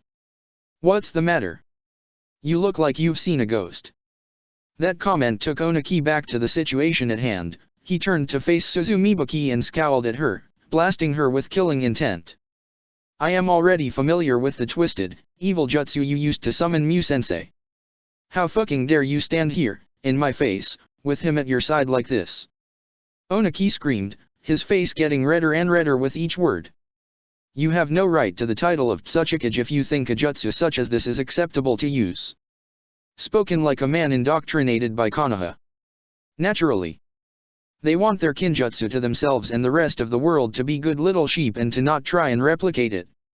Suzumibaki taunted, rolling her eyes. You're weak, Oniki. A real Tsuchikage would not be concerned with petty morals. Oniki was about to scream back at her again, but was stopped by the voice of his former sensei. Oniki. Mew spoke up. Oniki turned to face the man. Ignoring this wretched jutsu that has summoned me, is all of this really true? Did a third shinobi world war happen? And did you form an alliance with Konoha after it? I did. Oniki admitted, frowning. For the sake of IWA, though. Our villages were finally at a place where they could move on from all of the bitterness and form a solid foundation for peace. Peace. Suzumibuki repeated the word with a snarl. Tell that to my brothers. Tell that to the rest of the Kamaizuru clan that has died in the Third Shinobi World War. Or the Kurogane clan. Or all the countless shinobi slaughtered by Konoha's Yondaime Hokage and other shinobi of theirs. An alliance is not always the wrong call, but you should be taking advantage of it. Using them as a tool to advance your own agenda. Mew noted, shaking his head. From what I have heard, from Suzumibuki-san here, I can tell you have not done that. IWA is worse than it has been in years. What merit do you have to make that claim, Nidaime-sama? Rashi asked, glaring at the revived man. War casualties. The Kurogane clan suffered extensively and the Kamaizuru clan was nearly decimated. I was also informed of how, when Tsunagakure and another minor village invaded Konoha, Oniki aided them in their defense instead of taking advantage of a prime time to watch Konoha fall with none of the blood on Iwa's hands. How foolish. The Nidaime answered, frowning behind his bandages. That was a disappointment to hear about. I didn't believe you were capable of such an inept political move. I thought I instructed you better. Oniki did not answer immediately and closed his eyes, feeling the pain of his former sensei's disappointment. It is as I said, Mew-sensei. Times have changed. Letting Konoha fall to Suna and Oto would have been a bad decision. Not aligning with Konoha would have been a bad decision. There are bigger threats in the world that require cooperation, and peace requires being willing to look past the past and move on. He said, shaking his head. I remembered you as wiser, Mew-sensei. You were always a calm, rational person, yet I see here that after being summoned by Suzumibuki, you simply absorbed all the information she told you and took it as fact. That's not the Mew I remember and respect. Seems old age hasn't dulled your wit, at least. Mew noted, chuckling slightly. But I stand by what I said. I taught you better and laid out foundations for you to follow that would have brought IWA to an even higher status and you did nothing with it. IWA is doing alright, Nidaime-sama. And will continue to do alright. Rashi spoke up, crossing his arms. You would think that, wouldn't you? Suzumibuki said, glaring at the Jinchuriki. Cause it is. You'd know more if you didn't abandon the village on a quest for personal strength, only coming back once you found it. Rashi added, turning to face her. Oniki's had to face some of the hardest years in Iwagakure's history, both from the Third Shinobi World War and keeping IWA afloat afterwards once the village suffered immeasurable losses, both financially and militarily, but he stayed strong and kept our village safe. Nothing changes that fact. Mew brought his hand to his chin, turning to face the Jinchuriki. Rashi, correct. I don't believe we were well acquainted before my death. Your words interest me. Would you care to elaborate? Mew, you're not here to debate, and he has nothing worth listening to. He's just a lapdog to Oniki, a parrot for his ideals. Suzumibuki spoke up, glaring at the two elderly men in front of her. Now's not the time for words. It's time for us to restore IWA and take down Ryotenbin no Oniki. Mew's body stiffened slightly. His hands moved together and he started to get into position into fight, channeling chakra. I think he has plenty to say that I'd find interesting, but I'm not in a place where I can refuse, am I? Mew spoke, his eyes narrowing on Oniki. So, this is happening. You are going to fight me with the body of my former sensei. Oniki noted, scowling as he began channeling chakra in his hands. I will not fall to you. You disgrace IWA with this and I will make sure you learn the most painful lesson you'll ever learn. And you disgrace IWA through forgetting our history, doing nothing to help IWA grow and only sucking off to Konoha. Suzumibuki spat out. The Kamaizuru snapped her fingers. A swarm of thousands of bees quickly appeared from the air, surrounding her body. Rashi clapped his hands together and began channeling chakra. Red chakra slowly surrounded his body, forming 4 tails of chakra around his body as his physical appearance became more feral. Both Onaki and Mew extended their hands outward, dust-style, atomic dismantling jutsu. The 2 men released 2 large 3-dimensional chakra shapes, Onaki's resembling a drill and Mew's a pillar, from their palms. The 2 blasts of chakra rushed forward, covering the stalagmites in between inside the shapes, until the 2 jutsu collided. Upon collision, an explosion occurred inside the chakra structures, destroying the stalagmites, reducing them to dust with no rubble. 1000 Bee Stings Jutsu. The bees around Suzumibuki turned to face Onaki and fired their stingers off. Onaki made a hand sign, causing his body to levitate. The Sandaime lifted himself off the ground, avoiding the stingers. Suzumibuki then made a hand sign, causing the individual stingers to explode, releasing finer, smaller needles from each stinger that flew into the air in various directions at Onaki. Monkey Flame Release. Rashi opened his mouth and breathed out a massive stream of green fire that flew forward into the stingers before they could make contact with Onaki, causing them to melt. Heh. Rashi smirked as he looked over at Suzumibuki. I know you're strong and all, but you're not your Gramps. You're not at his level of bee-related ninjutsu yet to fight back against its weak spots. My lava release makes me a bad opponent for you. Suzumibuki grit her teeth in response, you think, huh? Before Rashi could respond, Mew closed the distance between himself and the Jinchuriki. Perhaps that's why I am here. Mew noted as he brought his hand forward to Rashi. Fuck, I can't let this guy touch me, not even once. Rashi cursed. The Jinchuriki jumped back, just in time as Mew missed grabbing onto his arm. In response, Mew made a sweeping gesture, forcing the ground underneath to rocket upwards. Rashi was sent flying into the air, coughing up blood. Ninja Art, Hornet Wings Jutsu. Suzumibuki jumped into the air as a pair of golden wings made from honey developed on her back. She flew directly to Rashi's free-falling body as she held out her right hand, which developed stingers on each finger. Overwhelming 5-needle dash. Lava style, scorching armor. Just as Suzumibuki's hand was about to touch Rashi, lava surrounded his body, merging with the red chakra around him. The Kamaizura flew backwards, avoiding touching him. Rashi was then able to continue his free fall, safely landing on the ground. Dust style. Before Suzumibuki could fly anywhere, she was surrounded by a large 3-dimensional cube of chakra. She looked upward just in time to see Onaki floating above her position, a grin on his face. Learn your place, brat. He said.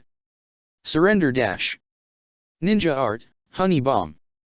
Suzumibuki clapped her hands and opened up her mouth, releasing a golden-orange-colored ball of honey from her mouth. The mouth made contact with the edge of the chakra cube around her, causing it to explode on impact, spraying honey throughout the inside of the cube. What's she planning? Onaki questioned, his eyes narrowing. The cube then started to melt. His eyes widened as the cube quickly vanished and the honey fell to the ground, landing on the surface and creating burn marks. Suzumibuki was still mobile in the air, her body now covered in the honey. That's... Onaki shook his head, scowling. I've never seen anyone shatter the chakra prisons of dust release. I am the one who is replacing you. It's only fitting I'm the first person to accomplish such a feat, then. Suzumibuki replied as she flew upwards. Onaki flew backwards as she rushed at him. Suzumibuki then chased forward towards him, extending her right palm forward, the stingers aimed at Onaki. Earth style, Grand Stalagmite. Mew stomped his foot on the ground, creating a gigantic stalagmite that rocketed up into the sky towards Onaki and Suzumibuki. The stalagmite was placed to hit directly behind Onaki's positioning. The Sandaime moved to his left to avoid being blocked. His progress was slowed slightly, however, causing Suzumibuki to reach him. Her right palm grabbed onto his left arm. Overwhelming 5-needle sting. Onaki hissed in pain as the stingers on her fingers injected venom into his bloodstream. He glared through the pain and reached out with his right arm, grabbing onto her honey-covered body. Earth style, weighted boulder jutsu. Instantly, Suzumibuki's gravity changed, causing her body to become infinitely heavier. Her body fell from the sky as her wings began to crumble until she hit the ground, creating a massive crater. Fucking Onaki's eyes widened as an overwhelming pain coursed through his body. He felt himself choke up blood slightly. Shit, get rid of the poison. He brought his right hand to the newly formed stinger wound on his left arm and began channeling chakra, dust-style, particle removal jutsu. Onaki's hand started to glow white. He winced in pain for a brief moment before the pain subsided. He then flew back to the ground, landing next to Rashi. Miu jumped over to Suzumibuki and tapped her body, removing the gravitational distortion. The Kamaizuru jumped out of her crater and proceeded to glare at the Sandaime. I am genuinely surprised that you're still able to move around. I didn't think my poison would have killed you, but I expected to see you writhing in pain. She admitted. He used dust release to combat it. Miu answered. He disintegrated the poison in his bloodstream on an atomic level. Based off my own personal use, the dust release is quite the effective counter against poison-related techniques. It'll take more than that to stop me. Onaki replied in between breaths. However, Onaki, I have now seen you use dust release 3 times.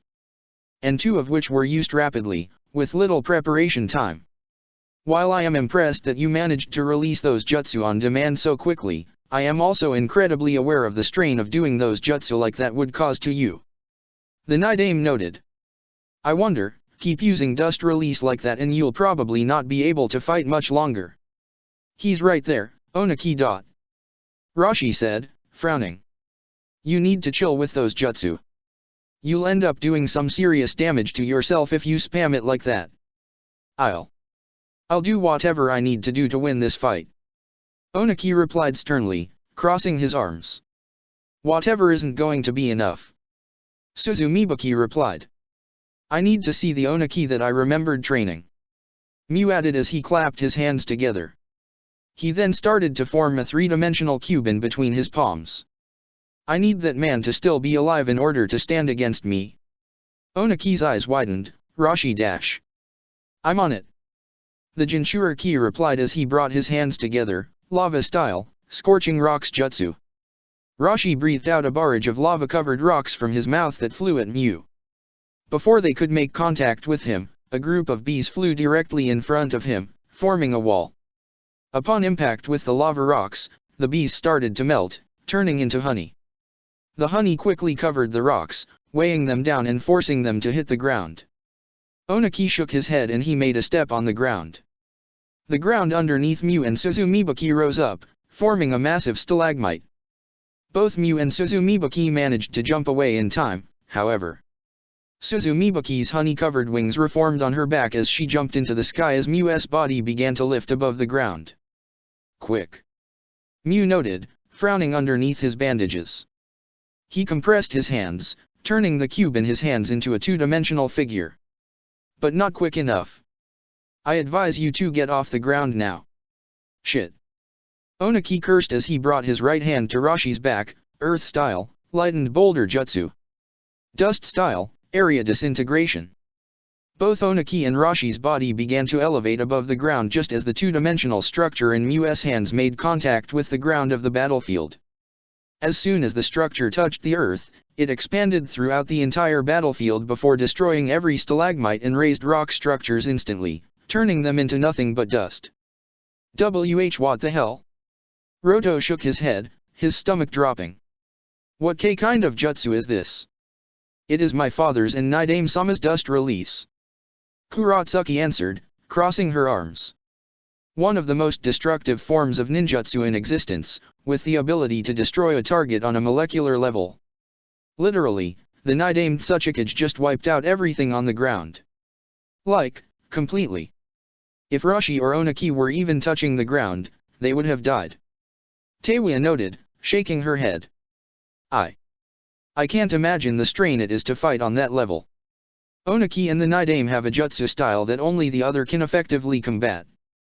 Han noted, frowning. No doubt Suzumibuki took that into consideration. Because she knows that her own jutsu aren't effective against Rashi and Sandaime-sama, she resorts to this bullshit. Roto noted. You can't take her out of the equation just yet. It would be unwise to do so. Susumu noted, bringing his hand to his chin. She landed a good hit on Onaki-san, and I know she must have more tricks up her own sleeve.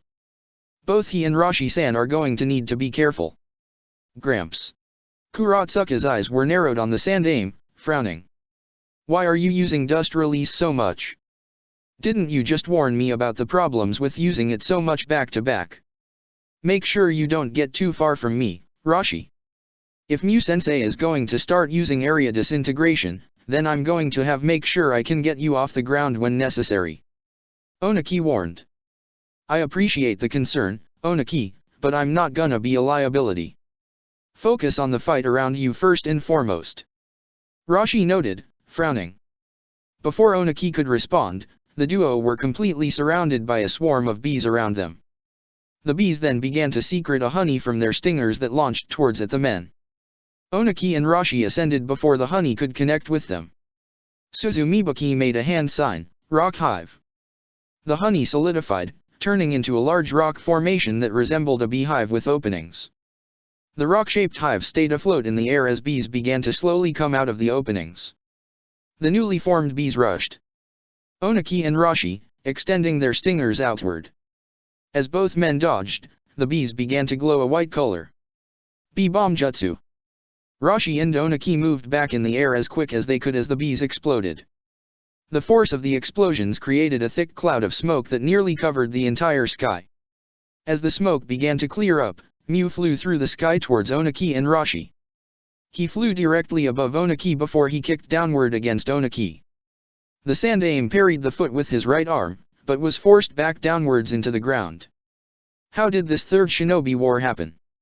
Mu asked as he continued to apply pressure, forcing Onaki into the earth. Onaki, using his left arm, made a sweeping gesture.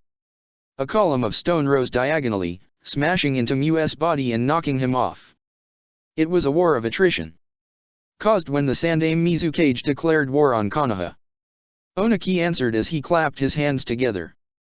Another column of earth rose up underneath Mu's position. The Nidaime jumped away in time and charged back at Onaki, making hand sings. The ground underneath Onaki opened up, creating a sinkhole that swallowed him. How did IWA get involved? Mu pressed. He made another sweeping gesture, causing the sinkhole to seal itself. Before the ground was recreated again, Onaki flew out of the hole. Floating above Mu, he made various hand signs, creating multiple stalagmites underneath Mu. The Nidaime proceeded to fly into the sky, but the stalagmites continued to rise. IWA was hurting at the time and we were running poor. I wanted to increase our wealth and an alliance with Kiri increased our revenue pool. And I was looking forward to a chance to getting Konoha back for the Second Shinobi World War. Onaki answered. When did we align with Kiri? Mu questioned, his eyes narrowing on the Sandaime as he flew to the left, getting out of range of the stalagmites. The Nidaime Mizukage and I had just killed each other in the Second War. I was aware of that. The Sandaime Tsuchikage shook his head, frowning. IWA was poor at the time and I felt like we needed an ally badly. It was a mistake at the time. I'm not denying that. The first of many mistakes. Suzumibuki shouted as she flew towards the Sandaime's position. Her bees flew ahead of her, each extending their stingers. You led the third shinobi war horribly. Onaki clapped his hands together, forming a dome of earth around his body. The bees continued to try and pierce the dome with their stingers. They damaged it, causing the rocks to crack. How many men died in the Third Shinobi World War? How many Kurogane? How many Kamaizuru? How many common citizens of IWA died? Suzumibuki grit her teeth as she made a hand sign. How many were killed by the Yondaime Hokage? How many lives have you forgotten about when you made that damn alliance with Konohagakure? Rashi made a hand sign before exhaling out a massive green fire stream from his mouth towards Onaki's dome. The flames rushed around, incinerating the bees and melting them. You can't blame the loss of lives on Onaki. War and death are synonymous. Rashi glared at the Kamaizuru. Onaki is the only reason IWA got out of war when we did. If anything, he stopped the death count from rising any further. By surrendering. Suzumibuki reminded. IWA never surrenders. Mew added, clapping his hands together. Instantly, the rocks around Onaki's shattered, turning into dust. Onaki was revealed in the center, with a large three-dimensional cube of chakra in his hands. He quickly made a sweeping gesture as the cube surrounded both Mew's and Suzumibaki's bodies. Quick timing. Mew praised, chuckling as he brought his hand outward, channeling chakra into it. But not quick enough. Rashi. Onaki turned to the Jinchura key. I'm on it. The Jinchura key took in a deep breath before he started to exhale, lava-style, dragon's breath. As Mew touched the surface of the chakra cube around him and Suzumibaki, shattering it instantly, Rashi breathed out a large stream of red lava from his mouth that flew through the sky towards them. The lava rushed into both Suzumibaki, completely encasing their bodies in it. Within seconds, Suzumibaki flew out of the stream of lava. Her body was covered with beeswax and honey, preventing her from taking the lava head-on. As she flew out, however, the beeswax armor began to fall off her body and to the ground. Her skin was very from heat and inflammation and she was swearing profusely. Bastard! She hissed. The lava stream in the sky began to fade, as if being disintegrated. Rashi's eyes widened as he quickly cancelled his jutsu and jumped away. A large cylinder-shaped structure made contact with the ground, creating a massive explosion, disintegrating all signs of Rashi's lava. Mew floated from the sky back down to the ground. The Nidamed Tsuchikage's right arm was melted off and his left seemed heavily wounded. You used your dust release to trap us for your partner to hit us with a jutsu we couldn't avoid. I'm impressed with both of you for the quick work with that technique. Mew praised. Without my arms, this match should be easier for you. Onaki did not say anything in response. His eyes narrowed on Mew's missing right arm. Before long, particles of dust began to form, recreating the right arm in its place. A scowl developed on his face. I knew it would do that. The Sandaime grumbled. My arm just grew back. Mew turned his head to face Suzumibaki. This technique you used to revive me makes me essentially immortal, doesn't it? If my limbs just regrew, I'd assume I would survive a killing blow. You're here until you have no use. Suzumibaki replied, crossing her arms. How wretched. Mew shook his head, his frown turning into a scowl. We can't do anything about this guy then. Rashi realized, his eyes starting to widen. We just have to wait until he forces us to submit. 'Cause he'll be able to fight forever. Back when Orochimaru revived Shodai-sama and the Shodai and Nidaime Hokage, Jiraiya was able to combat it by sealing their souls back into a scroll. Onaki recalled, frowning. Rashi, I don't suppose you have any proficiency in Fuinjutsu. Onaki, you've known me for over 50 years. Have I ever shown any interest in Fuinjutsu?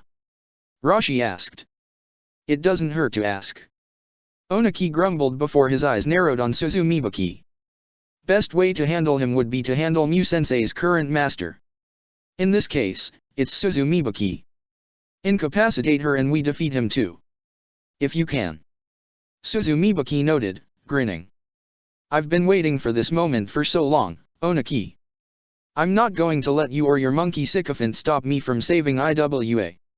She made a hand sign. The rock hive started to crack. An Uegaku or shinobi tried to scream but found herself unable. Blood was pouring from her chest and she quickly fell to the ground dead, she body leaning against the entrance to the Uegaku Torture and Investigation Unit's prisoner residence hallway. Yakushi Kabuto casually pushed the body to the side and walked through the door. The Akatsuki member then began to walk through a dark, marble hallway, blending into the shadows as he crept forward. Along the walls were iron doors with a small window one could look into. As Kabuto walked past each room, he glanced through the windows. The rooms were all simple, small cells, each housing a random prisoner inside. The prisoners were usually laying down in bed. Some of them had chains attached to their bodies and all had chakra sealing tags placed on their skin. Where are they? Kabuto wondered, scowling. The Akatsuki member continued to make his way through the hallway for 2 more minutes, looking into each room. He finally stopped upon looking into one room and noticing 2 occupants inside. A grin developed on his face. Finally, he said, sighing in relief as he placed his right hand on the door. Iron release. On cue, the iron cell door started to collapse on itself, creating a giant hole opening the room to the outside. What the fuck was that? Kabuto chuckled as he walked into the room. Both Kanjiki Etaro and Kanjiki Metaro were together in the room, both chained to the walls. Pardon the interruption. I hope I didn't interrupt any lovely chit-chat between the two of you. Kabuto said. I don't think you'll mind, though. Who the fuck are you? Etaro demanded, his eyes narrowing on the forehead protector. Did you just smash that door like that? You a Kurogane or something? No, I'm not. I'm Hajime Uroshi. Kabuto cut himself for a moment before he shook his head, frowning. No. I'm Yakushi Kabuto. You both can call me by my actual name. I don't intend for us to stay in IWA for too long. Yakushi Kabuto. Metaro frowned in response. Are you breaking us out? Another chuckle escaped Kabuto's lips as he felt out his hands. Two large snakes rushed out from his sleeves. They opened their mouth and bit down on both Etaro's and Metaro's necks. Both men's eyes widened as they hissed in pain as blood began to drip down their necks. What the hell? Etaro groaned. The newly formed snake bite quickly formed into a seal that resembled the kanji for snake. What was that? Metaro demanded, his eyes narrowed. Was that a curse? No. I don't really have any invested interest in curse marks or anything. That's just an insurance policy. Kabuto noted, almost talking to himself as he adjusted his glasses. A mark of the Snake Clan. They can find you now, wherever you are. Etaro seemed to want to shout something back, but Kabuto proceeded to walk over. A chakra scalpel developed in his hands as he sliced through the chains that held him against the wall. He then did the same for Metaro, freeing both brothers. He then swiped forward twice, cutting the chains on their hands. I don't suppose you need me to destroy those chakra sealing seals. You can do that yourselves. Kabuto said. This is happening. You're actually busting us out. Etaro said, eyes narrowing on the man. Why? What are you getting out of this? Metaro asked. We've never met. I heard you two were locked in here and I wanted to employ you for something.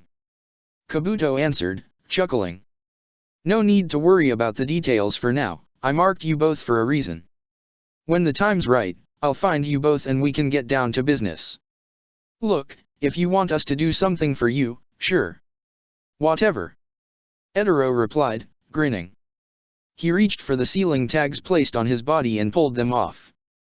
Upon taking the last one off, he held out his hand, channeling chakra into it, creating a small ball of lava in his palm. We're pretty honorable guys if you're on our good side. You're getting us out of this bullshit, so we owe ya one. You said you'll find us? Then do so later. If you need us, we will be more than willing to assist you in whatever, whenever.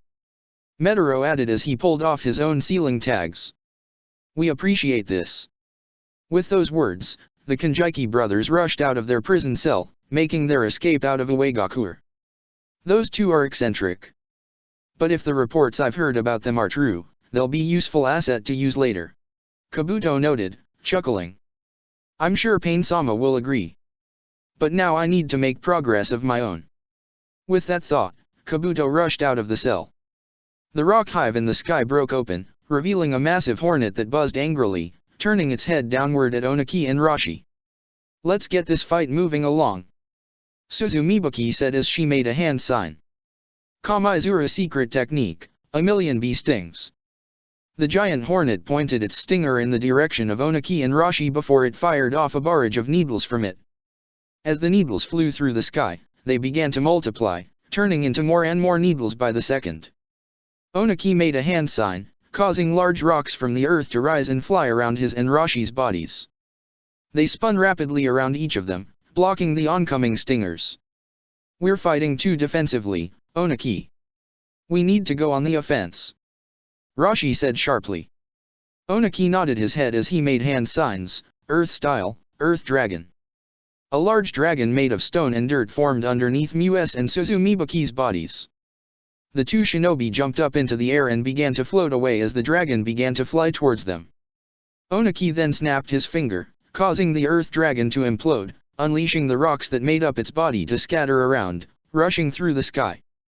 The rocks moved much faster than the dragon and a few slammed into Mu's back and Suzumibaki's head, causing her to bleed.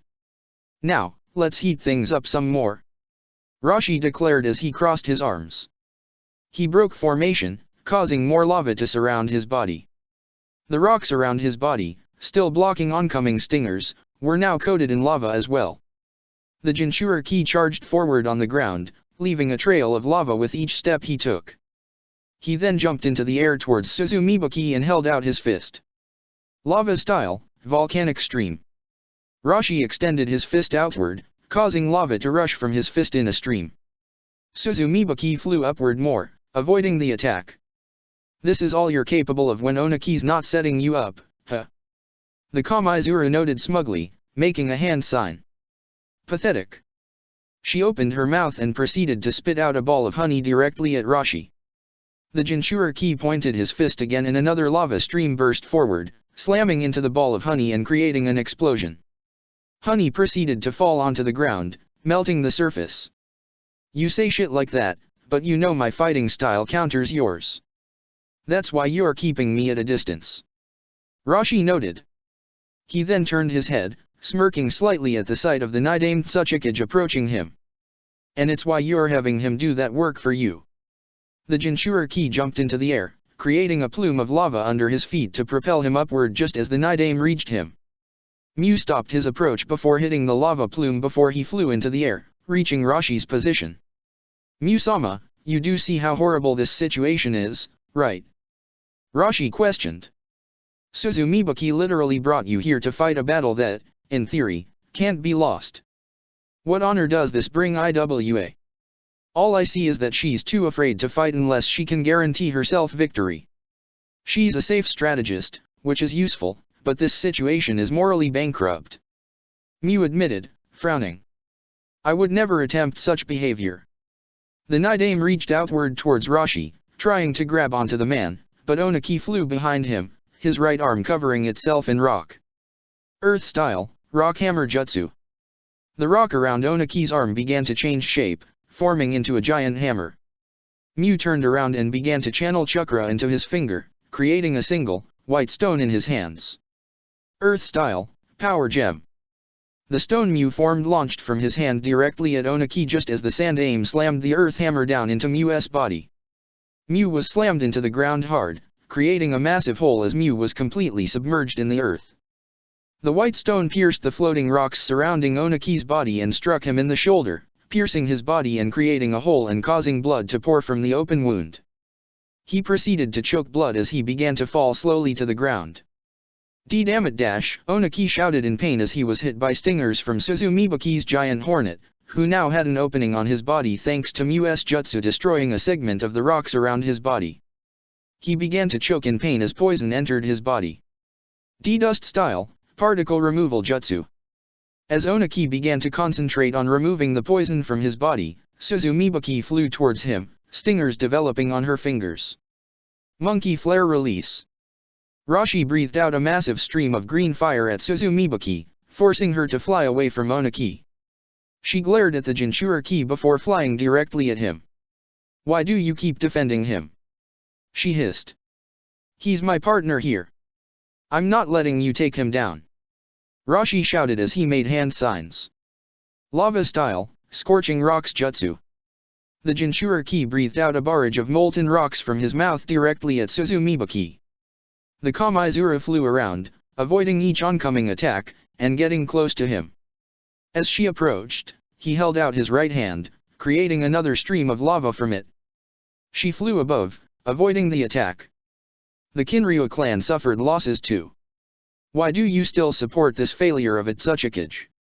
Suzumibaki demanded. "Our village needs to move on. Our village is moving on. You're the one stuck in the past." He rolled his eyes in response as he jumped into the air, flying directly at her. "And don't call me a Kinryu. I know this might be a bit hard for you to understand, but I discarded my clan name. I'm just Rashi, shinobi of Uegakur. Rashi jumped to Suzumibuki's position and delivered a lava-covered fist straight to her face. The Kamaizura was sent flying back to the ground hard, beeswax falling off again upon impact. Ass. Asshole. She hissed. Blood was dripping from her nose as she wiped it. You're a fucking kiss ass. Nothing more. He's a loyal shinobi. Onaki commented, rushing to Rashi's side. He was breathing heavily and his right hand was now over the hole in his shoulder, but he had cleaned his body of the poison. Suzumibuki glared, loyal to you. Loyal to a weak man who kisses Konoha's ass. Onaki sighed, call me weak all you want, but I've been in IWA my whole life, fighting for it and doing what I can to hold it together when weakened. I never once walked away from the village whenever my ego was bruised, like you and your brothers did after the Third Shinobi World War. Don't insult my brothers. Suzumibuki growled in response. We only went on a mission to get stronger and succeeded. You can't condemn that dash. I granted you that right, Suzumibuki, all those years ago. Onaki said, crossing his arms. And regardless of what your intentions were, you left the village when it needed all of its manpower. You abandoned IWA. He shook his head. You're not fit to beat such a kid. Shut up, shut up, shut up, shut up, shut up, shut upshut. Suzumibuki continued to shout as her wings flapped, bringing her up in the air. I am Iwagakure's future. Learn your fucking place, you goddamn relic. Learn yours. Onaki's words died on his lips as he noticed a small white cube being lifted from the hole Mew was sent downwards. Shit. Rashi. Jump. Dust style, area disintegration. Onaki's body floated above the ground while Rashi jumped into the sky just in time as the ground was, once again, covered by a two-dimensional shape that wiped out everything on the ground, traces of honey, melted lava, newly formed stone structures, turning everything to dust once more. Suzumibuki made a hand sign, causing the large hornet to finally stop mass spraying its stingers and fly downward to Rashi. The Jinchuriki turned his head to face the creature. Kamaizura secret technique, hornet bomb. Rashi's eyes widened as he began to channel more chakra around his body, covering himself in more lava armor. Fuck dash. The hornet self-destructed, the impact knocking Rashi back down into the ground, creating a crater. The hornet's remains were now turned into honey which quickly covered the Jinchuriki's body. Ah! He screamed in pain. The honey was overwhelming, it managed to cool off the lava armor around his body while somehow burning his skin. Rashi continued to scream as he pulled himself off the ground, his lava completely extinguished. Heh! Ha ha ha ha! The Jinchuriki heard a loud voice echoing in his head. Seems like you're in trouble. If only you had more chakra. If only you weren't a prideful bastard, maybe you'd be able to use version 2 and fight harder. Yanbai. Rashi grit his teeth from the pain. Please, help. What's my name? The voice growled in response. Son Goku. Help. Help me help Onaki. The Jinchuriki requested, doing his best to remain standing.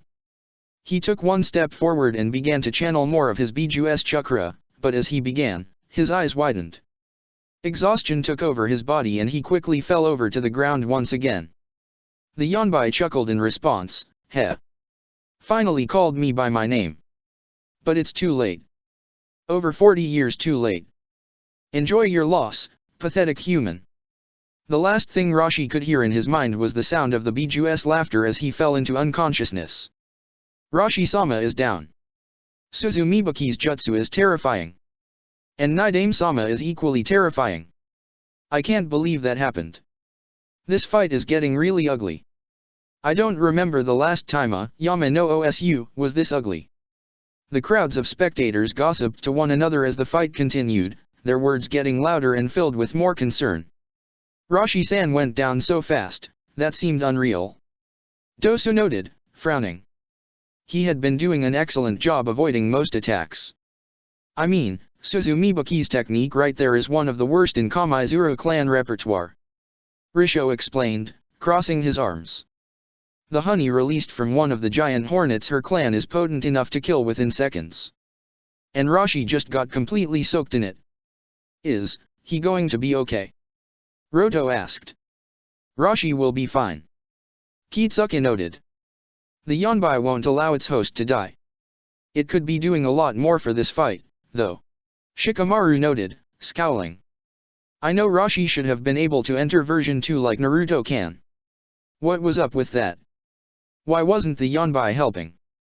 The Nara turned his head and noticed that Han was staring intently at Rashi's unconscious body.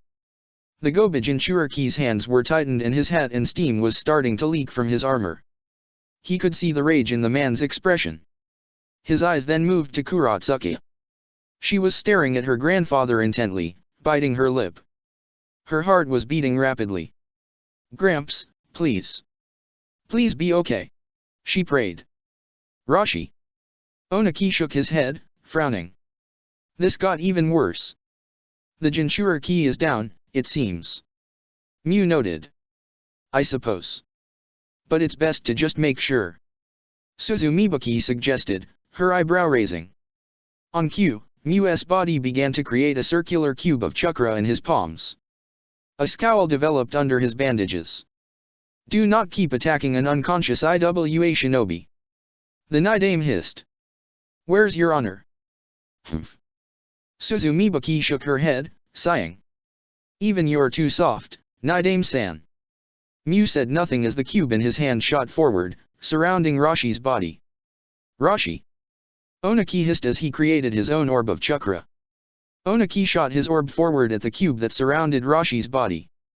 The collision shattered the cube, turning it into pieces of dust. Onaki's orb then enclosed around Rashi and carried him off the battlefield, into an empty section of the stadium seating. Fucking classless. Onaki snarled as he began to pant heavily. Attacking a man that's down dash. Get off your high horse. Suzumibuki snarled. What shinobi doesn't try and minimize risk factors? I want to make sure he stays down for the rest of this fight. You, were trying to kill him. Onaki corrected, glaring. A loyal shinobi to this village. You have no claim to the Tsuchikage's hat. Says a relic. The Kamaizura rolled her eyes as she made a hand sign. We'll see if you even have the authority to say shit like that in a moment. 50 bees appeared in a poof of smoke around Onaki's position. The bees charged forward at Onaki. The Sandaime clapped his hands together before he flew off the ground, avoiding their stingers. Even if you put on this hat, you're not fit for the title, it would be just a hat for you. Onaki said. You would not have my respect as Tsuchikage. I don't need your respect. Suzumibuki spat as she flew towards Onaki. I need you to submit. Onaki clapped his hands together, raising 10 large boulders that began to circle around his body. He then moved his hands forward, causing the rocks to fly towards Suzumibuki. The Kamaizura flew towards him, avoiding boulder after boulder, until she reached his position, stingers visible on her open palm. He then made another hand sign, causing the boulders to fly back towards them. Before Suzumibuki could embed the stingers into Onaki, one of the boulders slammed into her back and shattered, causing more beeswax to fall off her body and for her to cough up blood. She then flew up, avoiding the rest of the boulders, which surrounded Onaki's body once more. You know your grandfather's techniques, but you're not at his mastery. Onaki said, smirking. You need to keep remaking that beeswax armor, every time it shatters. I've only seen Ishikawa-sama's armor break twice, and those were because he faced a dust release explosion head-on. How do you expect to wear the same hat that he wore if you can't reach his level? Shut up. Suzumibuki shouted. Suzumibuki flew back towards Onaki, channeling chakra into her mouth. Onaki made a gesture hand, causing the boulders to fly towards her once more. She clapped her hands before she spat out a ball of honey from her mouth. The ball shot through each rock, piercing them and causing them to melt upon impact. Onaki then descended, avoiding the honey ball. Suzumibuki made a hand sign, causing the honey ball to erupt, spreading the honey. The Sandaime then flew back up, making sure to avoid getting hit by even a single droplet of honey. Mew flew into the sky above Onaki's position, creating a cube of chakra in his hands. The Sandaime turned around in time as Mu's chakra cube expanded and surrounded his body. Onaki brought his hands together, creating a cube of chakra of his own that he sent flying into Mu's. Just as the Nidaime's cube began to detonate, Onaki's managed to destroy it. An explosion resulted, sending the Sandaime flying to the ground hard. He coughed up blood as he pulled himself off the ground. Onaki, how much chakra do you have right now? Mu questioned. At the rate of your dust release, you can't have much left. The Sandaime did not realize he pulled himself to his feet. He breathed heavily, his eyes narrowing on the Nidaime before turning to look Suzumibaki in the eye. Onaki. Please. Surrender. Mu requested. It's a 2 versus 1 and I seem to be here indefinitely. This battle cannot be good for your health. You should listen to your predecessor. Suzumibaki said, grinning. Submit. Submit to the Yondaime Tsuchikage. And that's why. I can't. Onaki replied. He coughed up more blood as he gripped tightly onto his hat. I am the Tsuchikage, for a fucking reason. I refuse. Onaki choked up more blood. He brought his right hand to his mouth for a second and controlled his breathing before he continued to speak. I refuse to let someone do harm to IWA and its future. You will never become Tsuchikage. Says an old man who can't even speak properly without coughing up blood. You're weak, Onaki. You'll be lucky if any medical shinobi can treat you when this is all done. Suzumibaki noted, scowling. Nidaime-san, let's finish this. Mu's body began to move on command. Onaki, I'll be seeing you in the land of the dead soon enough, it seems. Both Suzumibaki and Mu flew towards Onaki's position. The Sandaime closed his eyes. I have little chakra. Rashi's unable to fight and I'm fighting one-on-one. I can't take much more. I will lose like this. He told himself, taking in a deep breath as he started to channel chakra into his palms. I'll put everything I have left into one final attack. I need this to knock Suzumibaki out, hopefully that'll end Mu-sama's attack. As Mu and Suzumibaki flew closer to him, Onaki made a swinging gesture around his body, creating an orb of chakra around his body. The orb then expanded, forming a dome around the entirety of the arena, completely encasing Suzumibaki and Mu. What? Suzumibaki's eyes widened as she began to reverse track, flying upward towards the edge of the dome. Mu's body continued to fly towards Onaki. Onaki, this jutsu. The Nidaime's eyes were on the edge of the dome. Is this my area disintegration technique? Did you expand its capabilities? The Sandaime did not verbally reply, he clapped his hands together as the edge of the dome started to glow a bright yellow color. Fuck. Suzumibaki hissed as her body began to encase itself in golden beeswax. Unlike usual, the beeswax remained physically on her as she continued to fly towards the edge of the dome. I need to get out of here. Mu continued to fly towards Onaki. He made a hand sign, causing a stalagmite to rise up from under Onaki's feet. The Sandaime jumped away, avoiding it while not breaking his concentration on his jutsu. Mu then snapped his finger, causing the stalagmite to shatter and scatter into shards of stone that flew towards Onaki. The Sandaime was then cut by multiple shards, slicing at more skin and drawing more blood. Despite the attack, the man did not lose his concentration on the jutsu. So close. Suzumibaki's flight was getting her closer to the edge of the dome. She managed to get her head out and her torso out of the edge of the dome. 4. IWA. Onaki growled as he clapped his hands together. No. Suzumibaki's eyes widened as she tried to get more of her body out of the dome. She had gotten her legs up to her feet out of the dome. Dust style, world disintegration. The large three-dimensional dome of chakra erupted from the inside, eradicating everything inside of it around Onaki's body. Mu, who was floating nearby him, completely disappeared, reduced to dust. Suzumibaki screamed as her lower legs, from below the knee, were destroyed on a particle level. They turned to dust, leaving gaping holes just below that blood fell from. Her hornet wings still buzzed as she remained flying above the dome. Her breathing was heavy as she turned her attention to the holes in her legs. Her body began to secrete honey and beeswax over the wounds, trying to cover them. Her eyes closed as pain filled her entire body. Within seconds, Mu's body reformed in the middle of the dome, taking shape again. Impressive Onaki. He was unable to finish his statement before his body was dismantled back into dust once more. The Sandame's eyes were narrowed on Mu's dust particles. He looked upward at Suzumibaki's figure, flying above his dome. He then made a slight gesture with his hands, causing the dome to expand upward. Fuck. She hissed as she started to fly further into the sky. Just a little more. Onaki breathed heavily. I need to end this, to end.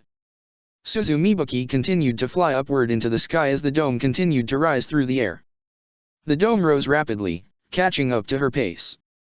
Her eyes widened in horror. No. She shouted, putting all of her strength into more power. I can't lose here. Almost. Onaki's breathing became harder as his dome almost reached her. As the edge of his dome touched what was left of her legs, a cold spell went down Onaki's body. Exhaustion filled him as he dropped his stance, the dome rescinding. No. I was so close. Onaki's eyes closed as his stomach dropped. I failed you.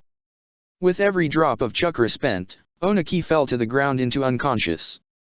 The chakra dome quickly shattered, turning into dust. Gramps. Kuratsuka screamed, getting out of her chair. Sandame-sama.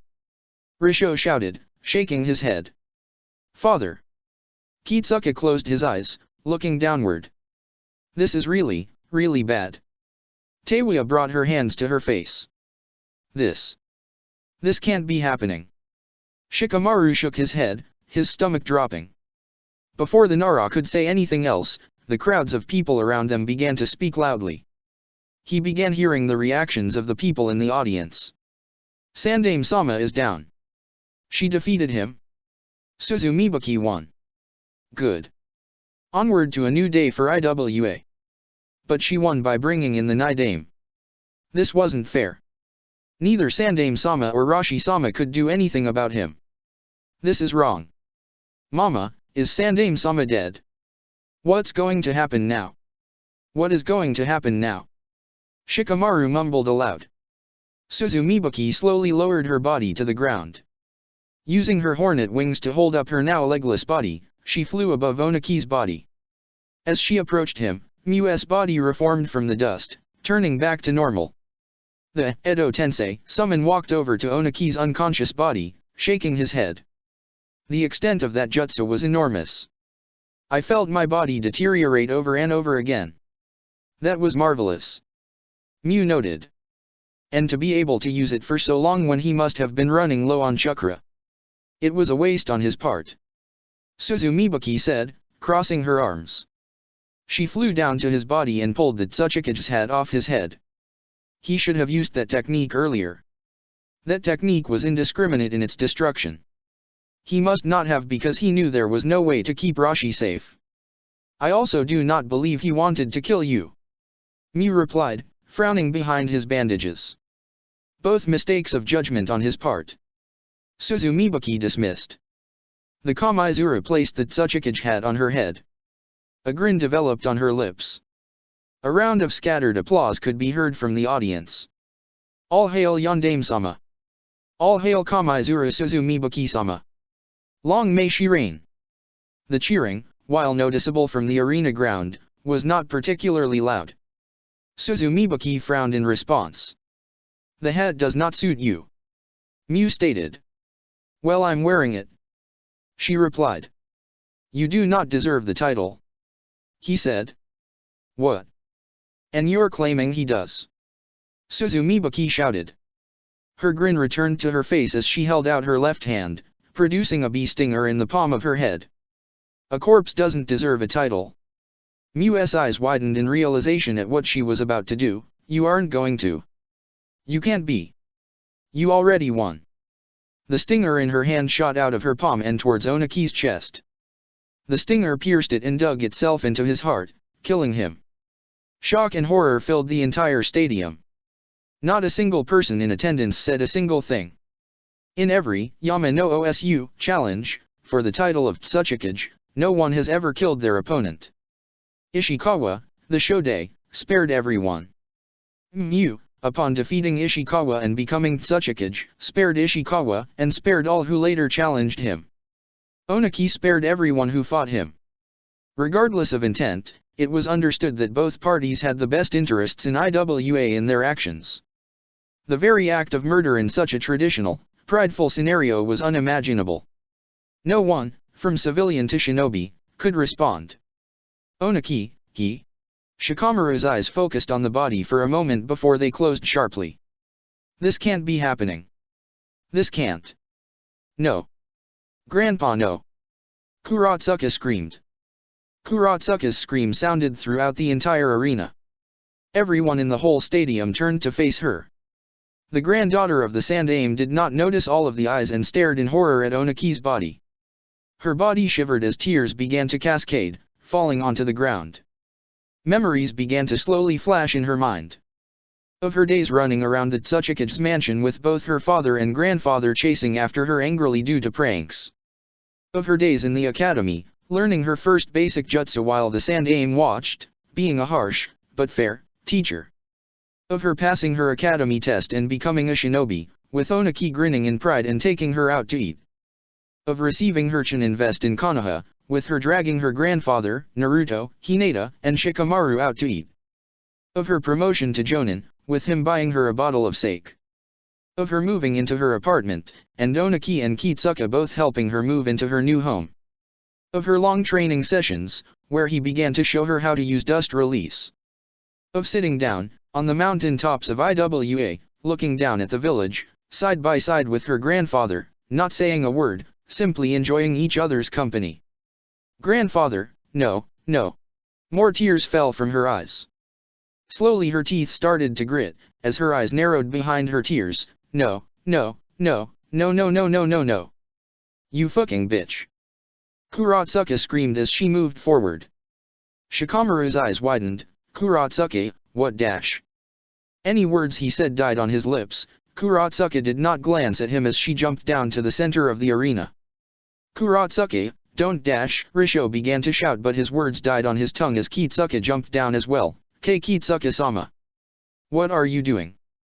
Kitsuka said nothing as he followed his daughter. The Nidaime Tsuchikage's hands moved on their accord, making a single hand sign. His body then began to split in half. A second figure, resembling Mu, left his back and stood side by side him. The two looked at each other momentarily. Why are you having me use my fission jutsu? The original Mu demanded. The fight's over. The other Mu said nothing as he walked over to Onaki's body and picked it up. It's the payment in exchange for you being here.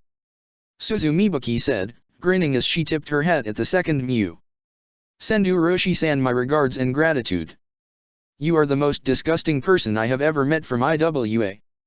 The second Mu noted, scowling. How dare you dash? Let go of him. Kuratsuka shouted, arriving at the center of the battlefield. She made a hand sign and breathed out a barrage of lava balls from her mouth towards the second Mu. The copy's body began to float, avoiding the attacks. He then started to fly away. Get back here. She shouted.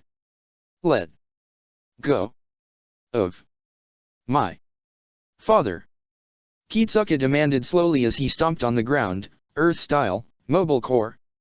A column of earth developed underneath Kitsuka's feet that carried him up into the sky. The copy of Mu glanced at the man. Shinobi, if you can follow me, please do. I am bringing Onaki's body to the man who summoned me. Please, catch up to me before I get too far ahead. He shouted. His words sounded throughout the stadium. Shinobi all across the arena heard his call. To the man who summoned him. Dosu's eyes widened in realization before his eyes narrowed in realization. He's leading away straight to Kabuto. Mu's clothes then flew through the sky rapidly, getting away. I won't let you get too far away. Kitsuka grumbled under his breath. He then turned his head to Kuratsuka. Kuratsuka, do not pursue. Leave this man to me. She began to shout. You know what you need to do. Kitsuka interrupted. Do what you need to do. Leave this man to me. With those words, Kitsuka jumped off the large column of earth as a new one formed underneath of the same height. He landed on it safely. He then began to run across the sky as new pillars of earth began to rise up, allowing him to follow Mu's copy. What I need to do? Kurotsuka mumbled under her breath. Her eyes turned to face Suzumibaki. The Kamaizuru was still using her wings to hover above the ground. Do you have something you're wanting to say, bitch? Suzumibaki asked, grinning. Ready to finally bow to a new authority now that your precious Gramps isn't Tsuchikage. You are no Tsuchikage. You'll never be Tsuchikage of this village. Kurotsuka spat out. I am. Suzumibaki replied, tipping her cap. I'm the Yondaime Tsuchikage. And I'm going to bring IWA to a new era. Starting with payback on Konoha and then focus on IWA growing even stronger as a powerful nation. Her grin faded as she glared at the girl. I'll do everything your fucking useless grandfather should have done but was unable to do. You'll do nothing. You aren't Tsuchikage. Kurotsuka hissed as she pointed at the Kamaizuru and began to shout loudly for the whole arena to hear. Kamaizuru Suzumibaki, I am Kurotsuka, and I challenge you to Yama no Osu for the title of Tsuchikage. Right here. Right now. Suzumibaki snorted in response, her snort turned into loud, unending laughter. You know you can't just challenge me, right? You need the support of the people of IWA, who wanted me as their Tsuchikage. She said sharply. That won't be happening dash. The Kamaizuru was silenced by the sounds of people shouting from the arena. Fight her! Fight her! She's no Tsuchikage. She's dishonored IWA. Fight her! Fight her! Kamaizuru Suzumibaki had only been Tsuchikage for less than a minute and she already had her first challenge for the hat, with the support of IWA against her.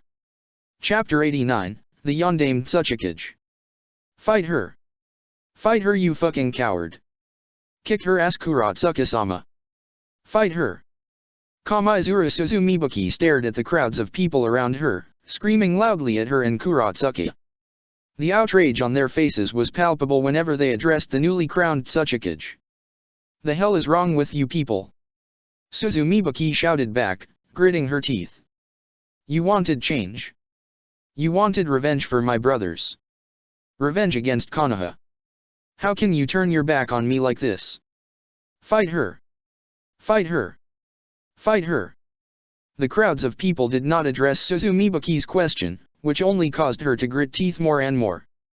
They don't support you because they now see what kind of person you are. Kurotsuka spoke up, gripping her hands into fists. They see you as the vengeful monster you are. You have no love for IWA or its people. You only want a subservient village to lead into war. I don't love IWA. Fuck that. I'm the only one here who seems to give a damn about our village's history. Suzumibaki growled back. Then why did you kill my grandfather? Kurotsuka spat out. He would have killed me too. She hissed back in response. You saw what he did to my fucking legs with that jutsu, imagine if I was still inside that damn dome of his. Besides, we need to put relics like that in the trash where it belongs. Kurotsuka shook her head in response, Gramps did that as a last resort and I know would have not killed you. Heavily wounded to end the fight, yes, but not kill. He would never have stooped to that level. Stop to your level. How dare you? Suzumibaki grit her teeth. She's challenging you, Yondaime-san. And she has the support of the people. Mu spat out. It's your duty to accept her challenge. You heard the Yondaime. Fight her. Fight her you fucking coward. Disgraceful. This whole village is a fucking disgrace. You all spit on the legacy of our village. Even you, Yondaime-san. Suzumibaki spat out. My grandfather is rolling in his grave hearing all of this. It's the other way. Mu crossed his arms. Ishikawa-san is a noble, respectful man who graciously, with no ill will in his heart, who graciously stepped down when I defeated him. He was a man who respected all points of view and recognized that everyone was only acting in what they thought was Iwa's best interests. The only people he would be angry at would be you, who killed a man solely because his vision of IWA was different than yours. He shook his head. You not only do not deserve the Tsuchikage hat, you do not deserve the Kamaizura name. Suzumibuki was silent for a moment. The crowd continued to scream at her, urging her to fight. Her eyes narrowed in anger at Mew before turning to face Kuratsuki. Her eyes were filled with pure hatred. The amount of killing intent leaking out of her exploded throughout the arena, silencing the majority of those watching. The jeers silenced as people silently stared in fear at the Kamaizuru. You know what? Fine. Let's fight. Suzumibuki said, crossing her arms. She lowered her body slightly to the ground, remaining level to Kuratsuki. Myself and Mew will be the last two you ever fight. Mew felt his body stiffen into a battle stance. The bandaged man grit his teeth. I already aided you in killing my student and you wish me to help kill his granddaughter? Just let me return to my grave already, damn it. A smirk developed on her lips. Nidame or not, you were a clanless nobody before you took the Tsuchikage title. A shinobi like you doesn't deserve the formal burial you received. Too much of a coward to fight me on your own that you're going to fight me with Nidame-sama as well. Kuratsuki asked, glaring. It was already a 2 versus 2 and Mew is only here in this mortal plane for a little while. Might as well make the most of his time. Suzumibuki replied, her smirk turning into a malicious grin as she turned into the crowd, to where Shikamaru was sitting. Besides, I know you have a partner that can fight by your side. I want to kill that Konoha scum you've been riding. Show him what a real Iwa Kunoichi does to Konoha shinobi like him. Shikamaru was quiet for a moment. The shock of Onaki's death was finally starting to fade. He turned to look at Kuratsuki, who still a scowl on her face, angry tears falling from her face.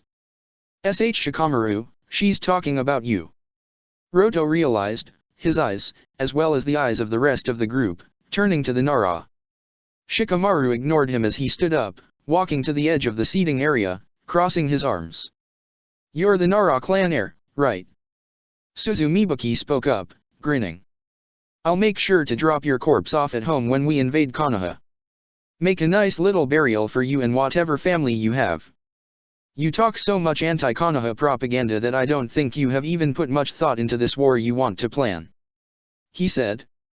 Our villages have suffered so much in previous wars against one another and you want to throw it all away. You're willing to risk the lives of loyal Iwa shinobi at the chance of destroying Konoha. She glared back in response, I've put a lot of thought into this. It won't be a chance, Iwa will burn Konoha to ash. Burn Konoha? The will of fire will always live on. Try and burn the village and you'll ignite its fire even more.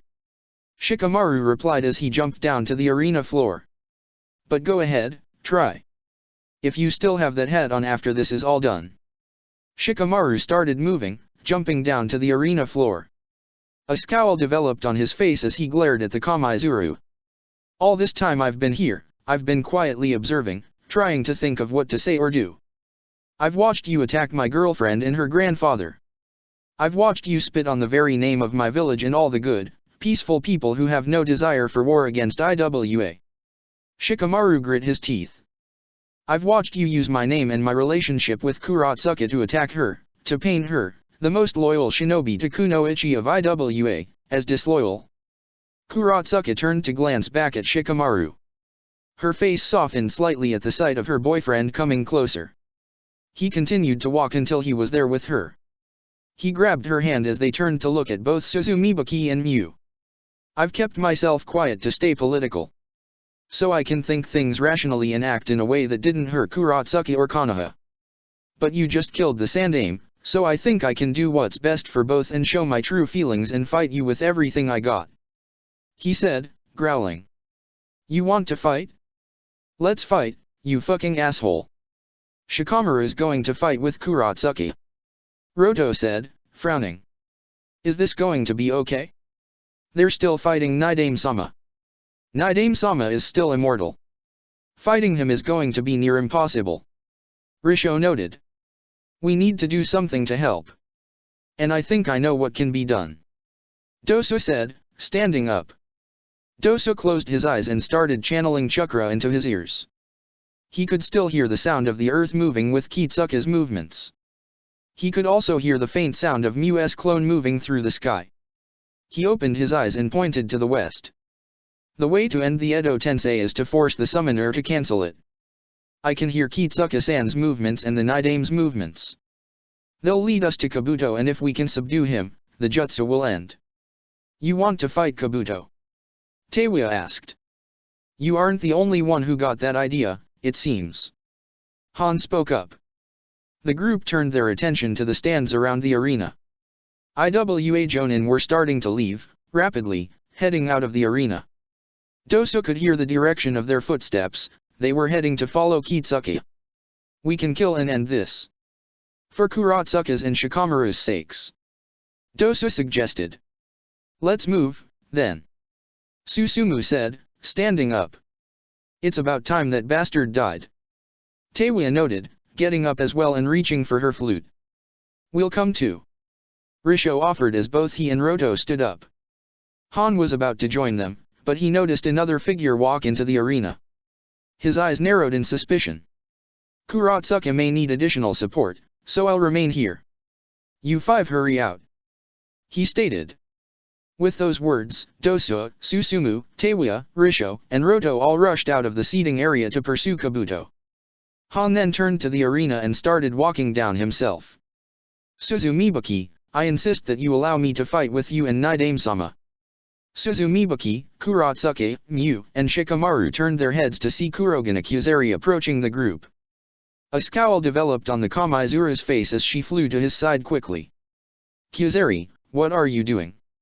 She hissed in his ear. No, what are you doing? He whispered venomously into her ear.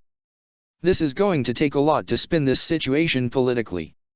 Accept my help in this fight or your reign as Tsuchikage will be filled with these fights. Kyuzari cleared his throat before he turned to address the crowds watching. People of IWA, our Yondaime Tsuchikage allowed herself a moment of emotional outrage due to the loss of her brothers. And while her move was unprecedented, can we seriously blame her for her action? We are a people who have suffered countlessly at the hands of Konoha and Oniki, in the face of her brother's assassination, did nothing, nor planned to do anything. Kyuzari drew both of his swords, holding them tightly in his hands. The Kurogane clan still stands behind our Yondaime. We refuse to judge her rule based on one moment of emotional righteousness, as should you. The crowds of people were silent for a moment, as they processed the man's words. That unprecedented move killed my grandfather. Kuratsuka spat out. I don't condone the death of the Sandaime, just that we cannot condemn it. Kyuzari replied. Of course you can. Shikamaru spoke up. Oniki cared about this village and has served it for years. Her actions caused a man who gave his all to IWA to die. What do you know about IWA, Konoha-born trash? Kyuzari's eyes narrowed. Having relations with an IWA kunoichi does not grant you an understanding of our village. You know nothing of IWA, so you have no right to even speak on the issue. He speaks the truth, though. The five shinobi turned back around to see Han walking forward. Steam was pouring out of the furnace on the back of his armor and the man was cracking his knuckles. Han-sensei?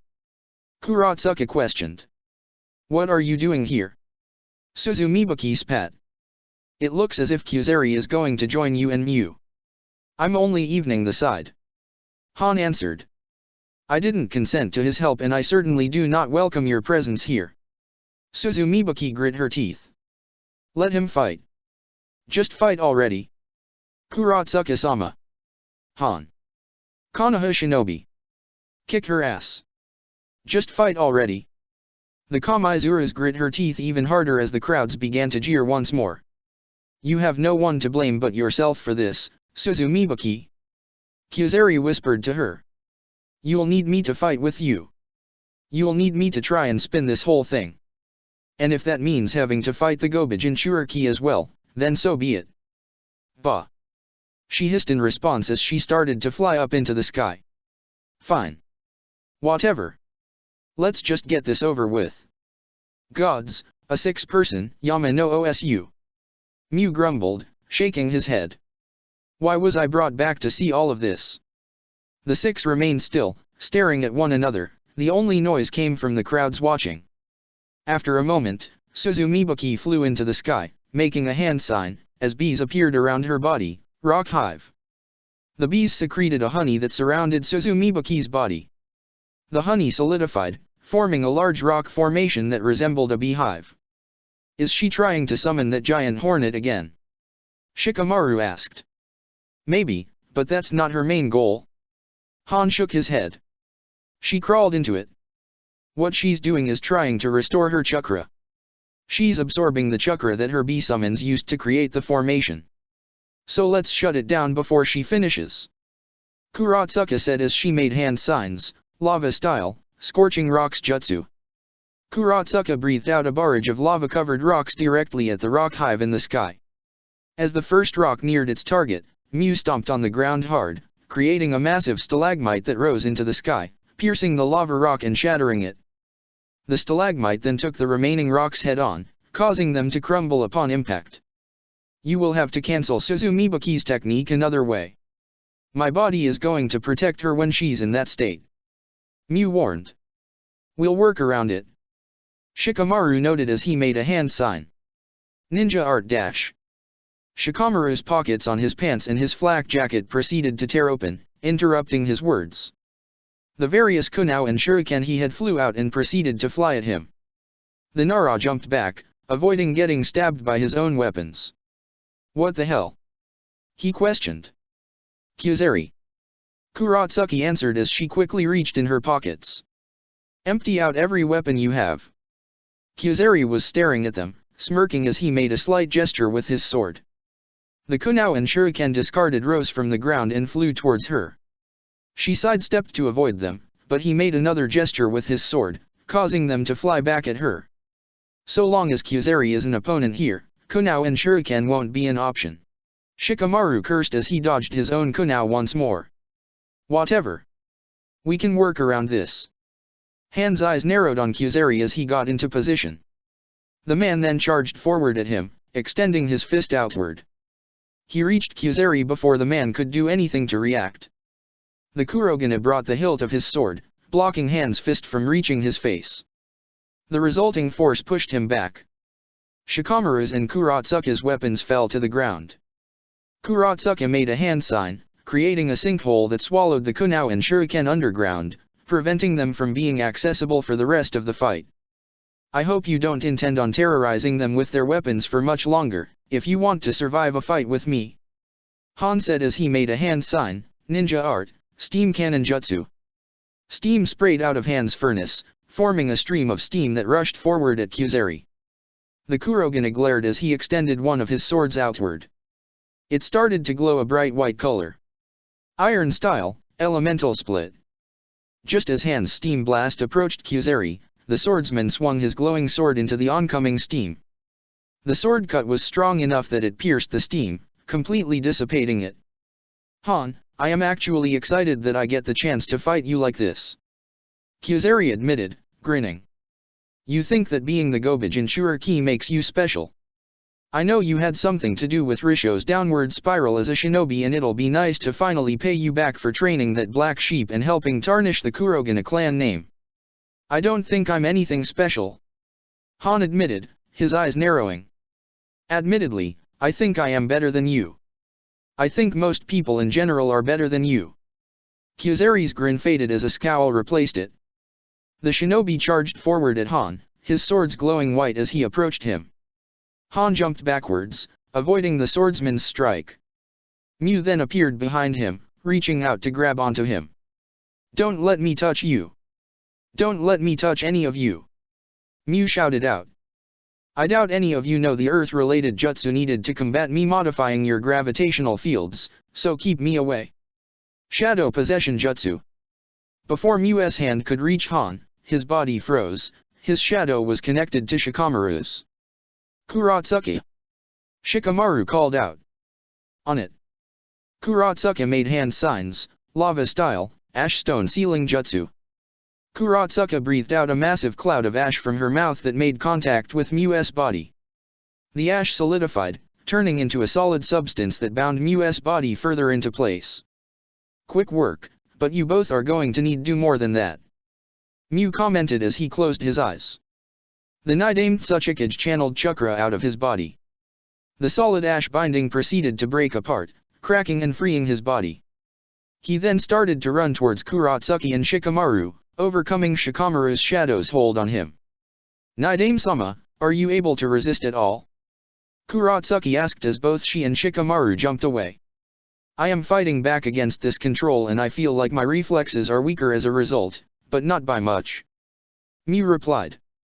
Thankfully my body has already used the fission jutsu to split myself into two. So long as I am in two, I have only access to half of my chakra. I am physically incapable of performing dust release, so this should make me a more bearable combatant. That's a relief, yeah, but it still doesn't change the fact that he can't be killed. As an Edo Tensei, he'll keep coming back to life if we destroy his body. Shikamaru bit his lip in thought. We need to take down Suzumibuki. She's not the one who summoned him, but he's taking her orders. If we dash. Shikamaru's words died on his tongue as Mew rushed over to him, reaching out. He immediately ran through hand signs, earth style, mobile core. Before Mew could touch him, the ground underneath Shikamaru's feet rose, creating a column of earth that launched Shikamaru into the sky. Mew then flew into the sky, giving chase. Shikamaru then made a hand gesture, causing the ground to sink back to the earth, pulling him back to the ground. This could get dash. Shikamaru was interrupted by Kuzeri, rushing up to him. The Kurogane swung one of his swords at him, causing him to sidestep away. Die! Kuzeri hissed as he swung his sword at Shikamaru. Lava style, scorching armor first. Kurotsuka's body covered itself in lava just as she punched at Kuzeri. The Kurogane, noticing her attack, stopped his strike at Shikamaru and used his swords to parry Kurotsuka's lava-covered fist. The collision of lava on iron created a sizzling sound and steam poured out, but Kuzeri's swords remained intact, not melting from the lava's temperature. Eruption kick. Using his steam to propel himself forward, Han jumped towards Kuzeri in an instant, extending his foot outward. He kicked the man in the side hard, knocking him away from Kurotsuki. The Kurogane was sent flying through the arena until he slammed into the stone wall around the arena, creating a massive crater in the wall and causing dust to scatter. Nice kick. Shikamaru noted. Thanks. Although I know that won't do anything. Han admitted, frowning behind his mask. I know how resilient Kurogane shinobi are. He'll walk back in a second without a scratch. Before anyone could respond, the ground underneath the shinobi started to open up. Shikamaru, Kurotsuki, and Han jumped away in time as a large sinkhole had developed. They then looked up into the sky to see Mew still flying. The man snapped his fingers, causing the ground underneath their feet to open up again. The three jumped back in time as stalagmites rose from the ground. All three avoided getting pierced, but the ground rose 2-face and still cut into them. Kurotsuki received a sharp cut into her left arm while Shikamaru got cut in his right leg.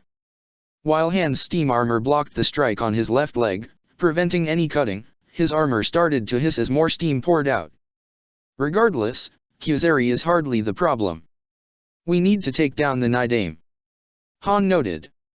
Kurotsuka's eyes moved from Mew to the giant rock hive in the sky. Her eyes narrowed. It's like Shikamaru said. We need to take down Suzumibuki first. But first, we need to shatter that hive of hers before she heals her chakra system to full again.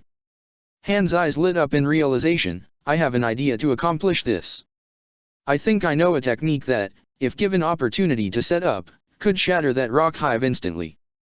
But I need to focus on this. I'll need you both to keep the Nidame and Kuzeri from interrupting. We can do that. Shikamaru said, nodding his head. Before he could say anything else, a strong breeze raced through the air, as if the wind was rushing towards them. Shikamaru immediately made hand signs, shadow protection jutsu. The shadows in the area rushed forward, surrounding Shikamaru, Kurotsuki, and Han in a dome of shadows. The dome formed just in time as a white blade of energy made contact with the dome. The blade managed to cut the dome, dissipating it, but did not pierce it. The dome disappeared, revealing the three shinobi inside completely unharmed. Don't hide from me like that. It'll do you no good. Kyuzari commented as he walked towards them away from the edge of the arena. His swords were glowing white. I'll cut through any defenses you got. Shikamaru, if you think you can keep Kyuzari busy, I'll keep Nidame-sama busy. Kuratsuki offered. Her head then turned to Han. We just need to shatter Suzumibaki's jutsu.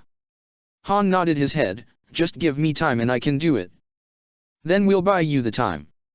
Shikamaru said. He then turned to Kuratsuki. Keep yourself safe, okay? She nodded her head in response, I'll do what I can. You do what you need to do as well. The two shinobi moved forward on the battlefield. Han remained in his spot as he started to take a deep breath. You cannot lose control, Han. You cannot lose control. Han spoke to himself. That incident was years ago, back in your teenage years. You're stronger. You're more capable. You will use the Gobi's chakra and not let it take over you. As Han's breathing became louder and more controlled, red chakra surrounded his body as 5 tails developed around him. This is really boring. Kabuto yawned as he turned a page in his book, Tengoku no Sato, by Rashi. The Yakushi sat on a slightly raised rock formation in one of the caves that connected Uegakuer to outside the village. Laying on the floor were bloody bodies of Uegakuer shinobi who had been guarding the entrance and exit to the cave. Kabuto had some small blood patches on his fingertips as he turned the page of his book once more. I don't know why people always praise this book.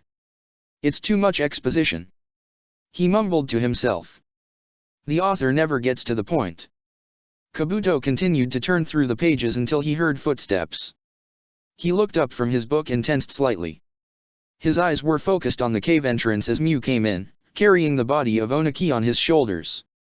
Ah! Finally! Kabuto exclaimed, grinning as he tossed his book to the side, it landing in a puddle of blood of one of the guardsmen of the cave. I was wondering when you'd get here. It seems like Suzumibaki's little fight took a while, did it? Mew scowled as his body moved of his own accord, bringing Oniki's corpse to Kabuto. He sat down the body of his former student as the Akatsuki member began to marvel at it. Let it be known that you are a twisted man. I have met many men, including Uchiha Madara, and you are amongst the top of the most evil. The Nidame noted. Ah, I'd be hurt if I believed in good and evil. Kabuto replied, chuckling slightly as he pulled out a sealing scroll. He opened it and placed Oniki's cadaver on top of it. Come to think of it, I'm surprised that you believe in such a concept. As Tsuchikage, you were well regarded for having such a calm, rational mind that would do anything for IWA. Surely you know that morality is entirely subjective. I would have agreed to that, but you seem to have found the limit to my belief. This, undead summoning jutsu, is evil, as are both you and Suzumibaki. Mew declared. Yet you'd turn on alliances and the other shinobi villages without a second thought, killing millions. Funny how morality works in the most convenient of circumstances. Kabuto replied, shrugging his shoulders. We always can justify our own actions, because we know why we're doing them. To anyone else, we're probably evil. But I know what I'm doing and why I'm doing it. And I don't think you or anyone has the right to classify my actions as evil. Mew was silent for a moment as he continued to stare at Kabuto. The former right hand of Orochimaru made a hand sign and sealed Oniki's body within the sealing scroll. He then picked up the scroll and put it back in a pocket in his IWA flak jacket. I'm not interested in a philosophy debate with you. All I want is to return to my eternal sleep. Mew declared. Kabuto shrugged his shoulders, as far as I'm concerned, I don't need you. Only reason you're still around is because Suzumibaki-san is using your other half. Mew's eyes widened momentarily as he heard the sound of approaching footsteps. A chuckle escaped his lips, you are about to realize bringing Oniki to you like this was a grave mistake. I was followed here, after all. Oh, I know you were. Kabuto grinned as he turned his head to the cave entrance. That was the point. As Kabuto's eyes focused on the entrance, the ground under his body raised up. The ground rushed to the ceiling of the cave, slamming into the earth. The impact caused debris to fall from the cave ceiling. Kitsuki rushed into the cave entrance, eyes narrowed on the raised earth formation. IWA Jonin, it took you long enough to get here. Mew said, shaking his head. You were fast in your retreat. Kitsuki admitted, scowling, his eyes narrowing further on the earth. He then ran towards it, his hand becoming covered in stone, earth-style, rock shatter. Kitsuki's earth-covered fist hit the raised rock formation, causing it to explode on impact, turning it all into debris. Rock and gravel scattered throughout the cave as the ceiling began to leak more debris, filling the area with dust clouds. The entire cave shook at the impact. When the dust clouds started to dissipate, Kabuto stood on the ground, a few feet away from Kitsuki. The Akatsuki member's body was covered in a silver-grayish armor that slowly faded to his normal skin tone. When the armor disappeared, a grin developed on Kabuto's face as he took his glasses. Remarkable. The iron-style Kekkei Genkai even protected my glasses. Adding that with the Kagaya clan's Shikatsu Myaku, I should theoretically be untouchable. He admitted, chuckling. Who are you? Where is my father's body? Kitsuki demanded. Kabuto put his glasses back on his face and stared at Kitsuki, frowning. I must admit, I was hoping to see Kuratsuki instead of you. Even more killing intent leaked off Kitsuki. What do you mean by that? I figured one of you two would have followed me and I'd rather have her body. Her lava release would have made her a more interesting specimen. Kabuto explained. He adjusted his glasses slightly as he grinned at the man. But you'll do. Your complete mastery of Earth-style ninjutsu will make you an interesting cadaver, at the very least. I don't know what you intended on doing with her, or me, or my father's body. It doesn't matter. Kitsuki growled as he made hand signs. You're dying today. Earth-style, Earth Dragon. A large dragon made of stone and dirt developed underneath Kabuto's feet. The silver-haired shinobi jumped back as the dragon immediately turned around and flew towards him. Kabuto reached forward to the dragon's head and before it could slam itself into him and explode, Kabuto embedded his own chakra into it. Immediately, the earth dragon fell apart, the individual stones turning into pink crystal shards. What the hell? Kitsuki's eyes widened. A chuckle escaped Kabuto's lips as the crystal shards surrounded his body, revolving around him at a rapid speed. As they continued to move, they started to change shape, becoming sharper and resembling shuriken. I know you're a master of earth release, did you know that the crystal release bloodline is almost a perfect counter to it? After all, I'm able to crystallize all solid matter I touch. Kabuto said, his grin widening as he made a hand sign, crystal style, wild dance of shuriken. The crystal particles launched at Kitsuki. The Iwa Jonin clapped his hands, causing a wall of earth to rise up in front of him. The crystal shuriken, however, pierced through the earth completely. Kitsuki's eyes widened as he proceeded to sidestep, doing his best to avoid each shard. Those crystal shards can pierce any earth, not even a single shard was blocked. That's ludicrous. He shook his head. How does he have this Kekkei Genkai? The crystal release was lost, not a single shinobi should have it any longer. 4 crystal shards managed to make contact with his shoulder, 2 of the cutting his skin and drawing blood while the other 2 embedded into his skin. Ugh. Kitsuki pulled out the crystal shuriken from his body, throwing them on the ground, and made a hand sign, earth-style, headhunter jutsu. His body sank into the underground. The remainder of Kabuto's crystal shards struck the cave's surface, hitting nothing. We'll see what he tries next. Kabuto noted, chuckling. He then turned to look at Mew. I'm going to have you guard the entrance to the cave. I'm sure Kitsuki-san here isn't the only who tried to pursue you. Do me a favor and kill them while I finish him off. As if I have a choice. Mew scowled as his body moved on its accord, leading him out of the cave. Now, where was I? Kabuto's words were interrupted as the ground underneath his feet opened up. He jumped back just in time to avoid Kitsuki trying to punch him with a stone-covered fist. Impressive, you didn't make a single sound with that move. You almost got me. Don't patronize me. Kitsuki snarled. Another chuckle escaped Kabuto's lips as he raised his hands. 2 large, thick, pink crystal needles developed in his hands. He threw them at Kitsuki, who made hand signs. Fire style, Phoenix Flower Jutsu. The Iwa Jonin opened his mouth, breathing out a barrage of fireballs. The flames struck the crystals, melting them, as the flames moved on. Kabuto sidestepped, avoiding the fire as Kitsuki rushed to him, his fist covered in stone. Kitsuki then made a hand sign, causing the ground behind Kabuto to rise up, forming a wall that blocked Kabuto from jumping backwards. Kabuto's body began to turn silver in color, covering itself in armor, just as Kitsuki punched Kabuto in the face. The impact shattered the stone of Kitsuki's fist, but seemingly did no damage to Kabuto's face. Kitsuki's scowl deepened, which earned him a chuckle from Kabuto. "Not sure if you want to be this close to me." The former right hand of Orochimaru noted as he took in a deep breath, lava style, dragon's breath. Kitsuki jumped backwards just as Kabuto breathed out a large stream of molten lava out of his mouth. Missing its intended target, the lava fell onto the ground and remained there, melting the surface and forming pockets of lava on the ground. Iron release, crystal release, lava release, just what kind of person are you? Kitsuki shouted. Kabuto only chuckled in response as he made another hand sign, preparing to continue the fight. Kyuzeri's fighting style is centered on his swords entirely.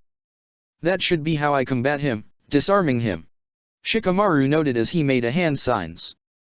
Ninja art, shadow stitching jutsu. Shikamaru's shadow broke apart, turning into multiple shadow needles. These shadow needles rushed from his body towards Kyuzeri. The Kurogane jumped backwards, avoiding the shadows. The shadows continued to race after him, reaching for his arms. He, once again, continued to jump to avoid getting touched.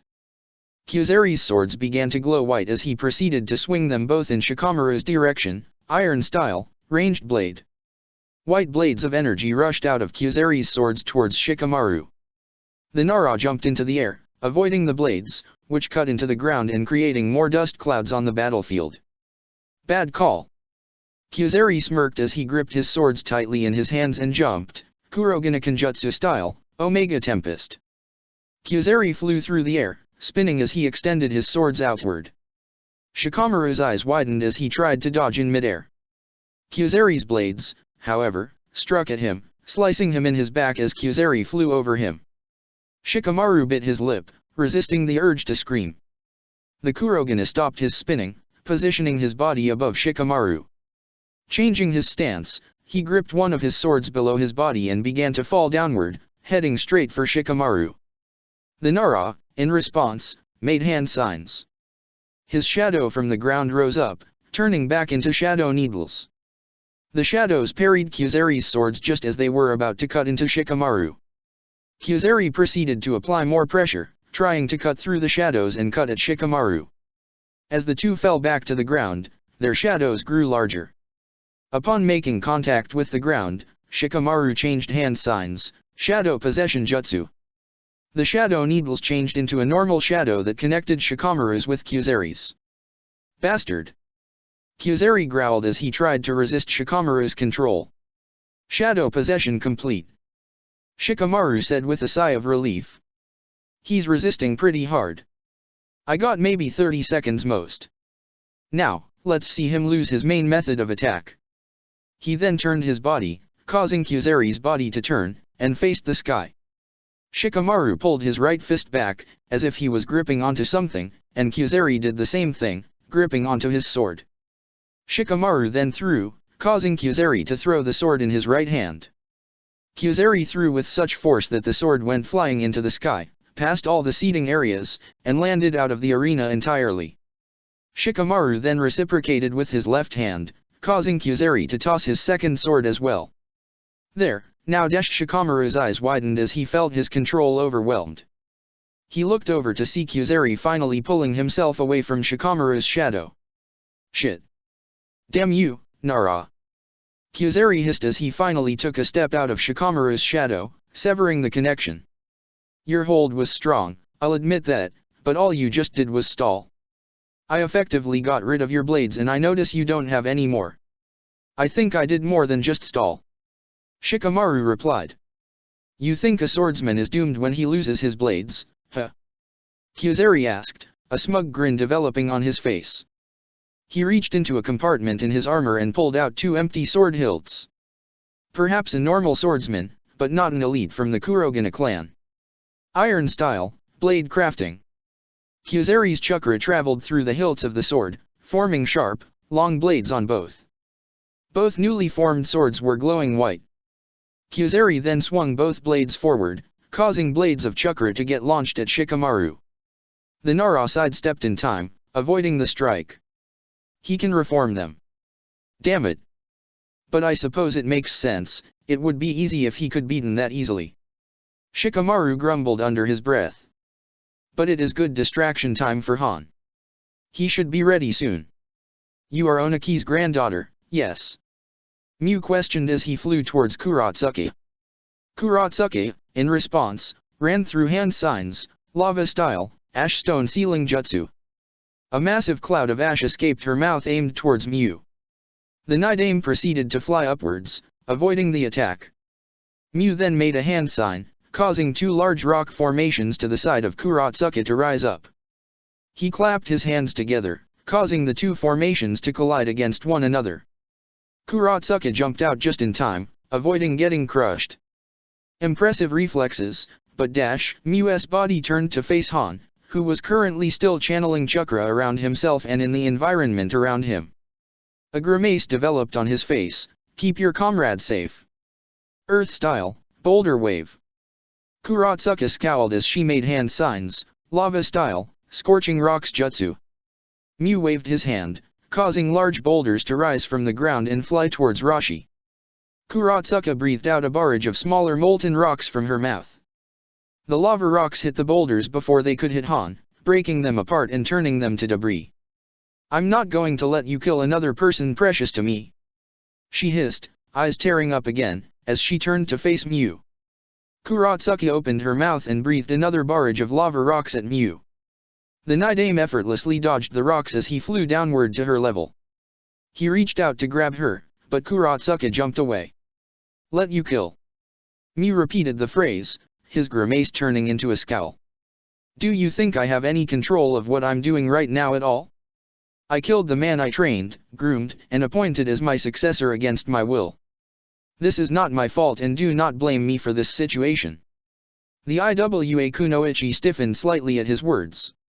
She rubbed away the tears once more as she stared at the Nidame, frowning. I'm not trying to blame you, Nidame-sama. I know the relationship you had with my grandfather. Kurotsuki was cut off as Miu flew at her once more. This isn't your fault, but I stand by what I said. I can't let Suzumibaki, or you acting under her will, kill anyone else. She then ran through a series of hand signs, earth style, stone plate coffin. The ground under Miu opened up, causing layers of rocks to rise up around him. As Miu charged at Kurotsuki once again, the rocks encircled him, forming a circle around him. Kurotsuki then clapped her hands together, causing the rocks to close in on another. Kurotsuki stood still for a moment, eyeing the rock formation suspiciously. She took a step back, preparing to strike back when Miu broke free. As she focused on the rock formation, she felt a hand grab onto her leg. Her eyes widened in horror. He managed to get under the ground so fast? Even through the layers of stone that my jutsu created? How? Earth style, weighted boulder jutsu. Miu's hand altered the gravitational pull on Kurotsuki's body. The Kunoichi felt her body pulled into the ground, creating a crater upon impact. She coughed up blood onto the ground as she tried to pull herself up, but failed. Her body was too heavy. Miu pulled himself out of the ground and stood above her. Making hand signs, he created a single, white gemstone that floated between himself and Kurotsuki. Forgive me, Onaki. Miu mumbled to himself. Earth style, power gem. Earth style, eruption. As Miu launched the gem forward towards Kurotsuki's heart, the ground underneath Kurotsuki's body shot upward, making a volcano-like structure. The resulting formation sent Kurotsuki into the sky, despite her gravity, avoiding Miu's finishing jutsu. Just on time. Kurotsuki breathed in relief. Her body then started to free-fall rapidly back to the ground. Interesting save. I'm impressed you channeled chakra in that state, but it's not enough. Not when the gravitational force on your body is as strong as it is. Miu shook his head as he stepped on the ground. Earth style, stalagmite. A large stalagmite developed on the earth underneath Kurotsuka's position. As the kunoichi fell rapidly towards it, she closed her eyes and began channeling chakra throughout her body. Instead of falling and getting impaled by the stalagmite, Kurotsuka positioned her body and landed safely on top of the rock, keeping balance. You counteracted the weighted boulder technique? Mew questioned. I learned how to combat it, given a little time. Gramps loved to fight with that technique. Kurotsuka admitted. Remarkable. Mew chuckled. What else did Onaki show you? A lot of his techniques and a whole lot of pride for IWA. Kurotsuka answered, crossing her arms. He did everything for IWA, even when it was never the easy choice. He kept this village strong no matter what else was happening around him. I never have doubted Onaki loved this village. He always wanted to do anything and everything for IWA. Mew acknowledged. He then raised his right hand upwards. I can tell from your voice you feel similarly. Mew closed his hand, causing the stalagmite underneath Kurotsuka to explode. She jumped off in time and landed safely on the ground, eyes narrowing on the Nidame. I'm following his example. I will always fight for IWA. Kurotsuka replied. Her eyes moved from Mew to the rock hive in the sky. They then moved downward to Han. And I think you're about ready, Han-sensei. Deep breaths. Deep breaths. Han told himself, the red chakra around his body rotating sporadically. You're not the Gobi, you're not the Gobi. With each breath he took, steam slowly escaped from the ground underneath his hands. Chakra continued to enter the ground. After a few moments of preparation, the battlefield was finally ready. Han opened his eyes and looked up at the rock hive. Let's waste no more time, he said, clapping his hands together. He then slammed both of his palms onto the ground, boil style, geyser impact. The ground underneath Han's body began to leak more and more steam. Han jumped away as the ground underneath opened up, creating a large geyser. Boiling water rushed from the geyser into the sky, towards Suzumibaki's hive, impacting it instantly. There we go. Kurotsuka's eyes narrowed back on the rock nest. Within seconds, the boiling water overpowered the rock hive, causing the rock to melt, and the newly formed water to evaporate into steam. The entire formation was reduced to a giant steam cloud in the sky. A moment passed by before a figure was seen flying out of the steam cloud. Suzumibaki flew out, her honey wings still on her back. Her face and visible skin were red, having received third-degree burns. She looked downward, glaring at the Jinchuriki. Asshole! She hissed. This is your fight, yes? You have no right to be hiding up in your rock hive for the whole duration. Han admitted. But that's just how you are. You are a coward, who flees when things get rough. Kurotsuka spoke sharply. You ran from IWA after the Third War. You ran from a one-on-one with my grandfather, enlisting the help of the Nidame through shady manners. And now this. Her eyes narrowed on the Kamaizuru, it goes beyond the Tsuchikage hat. You don't even deserve to call yourself an IWA shinobi. Real rich coming from Sandame's precious princess. Suzumibaki snarled. You had everything given to you in life, so of course you think someone can just barrel through life without a second thought. That's also rich to hear coming from the Shodei's granddaughter. Shikamaru spoke up. After all, you had the same benefits growing up. More, even, since you had your clan supporting your development. The Kamaizuru turned to face the Nara. Shut the fuck up, Konoha trash. My clan is extinct because of your fucking village and this whore's useless grandfather, who handled the war like shit. You have a right to blame Konoha for its actions in the war. Konoha won't shy away from what it did, as IWA should not shy away from what it did to Konoha. But you can't blame the Sandame for how the Third Shinobi World War ended, and you can't blame him for the state of IWA. Shikamaru continued, scowling. You had every chance to rebuild your clan and you didn't take any of them. You wallowed in your anger and self-pity and left the village and gave no foundation for a Kamaizuru clan. You are the current state of its clan and you have damned its future. Suzumibaki's killing intent multiplied with each passing sentence, you dash. And don't. You. Ever. Call. Kurotsuka. A whore. You disgrace to shinobi all around the elemental nations. Shikamaru yelled, his voice booming around the entire arena. The whole arena was silent for a moment. Shikamaru and Kurotsuka jumped over to Han's side, all three watching the enemy shinobi carefully. Kyuzari and Mew stood underneath Suzumibaki's position, who flew down to the ground to remain level to her allies. I'll call her what I want to call her. She's nothing otherwise. Just as you are nothing as well. Suzumibaki insisted, a dark grin developing on her face. Fine. You all want to die so badly? I recovered enough of my chakra, so let's continue this. You wanted me to fight so badly, then alright, let's fight. Suzumibaki, her finger and the steam cloud in the sky completely dissipated. In its place was another large hornet, buzzing angrily, that looked down on the shinobi in the arena. She summoned that thing again. That fast? Shikamaru questioned. She did recover an extensive amount of chakra. But surely she didn't get fully recovered. Han noted. His eyes turned to Suzumibaki, who was still breathing heavily. We can end this. We just need to be careful. We will end this. Kurotsuka said sharply. This man is not human. Kitsuki rationalized as he made a series of hand signs. He is doing things no man should be capable of. I need to handle this quickly and crush him before he can do anything else.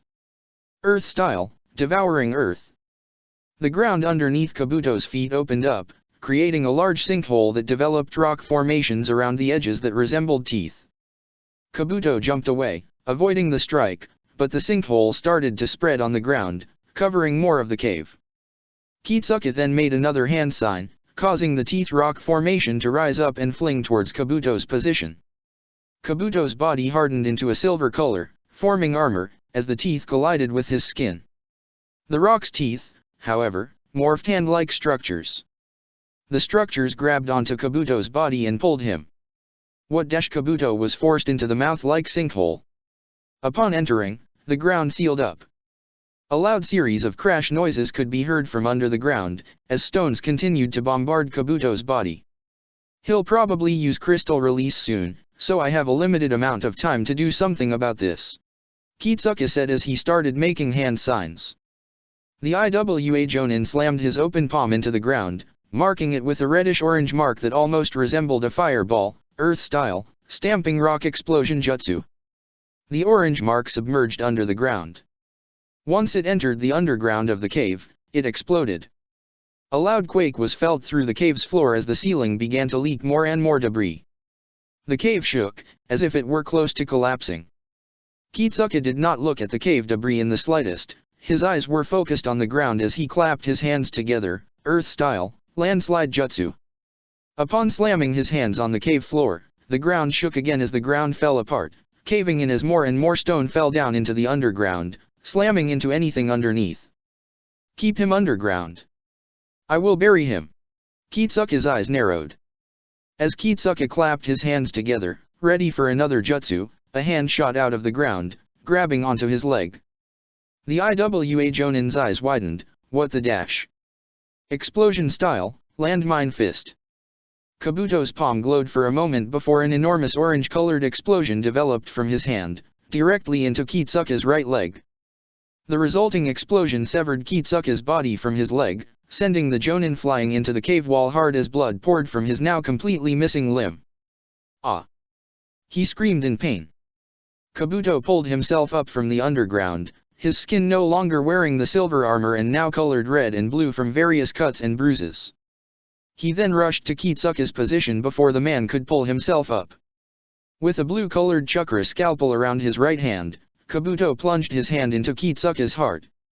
Kitsuki choked up blood as his eyes started to close. Thanks for showing me the weakness of iron release in regards to fire and explosions. Didn't realize the armor could get blown off. By the way, your earth release techniques hurt a ton over time. Kabuto commented, frowning. Kitsuki choked up blood in response in an effort to speak. Kurotsuki. I'm sorry. With that thought, Kitsuki's eyes closed forever. Kabuto pulled his hand out of Kitsuki's heart. He adjusted his glasses as he moved away from Kitsuka's body to grab the leg he blew off. I wish I didn't have to do that, but it's fixable. I can stitch the corpse up and make it look nice and presentable. Kabuto noted, chuckling to himself as he grabbed the leg. But that can be done later. I should be getting on my way soon. What the hell? Naidame-sama. Roto nearly gasped. Dosu had led the group towards the cave where Mu's doppelganger and Kitsuki had gone to. As they had noticed, other IWA shinobi had left to pursue the two as well. When they arrived at the cave, they were greeted to the sight of the Mu doppelganger fighting 20 different IWA shinobi at once, with 10 others lying on the ground in pools of blood. Be back up! One of the IWA shinobi exclaimed. Please. Help us move past Naidame-sama dash. A single, white gem raced from Mu's palm towards the man's head, completely piercing it, silencing him forever. He fell to the ground, dead. The remaining 19 shinobi circled around the Naidame, making the same hand signs as they brought their hands to their mouths. Earth style, Great Mud Dome. Each IWA shinobi breathed out a stream of mud from their mouths that hit the ground around Mu, solidifying into a large mud dome. The dome rose and spread, completely encasing the Tsuchikage under it. Quickly! He'll break out! One IWA shinobi shouted. With his words, 4 of the 19 broke formation and rushed into the cave. The other 15 remained, making sure the mud dome stayed as strong as possible. Let's follow. Dosu urged.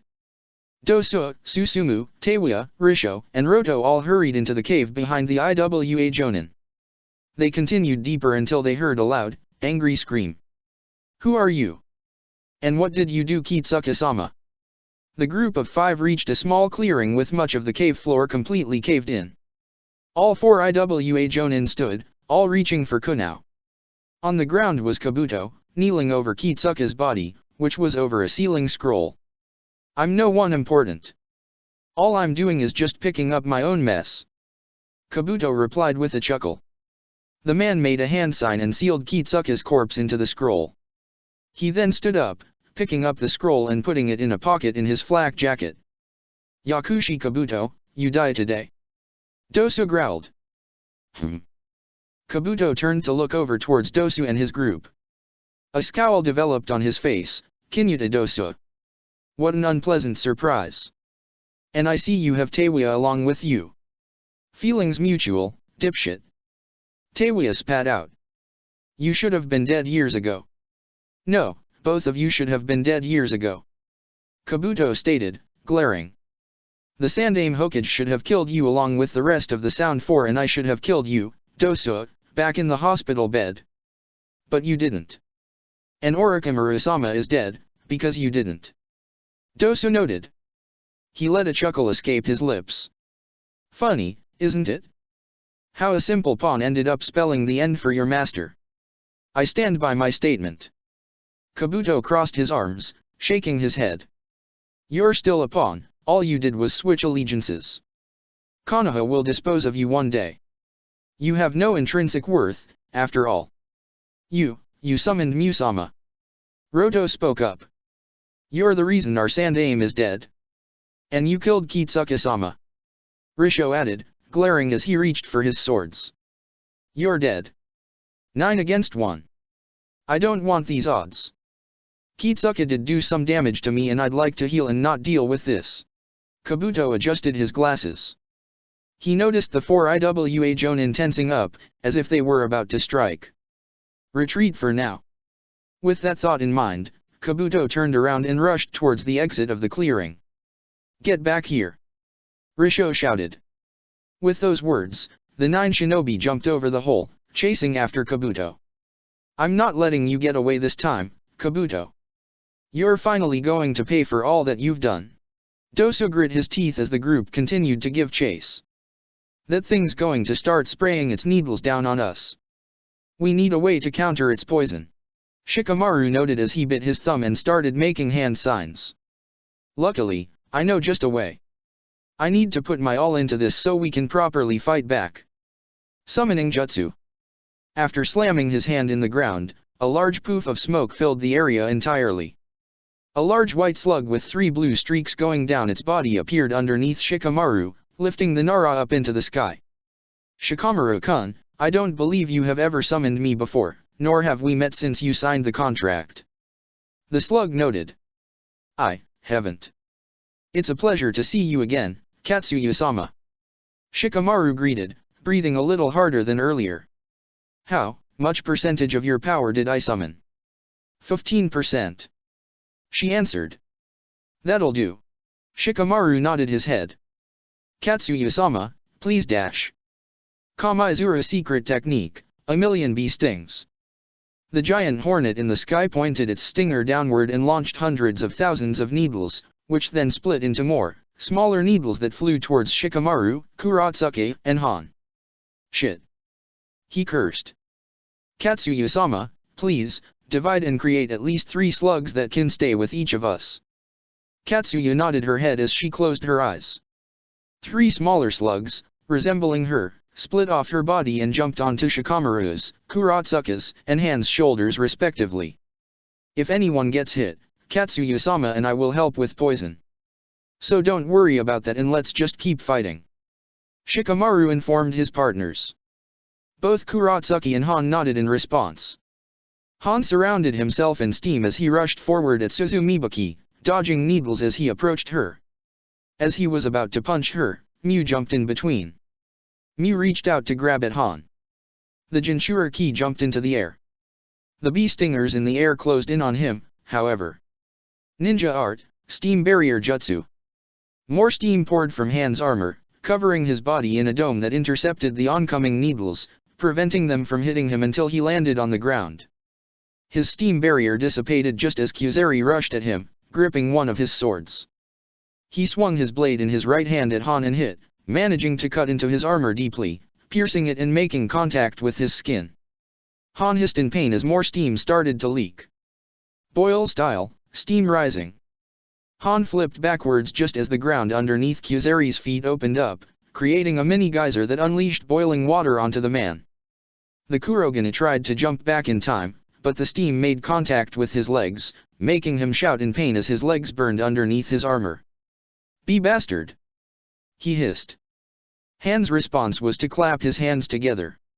3 more geysers arose underneath Mew's, Suzumibaki's, and Kuzari's positions. The 3 jumped away as more boiling water developed in the air. He integrated his chakra into the ground, that's what he was doing all that time. He basically converted the entire battlefield into a geyser field. Mew noted in approval. He felt his body making hand signs, which caused him to sigh. But that's not going to be enough. Earth style, terraform. The ground shook harshly for a moment as cracks developed. Within seconds, the ground began to split apart. Shikamaru, Kuratsuke, and Katsuyu all jumped, making sure to not get swallowed by the ground. As the ground opened up, steam began to leak out into the air and dissipate. He's changing the earth itself. He's getting rid of my modifications. Han shook his head as he jumped back as well. As Shikamaru and Kuratsuke moved away, the 2 exchanged a look. Shikamaru nodded his head and Kuratsuke quickly turned her attention back to the ground and her body submerged itself underground. Shikamaru then signaled towards Mew. Katsuyu-sama. Acid slime. Katsuyu unleashed acidic paste out of her mouth that flew towards Mew, Suzumibaki, and Kuzari. Suzumibaki flew into the sky, avoiding the attack, while Mew and Kuzari both jumped to the side to avoid it. Mew flew directly towards Shikamaru. He clapped his hands as he approached him. Earth style, Earth Golem. 3 large golems developed from the ground around Shikamaru and Katsuyu. All 3 swung their arms forward at Katsuyu. The slug was unable to jump away in time and took the hit, getting knocked back slightly. Shikamaru remained steady, still dodging oncoming needles from the giant hornet, as Mew flew towards him. Ninja art, shadow stitching jutsu. As Mew was directly in front of Shikamaru and Katsuyu, Shikamaru's shadow shot forward into needles, directly at Mew. The Nidame proceeded to stop his approach and flew sideways, avoiding the attack. He then positioned himself above Shikamaru's position. Earth style, Earth Golem, Boulder Wave. With a sweeping gesture, large stones appeared directly in front of Mu's body, which he launched forward at Shikamaru. Similarly, the golems all grabbed stones from the ground and chucked them upwards at Shikamaru. As the attacks approached from all angles, Katsuya divided further, turning into hundreds of smaller slugs that quickly surrounded Shikamaru's body. She completely encased him and blocked the attack from injuring him. The slugs are a versatile summon. You have a rather convenient tool, Nara-san. Mu noted. Underneath Katsuya's body, Shikamaru's shadow shot forward on the ground. His shadow linked with Mu's. Upon connection, the shadow pulled Mu to the ground, creating a crater upon impact. Just as quickly, 3 more shadows rushed out, linking with the newly formed earth golems. Fire style, Shadow Ignite Jutsu. Fire spontaneously arose from the shadows, completely covering Mu's body and the 3 golems in fire. The 3 golems proceeded to fall apart, turning into gravel. Mu's body stood strong. Despite Shikamaru's shadow hold and the fire around him, he began to make hand signs. Earth style, Grand Stalagmite. Shit. Shikamaru cursed. Katsuya-sama, I need to move. Katsuya's tiny slugs jumped off Shikamaru's body. The Nara jumped up just as a large stalagmite developed from under the ground. The stalagmite struck his back slightly, cutting into it and drawing blood. He hissed in pain as his control over Mu was completely faded. What an interesting technique. Mu complimented. I wish I could have fought you under better circumstances, Nara-san. For what it's worth, I am sorry about what is happening. No. I'm sorry. Shikamaru admitted, frowning as he tried to steady himself. He winced as he was stung by needles from the large hornet. Shikamaru gasped from the pain. Quickly, he began channeling medical chakra. The Katsuya slug on his shoulder absorbed the chakra and began to apply into his bloodstream, magnifying his healing abilities and ridding the poison as it was developing. Getting steady once more, Shikamaru continued to jump back, avoiding more needles. I'm sorry for you. Naidame-san, having to get revived, and watch a brat like Suzumibaki do all of this damage to IWA. Shikamaru stated. Your condolence is appreciated. Mu sighed, his eyes moving to Suzumibaki. The Kamizuru's eyes narrowed on Shikamaru as she flew through the sky directly towards him. She held out her open palm as 5 needles developed on each finger. I'm doing damage to IWA? That's rich from Kuratsuka's bitch of a lover. Suzumibaki stated. I'm fixing IWA and will destroy Konoha, and both goals start with killing you. Shikamaru made a hand sign, causing his shadow to split into shadow needles. The needles flew towards Suzumibaki to impale her, but she dodged, flying carefully closer to him. She held out her hand, trying to impale him with the stingers on each finger. Lava style, Scorching Armor Fist. From underneath the ground, Kuratsuka jumped out, her fist and whole body covered in molten lava. Suzumibaki was unable to fly away in time and Kuratsuka managed to land a lava-covered uppercut on her jaw, knocking her into the sky. Ugh! She growled in pain. She steadied herself in the sky, spitting out blood and rubbing her face, feeling the sensation of the burn. Always have to play hero, huh? I'm not going to let you kill him. Kuratsuka shouted. Your precious Grimps couldn't stop me, what are you going to be able to do? Suzumibaki questioned as she opened her mouth. Ninja art, honey bomb. Suzumibaki launched a golden orange-colored ball of honey from her mouth directly at Kuratsuka. She jumped away in time, causing the honey bomb to hit the ground and explode, scattering debris everywhere. Suzumibaki then made a hand sign, causing the stones to change shape, turning into bees. What? Kuratsuka's eyes widened. Die. Suzumibaki grinned, making a hand sign. The bees launched stingers directly at Suzumibaki. The giant hornet's stingers began to direct solely at Kuratsuka. The IWA Jonin was impaled by multiple stingers at once, covering her arms and her chest. She screamed in pain with each passing stinger. Her words began to fade as the poison started to enter her bloodstream. I give it 5 seconds. Suzumibaki taunted. 5, 4 dash. Before the Kamizuru could finish speaking, Katsuyu slugs began to completely surround Kurotsuka's body, blocking her from more oncoming stingers as they encased her. Shikamaru then ran to the Katsuyu slugs and channeling healing chakra into his palms. He touched one of the slugs, which began to transfer and magnify his healing properties into Kurotsuka, removing the poison.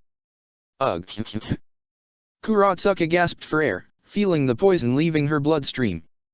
The slugs began to make an opening, still positioning themselves to block oncoming stingers while allowing her to take in more oxygen. You should have died. You would have without that Konoha garbage helping you. Suzumibuki crossed her arms, scowling.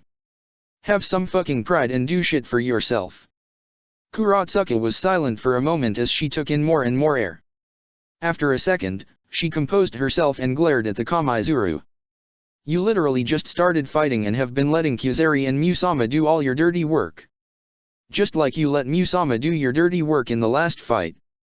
You can't comment on anything. Excuse me. Suzumibuki grit her teeth in response. If you want to have a true fight, then let's fight already. Only me and you. Kurotsuka offered.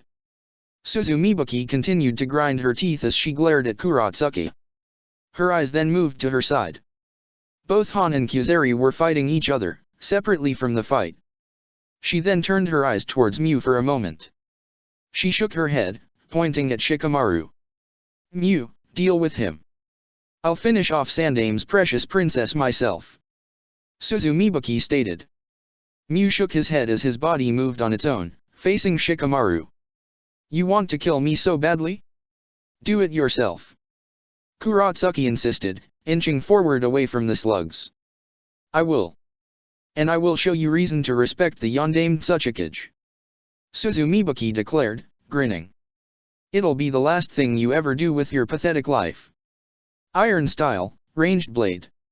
His swords glowing white, Kyuzari swung his blades forward, releasing projectable blades of chakra at Han. The blades connected with Han's armor, cutting into them and slicing into his skin underneath. The Jinchuriki winced in pain, but managed to steel himself and keep attacking, his furnace leaking more and more steam. Steam dash. Han launched himself forward, moving at an incredible pace as steam trailed his body. As Kyuzari braced himself to defend against the Jinchuriki's attack, Han jumped into the air, above Kyuzari's position. The steam that trailed his body rained downward on top of Kyuzari, burning his skin. Ugh! Kyuzari growled in response as he jumped out of the steam. You fucking dash! He was interrupted as Han jumped to him, kicking with a steam-enhanced kick into the Kurogana's armor. The pressure of Han's kick shattered Kyuzari's armor, causing it to break apart and turn into scraps of metal on the ground. You! Kyuzari's eyes narrowed in bloodlust. That ceremonial armor is worth more than existence. How dare you! Han shook his head, frowning behind his mask. Kyuzari, this is embarrassing. You are regarded as one of Iwa's most elite shinobi and here you are, reduced to Suzumibuki's lackey. I had assumed that someone as prideful as you would not have allowed this. As if you know anything of pride. Kyuzari spat out. This village needs strong leadership, built from our village's historically strongest clans. Suzumibuki fills that role and will make a fit Tsuchikage. And sets the precedent for a Godame from the Kurogana clan. The thought of a noble clan being Tsuchikage matters that much to you? That you'd support someone like Suzumibuki, who killed the Sandaime? Han questioned, eyes narrowed. You really are an example of the worst type of human. Says the clanless orphan. Kyuzari retorted as he charged forward at Han once more. You're not even like Rashi, who at least has Kinryu blood. The Goba Jinchuriki has never mattered in history. That's why you were chosen. You were expendable. You could be raised and trained into a weapon, nothing more. I am no weapon. Han replied, glaring. Han charged forward at Kyuzari, creating a trail of steam around his body. Kyuzari, in response, tossed one of his swords into the sky, which started to turn in circles as it flew upward. Han glanced at it suspiciously before he focused his attention on Kyuzari. The Jinchuriki punched forward, slamming into Kyuzari's chest. The Kurogana was sent flying backwards, coughing up blood, only for his body to disappear. What? Han's eyes widened. Kurogana Kenjutsu style, Quick draw. Kyuzari appeared directly in the sky where his sword was and quickly fell downward at Han's body. His sword pierced Han's armor, cutting directly through the furnace on Han's steam armor and stabbing his back. The Jinchuriki coughed up blood. A loud hissing noise sounded through the air as more and more steam leaked into the air. You're right, a weapon would be useful. You're not, though. You're too afraid to use your Biju's power. You let that beast control you, leading to incidents like Tsuki no Yama. Kyuzari noted. Suzumibuki has no need for a useless weapon. We'll change policy. Make the Gobi Jinchuriki someone from the Kurogane clan. That way, we can trust the Jinchuriki to fulfill its proper role. Han choked up more blood in response as Kyuzari dug his sword in deeper into his back. Han. Channel more of my chakra. A voice inside Han's head spoke. No. Han shook his head. Han, you are going to die if you don't do anything about this. Let me save you.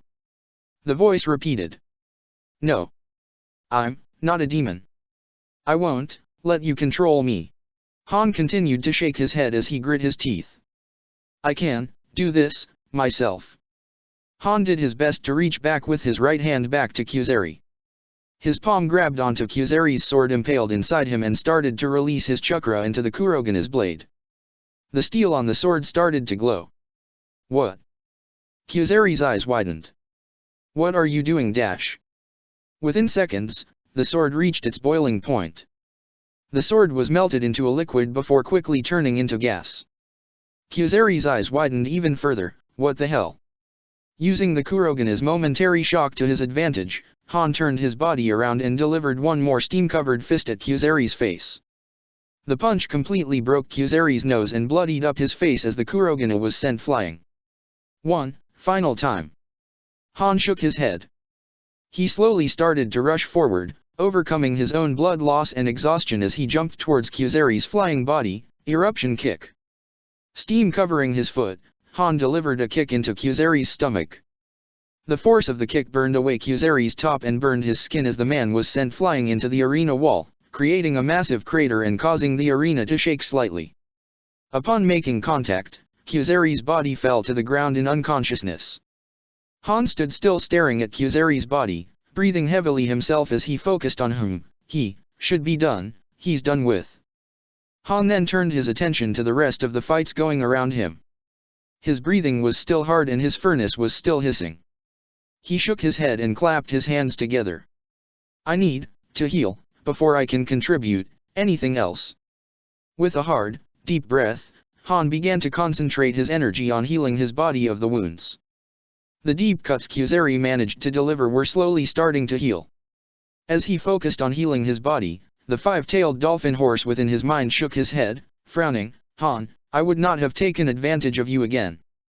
You need to learn to trust me. The Jinchuriki did his best to ignore the Gobi's words, which only caused the Biju to sigh in response. Nara-san, I need to ask, why are you getting involved in Iwa's affairs? Mew questioned as he made hand signs. Earth style, Earth Golem prayer. Behind Shikamaru, a large golem arose from the ground. The Nara jumped away as the golem clapped its hands together.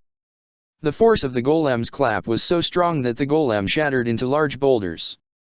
Mew then made another hand sign, causing the boulders to start flying towards Shikamaru. Why? Shikamaru repeated the question as he started to dodge the oncoming boulders, jumping out of the way of each oncoming attack. I know that you and Onaki's granddaughter are in a relationship, but surely there must be more than that. Mew noted. A Nara-like is you more intelligent than that to let a relationship affect your reasoning.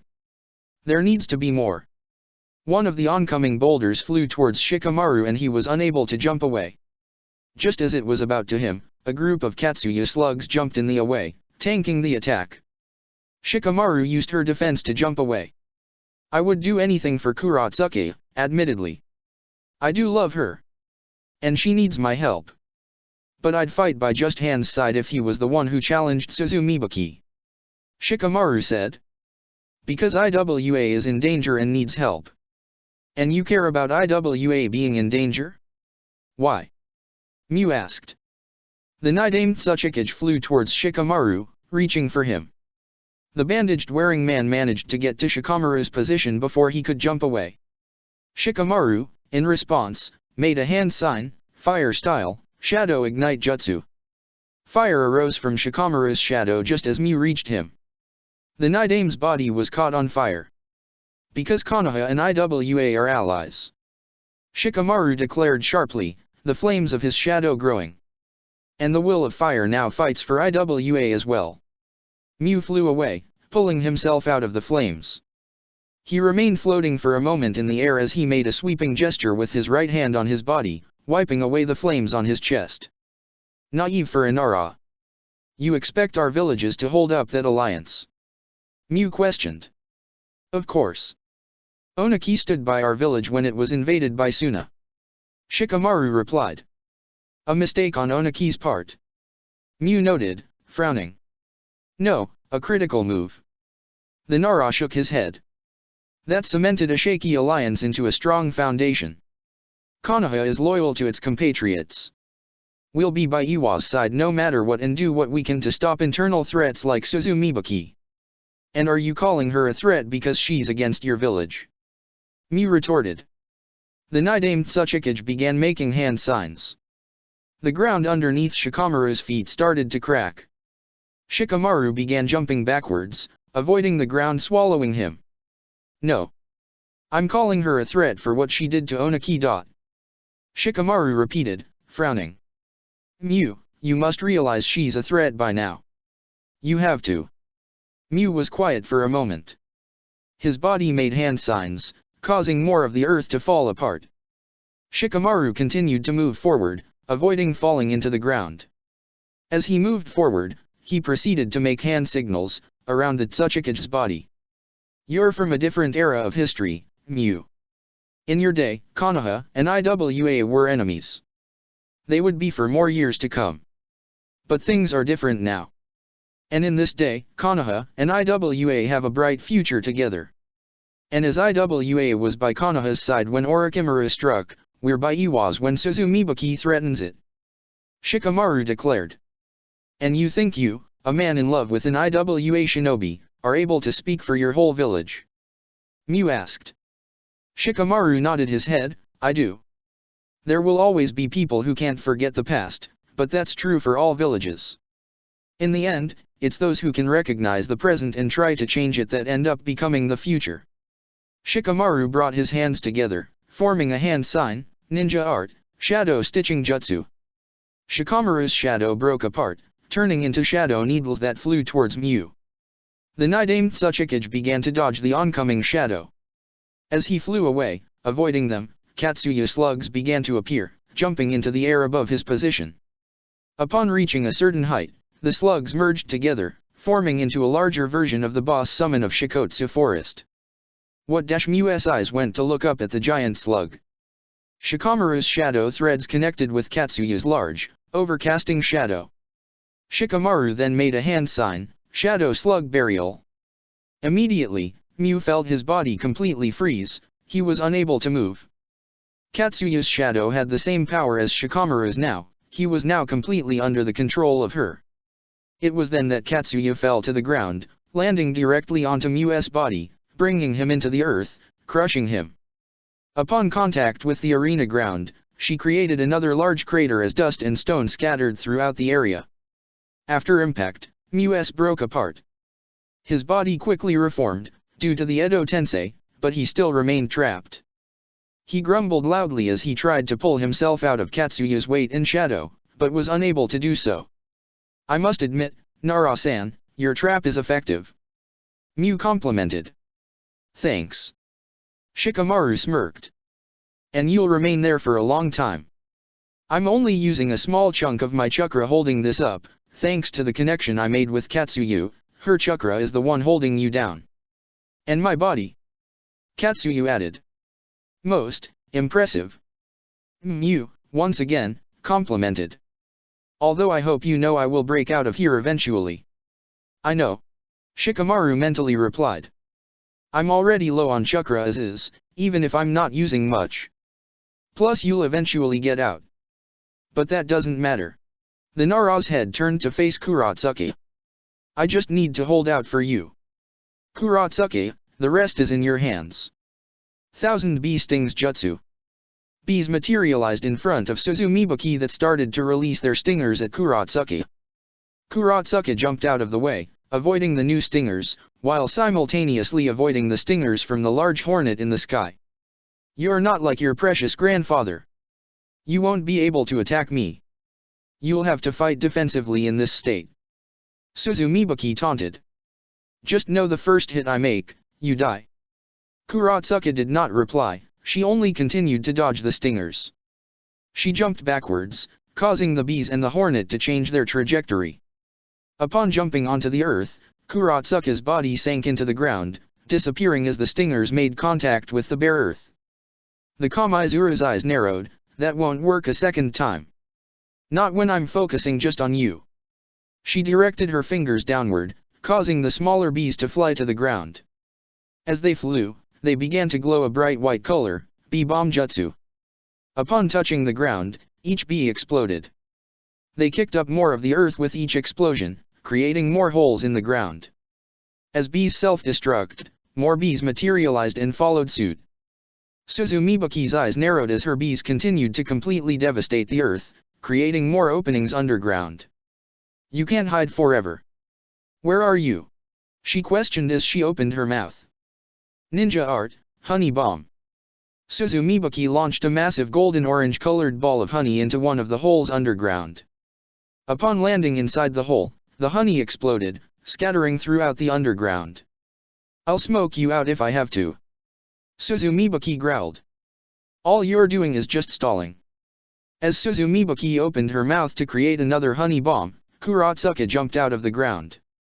In between her hands was a small three-dimensional cube of chakra.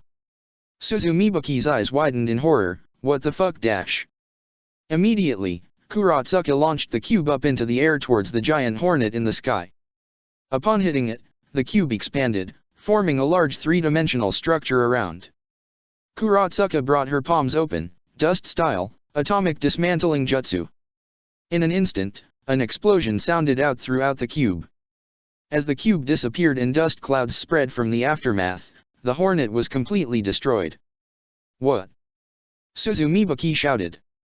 Her eyes narrowed on the newly appeared Kurotsuke. How do you know that style? Gramps taught me. Kurotsuke answered, forcing a smirk as she began to breathe heavily. He passed on the dust release to you, what a fucking waste.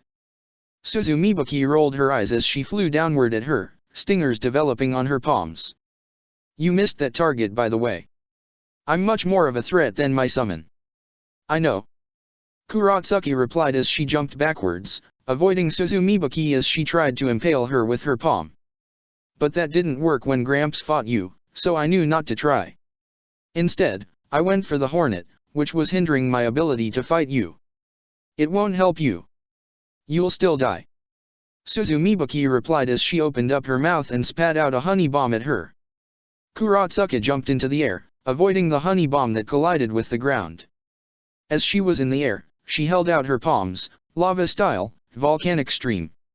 A stream of lava rushed from her hand towards Suzumibuki, who tried to dodge. The lava skidded against her side, causing her to hiss from the burn. Suzumibuki snapped her fingers, causing more bees to materialize Kurotsuke. The bees began firing stingers at her. Kurotsuke began to dodge the stingers. Suzumibuki's eyes were narrowed in Onaki's granddaughter. She noticed that her sidestepping and turning, while working, was getting a lot closer to getting hit. A grin developed on her face. She used dust release. She's still inexperienced. She's definitely weaker now. If I play my cards right, she should die any second now. Kurotsuke proceeded to jump underneath the ground in one of the holes. Suzumibuki's grin failed and was replaced with a scowl. Hell no. I'm not letting you hide again, bitch. Suzumibuki growled as she opened her mouth, creating another ball of golden orange honey. You wanted to fight so badly? Fight just me? Then fight, you coward. Suzumibuki threw the honey bomb at the hole. As it was about to go inside, a large volcanic rock shot forward from the ground, colliding with the honey bomb. The two cancelled out, spreading molten lava and honey onto the arena's floor. I am fighting. Just trying to be cautious. Kuratsuka's voice sounded from the underground, throughout the arena. But I guess it's not okay when I do it. You can hide away in that rock hive you made to heal away, but I'm not allowed to do that. You're a hypocrite, Suzumibaki. What? She snarled. How am I a hypocrite?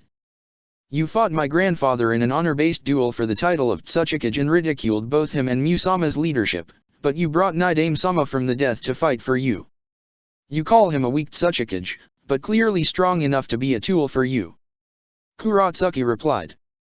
That's example number 2. He's a strong fighter, but a weak leader. Like your grandfather. Suzumibaki growled as she snapped her fingers. The bees started to fly into the hole. As they entered the hole, however, a plume of lava rushed out of each hole. The bees were melted on the spot, turning into piles of honey. You also hate on Konoha all the time, but seemingly were willing to work with a former Konoha shinobi to get that Edo Tensei Kinjutsu. Kuratsuka commented. Suzumibaki shook her head. Uroshi-san is not dash. Yakushi Kabuto is the name of the man who you met, and he was a former Konoha shinobi. Kuratsuka explained. Example number 3. Want to hear number 4? Shut the hell up. Suzumibaki growled as she flew down to the ground. The Kamaizuru slammed her palms on the ground, creating fissures throughout the arena. The holes started to shake as the ground collapsed even further on itself. As the ground was shaking, a hole on the surface opened up as Kuratsuka jumped out. Die! Suzumibaki shouted as she spat out a honey bomb at her. The bomb connected. Kuratsuka's eyes widened for a moment before she started to crumble into stone. The stone formation then exploded from Suzumibaki's jutsu, scattering all the rocks. An earth clone. Suzumibaki grit her teeth. The fourth one is the fact that you still claim to have Iwa's interests in mind when you abandoned this village on your own self-actualization quest. Kuratsuka's voice echoed, once again, through the entire arena. You claim to always have Iwa's interests in mind as you lead us into a war that only you want.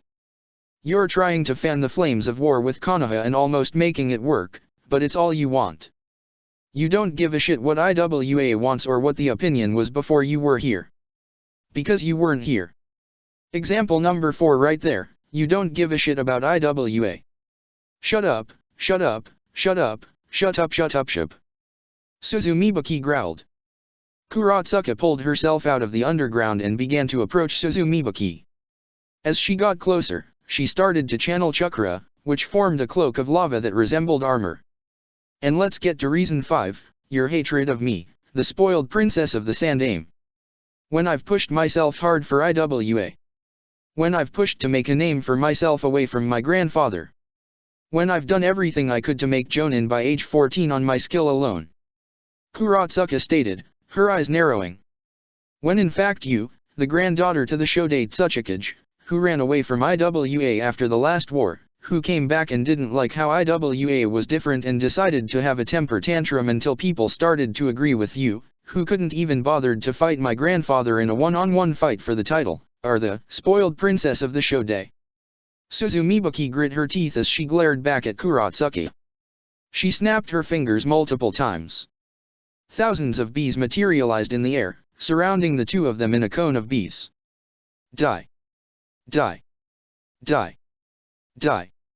Suzumibaki chanted. Fucking try! Kuratsuka shouted back. The bees then started to close in. Crystal style, Jade Crystal Labyrinth. Kabuto touched the cave floor, causing red flower-shaped crystals to rise from the ground. The crystals spread, forming a giant dome of crystals that formed a barricade. Kabuto continued to move forward through the cave as the crystal dome began to expand. He's blocking the exit. One of the IWA Jonin noted, scowling. We can try going out back through the exit and cut him off outside the village. No. It'd be better to smash this. Dosu spoke up, shaking his head, as he charged at the crystal labyrinth. And I know precisely how to do that. Sound clashing impact. Dosu jumped up towards the crystal dome and delivered a kick to its surface, the melody anklet making contact. The sound from his kick began to spread throughout the entire crystal structure before it exploded, scattering crystal shards everywhere and clearing the path. "Let's keep moving," he called out. The other 8 shinobi nodded their heads and continued their pursuit. As they moved closer to Kabuto, Teiwa pulled out her flute. Of course he could do that. I remember the bat summons were an effective counter to Guren's crystal release for their sound attacks, so of course his jutsu would be an effective counter. Kabuto rolled his eyes. "Whatever, I can still get away." Kabuto's words died on his throat as he noticed that the cave's floor was starting to melt away. He felt his progress starting to get slower and slower as the ground turned to mud. He struggled for a moment to pull himself up but felt he was unable to do so.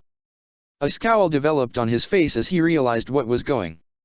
The Akatsuki member made a hand sign, "Release." Dispelling the genjutsu, the cave turned to normal. The 9 pursuers, however, were now right on his tail and had effectively caught up to him. "Teiwa, I know your genjutsu. You need to try better than that if you want to go undetected." Kabuto rolled his eyes. "I don't care if you detected that one or not, it did its job," Teiwa replied, grinning. Kabuto's only response was to start rushing away once again. Susumu stepped forward, dipping his paintbrush into his sealed paint can, turning the colorless paint white. Paint Fuinjutsu, headwind brush strokes. A gust of wind came from the direction of the exit of the cave. As Kabuto tried to move closer to the exit, the wind started to blow harder and harder, preventing him from making any progress forward. "You all really want to fight this badly, huh?" Kabuto noted, sighing. "Release Nidame-sama from your jutsu and give us back the bodies of Sandame-sama and Kitsuka-sama," Roto shouted as he opened his mouth. "Ninja art, poison darts jutsu." Kabuto sidestepped, avoiding the poison darts. He then held out his hand towards Roto, lava style, volcanic stream. A stream of lava rushed from Kabuto's palm towards Roto. His eyes widened as he jumped away, avoiding the jutsu. "How do you know lava style dash?" he began to question. "Kabuto's a grave robber who steals Kekkai Genkai," Dosu explained. "He most likely stole the bloodline while he was here. I would use acquire, not steal. It's not like a corpse has properties you can steal," Kabuto corrected. "You're horrible," Risho noted, scowling. "You have zero respect for the dead. On the contrary, I'm the only one who seems to see any worth in those that pass away," the Akatsuki member replied, grinning as he clapped his hands together. A single red orb developed in the middle of his hands that started to get larger and larger. But that's a topic for another day. Kabuto extended his palm outward, launching the giant orb forward, scorch style, great steaming explosive blast. "Shit." Susumu's eyes widened as he changed the seal on his paintbrush. The color in the paint can turn from white to blue. Paint Fuinjutsu, Deep Ocean. The headwind in the cave vanished as the blue paint in Susumu's paint kin turned into a deluge of water. The water rushed out of the kin and quickly surrounded Kabuto's large flare orb just as it detonated. The water absorbed the intensity of the flare, but the detonation still created shockwaves throughout the cave, knocking all shinobi backwards. Anything with a large blast radius like sound can counter crystal release. Fire and lava release are effective counters to iron release. Water release counters scorch release, Kabuto noted, rubbing his chin in thought.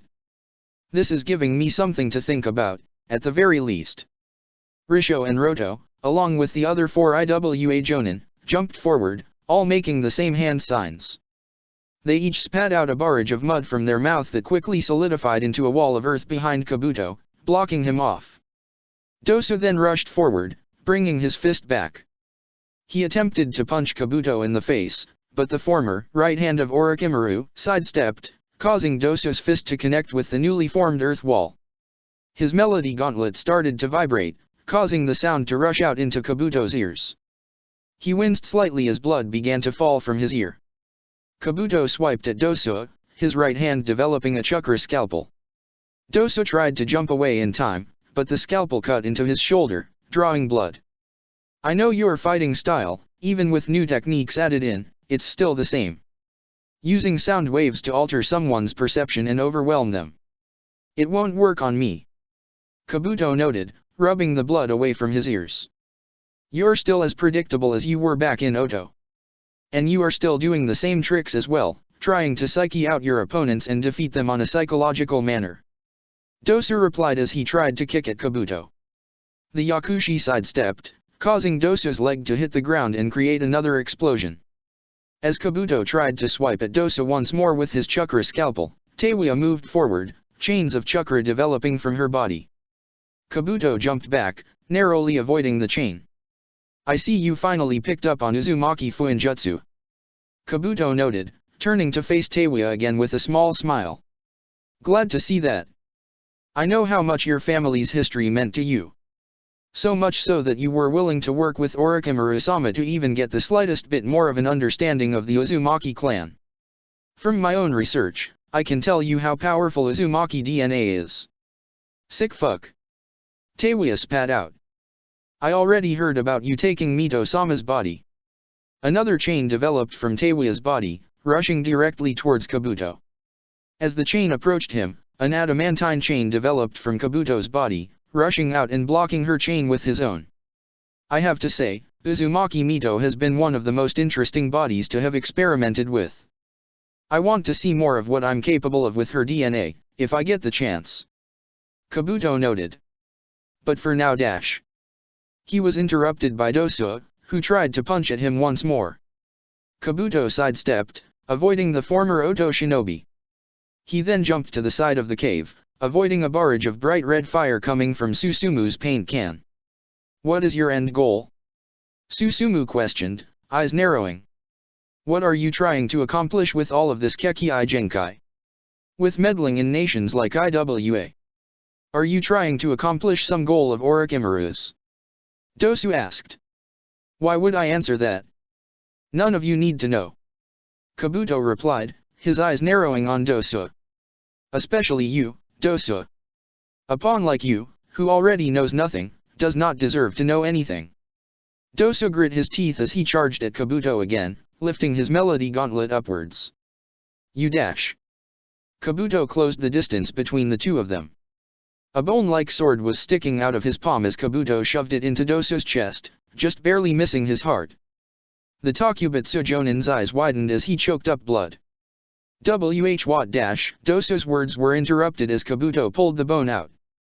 Dosu immediately choked up more blood as he fell to the ground. In the end, a shinobi like you does not matter, Dosu. You never have mattered and never will. Kabuto noted, grinning. And no. He shook his head as he tried to pull himself up. He then fell back to the ground. Kabuto chuckled, looking down at him. He began to lower his bone blade back into his body, but was stopped as Risho jumped forward, swinging his own sword. Kabuto blocked the Kurogana's blade with his bone, the force pushing him back slightly. I think I've played around a bit too long. I really need to get back on my way. Kabuto noted, shaking his head. The grin still developed on his face as he looked at Dosu.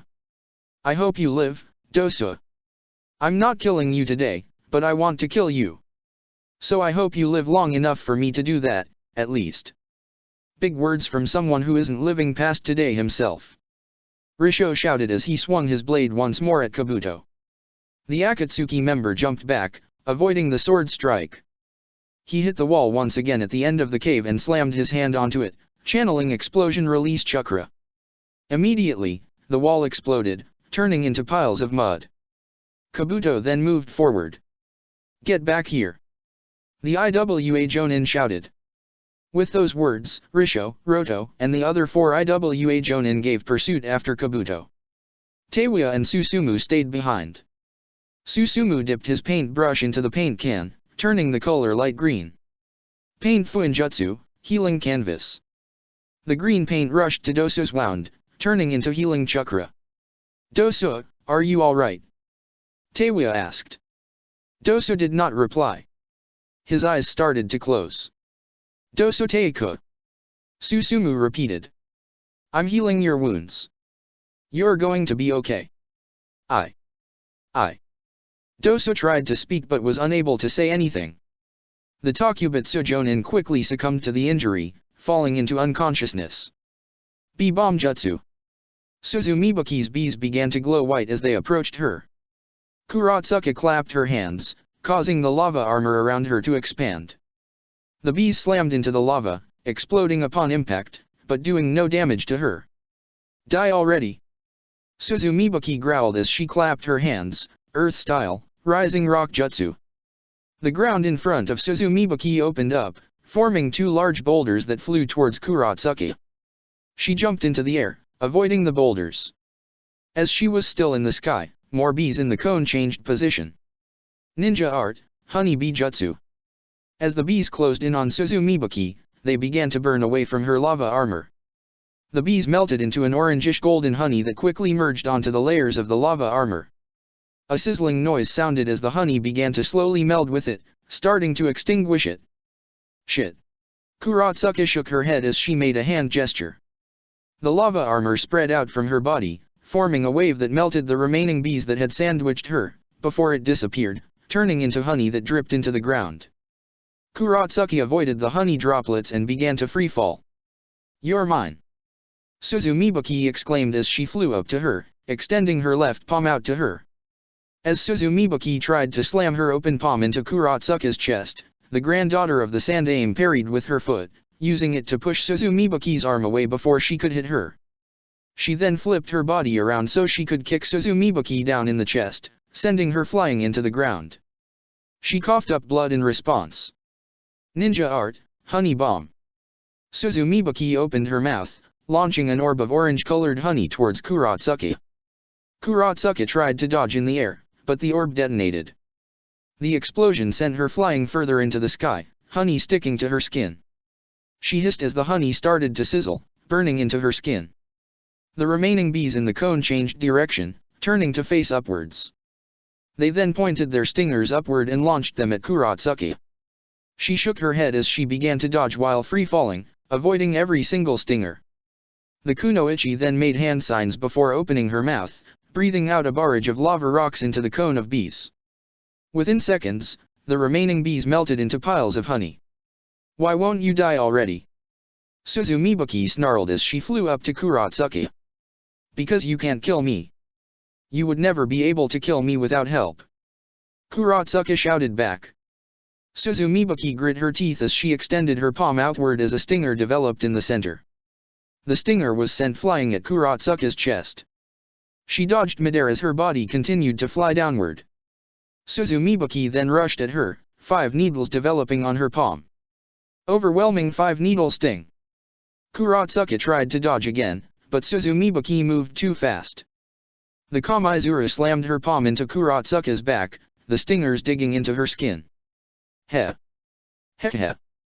Ha ha ha ha ha ha ha ha ha ha. Suzumibuki's laughter grew louder and louder. She released her palm from Kurotsuki's back, causing her to continue falling back to the ground. Who said I couldn't kill who without help? Kurotsuki tried to land on her feet, but the kunoichi ended up landing on her knees, scraping them hard against the ground. She coughed up blood in response as she started to breathe heavily. Didanti, P panic. Kurotsuki said, still coughing up more blood as she closed her eyes. Chakra began moving, both to her hands and to her wound. Her eyes closed in pain as she could feel the poison beginning to spread. Didanti panicked Kurotsuki, damn it. It's over. I've won. Suzumibuki declared, crossing her arms as she floated in midair, staring at Kurotsuki's figure. And my first challenge ends with the death of a useless bitch who thought she could challenge the Yondaime Tsuchikage. The Kamaizuru's eyes noticed Kurotsuki's heavy breathing. A grin developed on her face. I recognize that face. She won't last long. 5. Suzumibuki started to count down. Kurotsuki, you can't fuck this up. You have to do this. Kurotsuki said, trying to control her breathing. She clapped her hands together. 4. Suzumibuki continued. Do it for IWA. The pain began to subside slightly. Kurotsuki could feel the poison starting to disappear from her body. 3. Do it for Shikamaru and the others. Kurotsuki slowly opened her hands, leaving a little space between her palms. 2. Do it for Gramps. 1. Dust style. A 3-dimensional cube of chakra developed between Kurotsuki's palms. Suzumibuki's eyes widened in confusion and horror. What the hell dash? The Kamizuru's words were interrupted as Kurotsuka launched the chakra cube towards her. The cube quickly surrounded her honey wings, the edge of the cube touching her back. The horror in her eyes turned into a combination of disbelief and terror. No dash. Dust style, atomic dismantling jutsu. The cube attached to Suzumibaki's back erupted, vaporizing everything inside of it. Suzumibaki's honey wings were destroyed completely and her back now had a large gaping hole that began to leak blood. Suzumibaki's pained scream echoed throughout the battlefield as she fell to the ground, landing in a large crater. Kurotsuka took her first step forward to Suzumibaki and nearly tripped from her exhaustion. Her second step was slightly less shaky and by the third, she was able to rush over to her position as quickly as she could manage, making hand signs. Lava style, ash stone sealing jutsu. Kurotsuka breathed out a massive cloud of ash from her mouth that connected with Suzumibaki's body as she was trying to pull herself out of the crater. Upon hitting her, the cloud hardened into a solid substance. Within seconds, the solid ash had encased Suzumibaki's body up to her neck. Erg. Erg. Suzumibaki growled as she tried to struggle against her prison. Her struggles ultimately failed, the Kamizura was unable to pull herself out. The newly appointed Yondaime Tsuchikage was no longer able to fight. Kurotsuka! Shikamaru shouted. He noticed Kurotsuka breathing heavily. The kunoichi looked as if even standing was a struggle to her as she looked down on Suzumibaki. Still, she stood, standing above Suzumibaki's crater. She did it. She beat her. Shikamaru noted. A smile developed on his face as he sighed in relief. Thank God for that dash. Shikamaru's smile faded instantly as he felt his shadow connection being overpowered.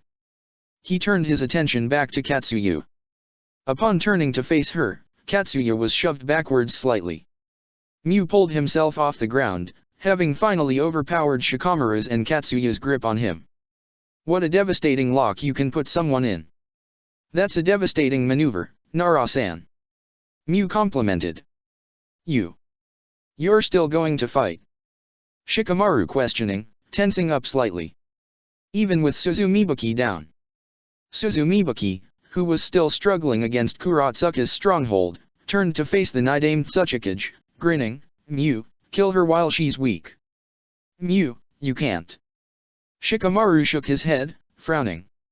She's defeated Suzumibaki. Yama no Osu should be over. He does what I command him to do. Suzumibaki shouted back, grinning. That's the orders placed onto you when you're summoned. Now, kill her. Mew's body began to move on its own towards Kurotsuka. Kurotsuka turned to face the Nidaime. Her tired eyes stared back at his lifeless ones as he moved closer. You can try, but I'll still win. She told him, her body tensing up slightly. Your confidence. Mew chuckled. I am impressed you are able to keep talking. I felt the dust release jutsu you have been using.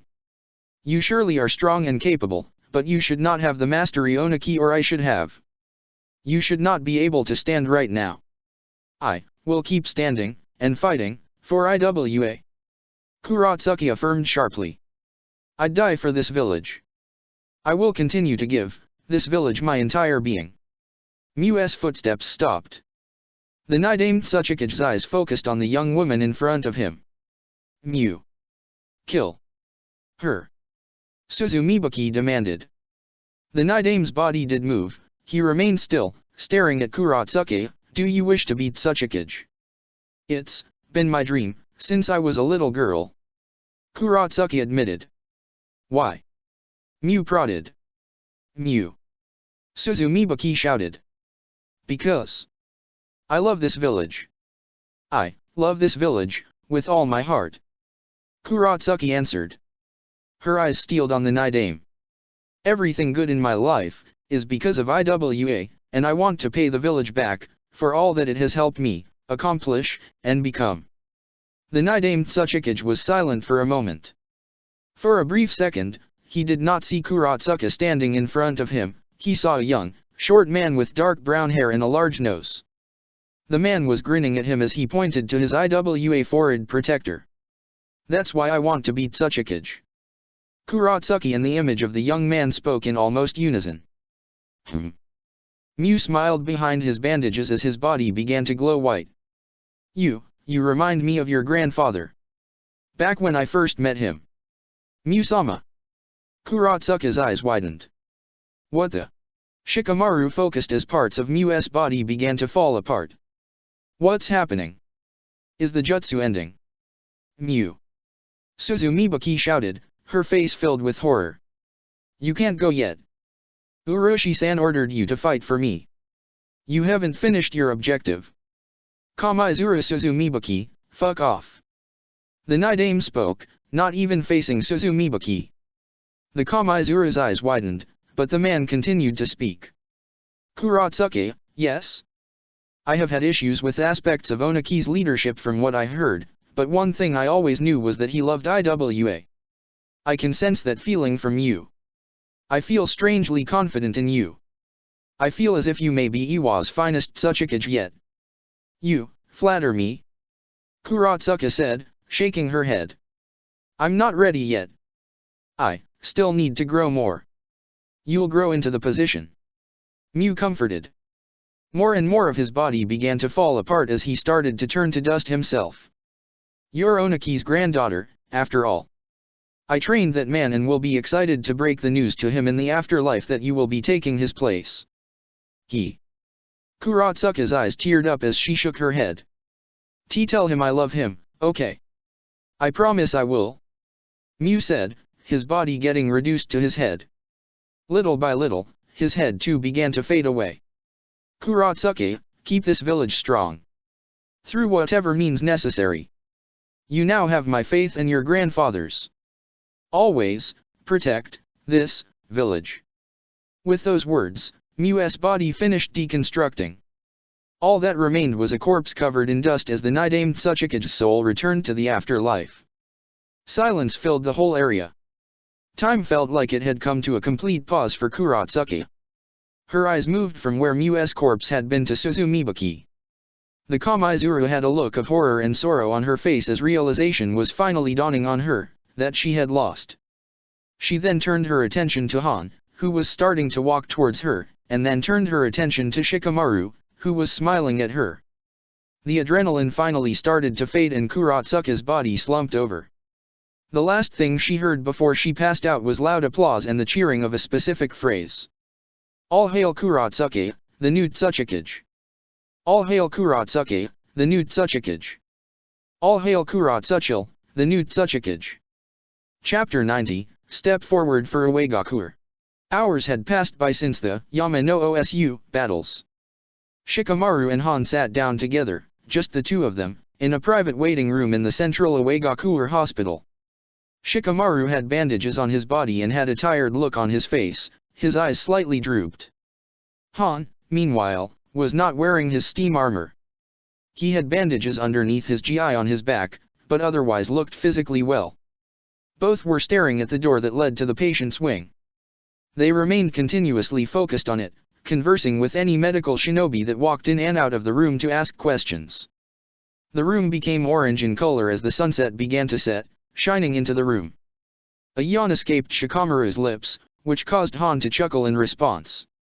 You are going to rest well tonight, Shikamaru. Han noted. Potentially. We'll see. Shikamaru replied, sighing. Just need Kuratsuki to wake up already. She is at least physically okay.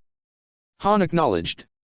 The medics had kept them up to date on Kuratsuki's condition. Despite the severity of the wounds, Kuratsuki's condition was stabilizing and chakra levels were starting to return to normal. Both Shikamaru and Han had been informed that Kuratsuki was expected to wake up and be okay to talk with within the hour. The information only served to make the hour last even longer than before. She is, yes, but I'm hoping she is okay mentally, considering. Shikamaru's voice began to drag slightly as he looked Han in the eye. How's Rashi doing, you think? Poor. Han shook his head. Kuratsuki was not alone in the medical wing, Rashi was also taken care of. The Yonbai Jinchuriki had recovered about 2 hours ago and was quickly cleared to leave. When he left the medical wing, Han and Shikamaru tried to greet him, but the man walked out of the room, not acknowledging either of them. Both knew that Rashi was informed about what had happened upon waking up. "I'm sorta surprised you didn't chase after him," Shikamaru admitted. "He needs to calm down before he can be talked to. Right now, he's probably overwhelmed with emotion. Talking to him won't do anything if he won't listen." Han shook his head. "True." Shikamaru nodded his head. A frown developed on his face. "How do you think Kurotsuki is going to react to the news about Kitsuka-san?" Han asked. Shikamaru nodded his head, causing the Gobage Shuruki to sigh. "Kurotsuki is strong. I've had the pleasure of watching her grow into the shinobi she is today. She will survive this. But she is going to need support." The Nara's eyes steeled in response. "I know." The two fell into silence for a moment as they continued to stare at the door. Seconds turned to minutes. 20 more minutes passed by before the door to the medical wing opened up and a medical shinobi escorted a patient outside. "Kurotsuki!" Shikamaru called out. Kurotsuki had a small, sad smile on her face. She wore a standard blue hospital gown with white bandages over patches on her skin, covering up wounds and burns she received in the battle. Her eyes were slightly red and droopy. "Doing okay, Shikamaru? Han-sensei?" she asked. "We are all right. You are the one we are mostly concerned about," Han admitted. "You were the one who took most of a toll during the battle. I am feeling fine. For the most part," Kurotsuka said, rubbing the back of her head. She pointed at the medical shinobi, who was already walking back into the wing. "They told me that I very nearly exhausted my chakra supply, though, so I'm not supposed to do any jutsu for a little while and they want me to keep physical activity to a minimal for a couple of weeks. But I'm cleared to walk and leave, at least." "That's a relief," Shikamaru said, sighing. "I'm glad you're all right, Kurotsuki." "Thanks," Kurotsuki replied. Her smile dropped as she took in a deep breath before speaking again. "So, did you get an update on if my dad was able to get Gramps' body back?" A cold spell went down Shikamaru's body. The Nara began to look down in response. Han was silent as well, shaking his head, as he closed his eyes in thought. "How do we bring this up?" He bit his lip. Kurotsuki noticed the body language. A sigh escaped her lips. "I had a feeling that could happen. So Mu's clone was able to get Gramps away and Dad wasn't able to catch up to him. And he got away." She tightened her fists. "That Kabuto asshole now has my grandfather's body thanks to this whole shit." "Kurotsuki." Shikamaru looked up and faced his girlfriend in the eye. He took in a deep breath. "Shikamaru." Kurotsuki repeated his name, a frown developing on her face. "Why are you looking at me like that?" Her eyes slowly started to widen. What happened?" "Kitsuka-sama died fighting Kabuto," Shikamaru answered, his eyes softening. I'm sorry." Kurotsuka's eyes widened even further. She was silent as she stared at Shikamaru in the eye. His words slowly dawned on her and tears began to develop. "Dad's dead," she spoke softly. "And no. That can't be true. There's no way." "Kurotsuki," Han shook his head as he stared at his student. "I'm sorry. And no. He can't die. He can't die too. He." Kurotsuka's tears poured out from her eyes even faster. "No. No. Please. Please. Dad can't be dead too." Her breathing became erratic as her feet slowly started to wobble. Shikamaru quickly closed the distance between the two of them. Kurotsuki immediately fell into his arms, crying into his shoulders. "Why?" Kurotsuka spoke in between her sobs. "Why did he have to die too? Why did he and Gramps have to die like this?" "Kurotsuki." Shikamaru rubbed her back, bringing her tight against her. Han walked over to Kurotsuka's side. The Jinchuriki then pulled his student in a hug as well, sandwiching her between the two men. Why are they leaving me alone?" Kurotsuka continued to sob. "Kurotsuki, we're so sorry." Han spoke softly to his student. Kuratsuka did not seem to hear him, she barely felt the presence of either shinobi. She continued to sob loudly. Both Shikamaru and Han looked at each for a moment, nodding their heads, before they turned their attention back to Kuratsuka. They said nothing, giving her the time to release all her feelings. Shikamaru and Han both helped Kuratsuka out of the hospital and back to her apartment. She continued to sob for a while longer before she fell into silence. She remained awake as she laid on her bed, staring at nothing. Both Shikamaru and Han left her alone, closing the door as they walked back to the entrance of her apartment.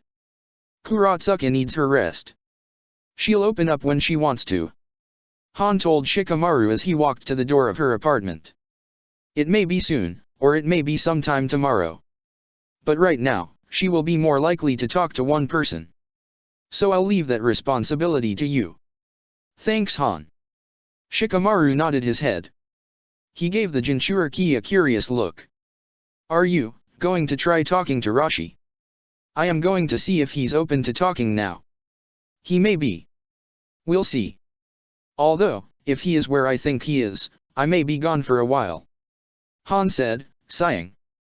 A smile crossed his lips as he turned to face Shikamaru. Hopefully by the time I return, Kuratsuka will be open to talking.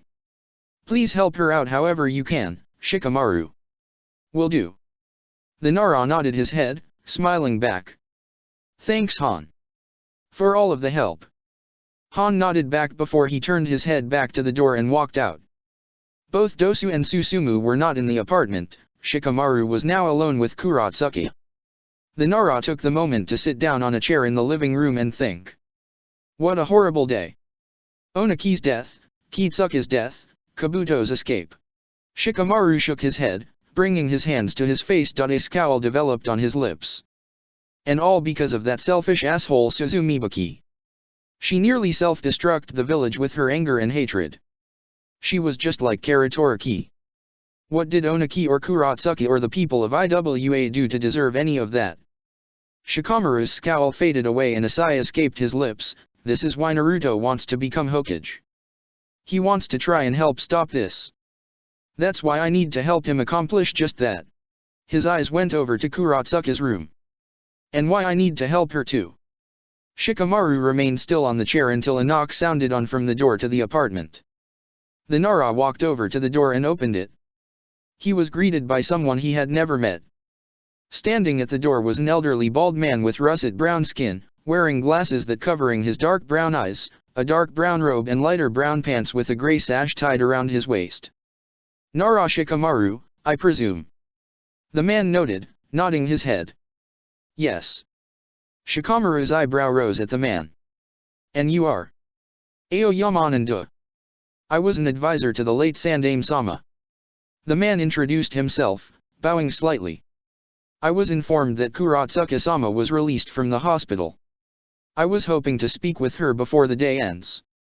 She needs a moment to rest. Shikamaru said, sighing. She still needs a moment to process everything.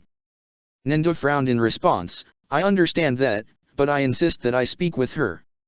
Iwa cannot be put on hold simply because she needs to grieve. A scowl developed on Shikamaru's face. Just let her have a moment. It is important that she discusses a few matters with me and other advisors of Onaki-sama. Nendo continued, shaking his head. Iwa needs to prepare for our next Tsuchikage for the days to come after all.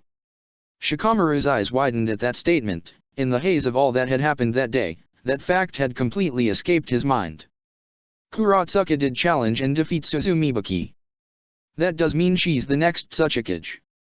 Nendo-san. Shikamaru and Nendo turned away from each other. Kuratsuka walked down the hallway of her apartment, heading to the door. I will speak with you on things. But please, allow me 30 minutes. I need just a little more time to process things. Privately. Kuratsuka. Shikamaru's eyes focused on her. He noticed the kunoichi was walking rather slowly and her eyes were still red. Fine. Nendo nodded his head, sighing. But please, no more than 30 minutes. Nendo bowed his head before he turned and walked back out of the room, closing the door behind him. Kuratsuka. Shikamaru spoke her name. Kurotsuka turned her attention from the door to him. How are you doing? Not good. She spoke softly. I've been trying to process everything. I still haven't. The Nara frowned in response. Kurotsuka dash. Can we not talk about this right now? She said, sighing. I need to ask you an important question. Shikamaru's frown deepened, but he nodded his head. What do you want to ask me? Should I accept the Tsuchikage position? Kurotsuka asked. The Konoha shinobi's eyes widened in response. His confused eyes focused on her tired, serious expression. Shikamaru's frown somehow grew. Do you not want to be Tsuchikage anymore? He asked. I do. I still do. Kurotsuka said, shaking her head. But I'm not ready.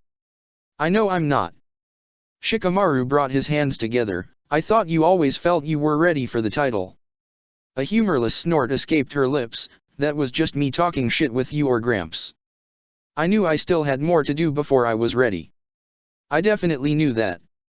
I'm not half the shinobi I need to beat Tsuchikage. You're an amazing shinobi, Kurotsuka. Shikamaru said, shaking his head. You're dash. But I'm not amazing enough. Kurotsuka interrupted, sighing. Shikamaru, I'm Jonin level in strength. I'll admit to being one of the most badass Jonin here in IWA. But I'm not Kage level yet. I know that. You know that. Both Gramps and Dad knew that. She shook her head, frowning. And that's only talking about myself from a combat perspective. Shikamaru, I'm not ready for the politics. I'm still too immature. She let out another humorless laugh, her frown deepening. I think I still get angry too easily and I know I'm too prideful.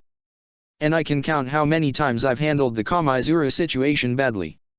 I need more personal development to carry myself as a leader. And I need some especially strong political training to carry myself as the leader of IWA.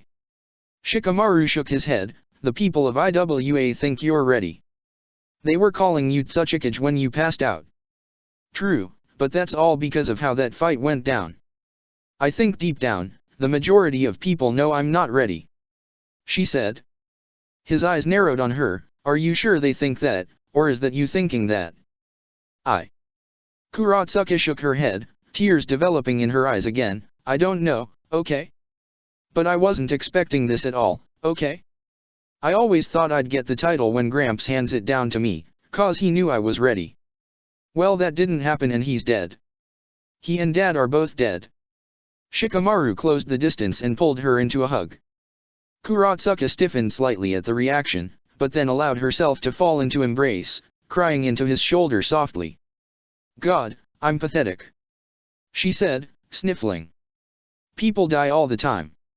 I can't act like this and just break down this way. You're not pathetic. Shikamaru told her, tightening his hug. It is not pathetic to grieve. I'm also scared, Shikamaru. Kurotsuka admitted, her voice breaking slightly. What if I fuck all of this up? Fuck what up? The Nara questioned. IWA. She clarified, shaking her head against his head. Gramps and Dad dedicated their whole life to this village. What if I'm not good enough? What if I'm a bad leader and cause this village to fall apart? That won't happen. Shikamaru interrupted. Kurotsuka pulled herself out of Shikamaru's embrace. She stared at him, her eyebrows rose. And why do you think that? She asked. Because you love this village and would give everything for this village. Shikamaru answered, a small smile on his lips. You are capable to lead this village. And you'll grow further into the position with time. Mew thought the same thing. Mew. Kurotsuka's eyes softened slightly. Before the jutsu ended, Mew told you that you had his faith and your grandfather's. You have theirs, as well as the faith of your father.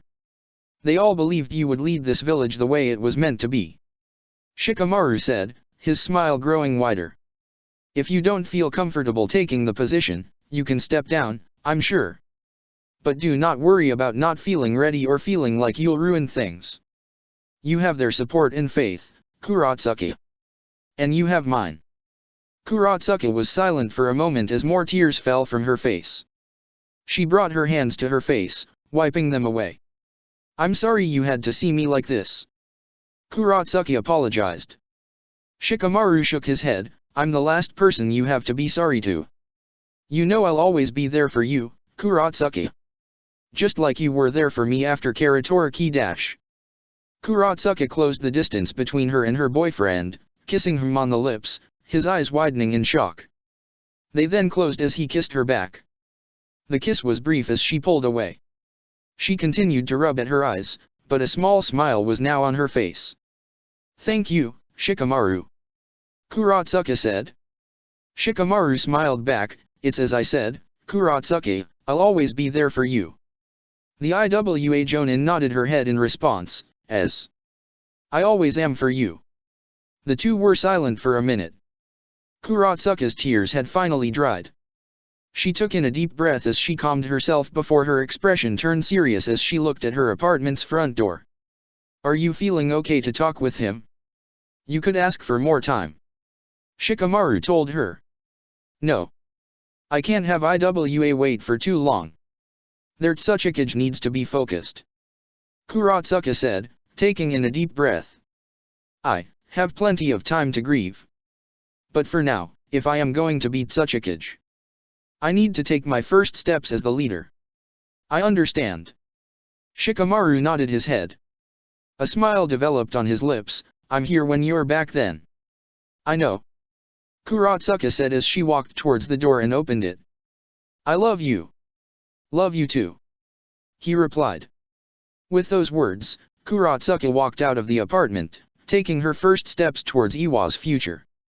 After meeting with Aoyama Nandu in front of her apartment building, Kuratsuka walked with the elderly advisor through the streets of Uegakure. They were both silent until they arrived at the Tsuchikage's office.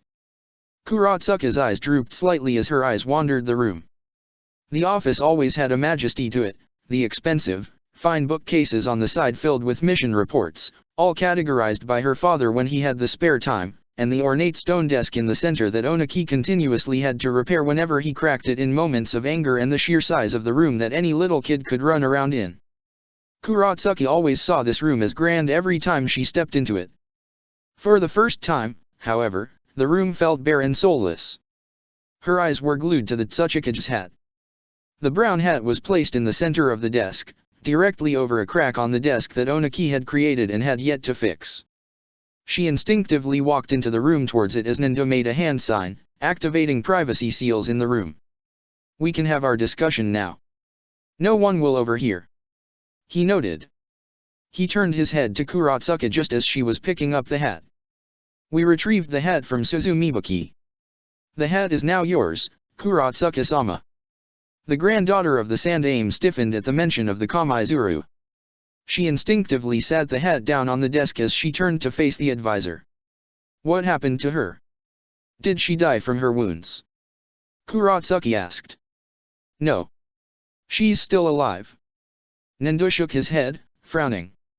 She, however, had committed a great crime in the unnecessary murder of the Sandaime and embedded an enemy to Iwa, an enemy that Konoha shinobi have identified as Yakushi Kabuto, and was imprisoned.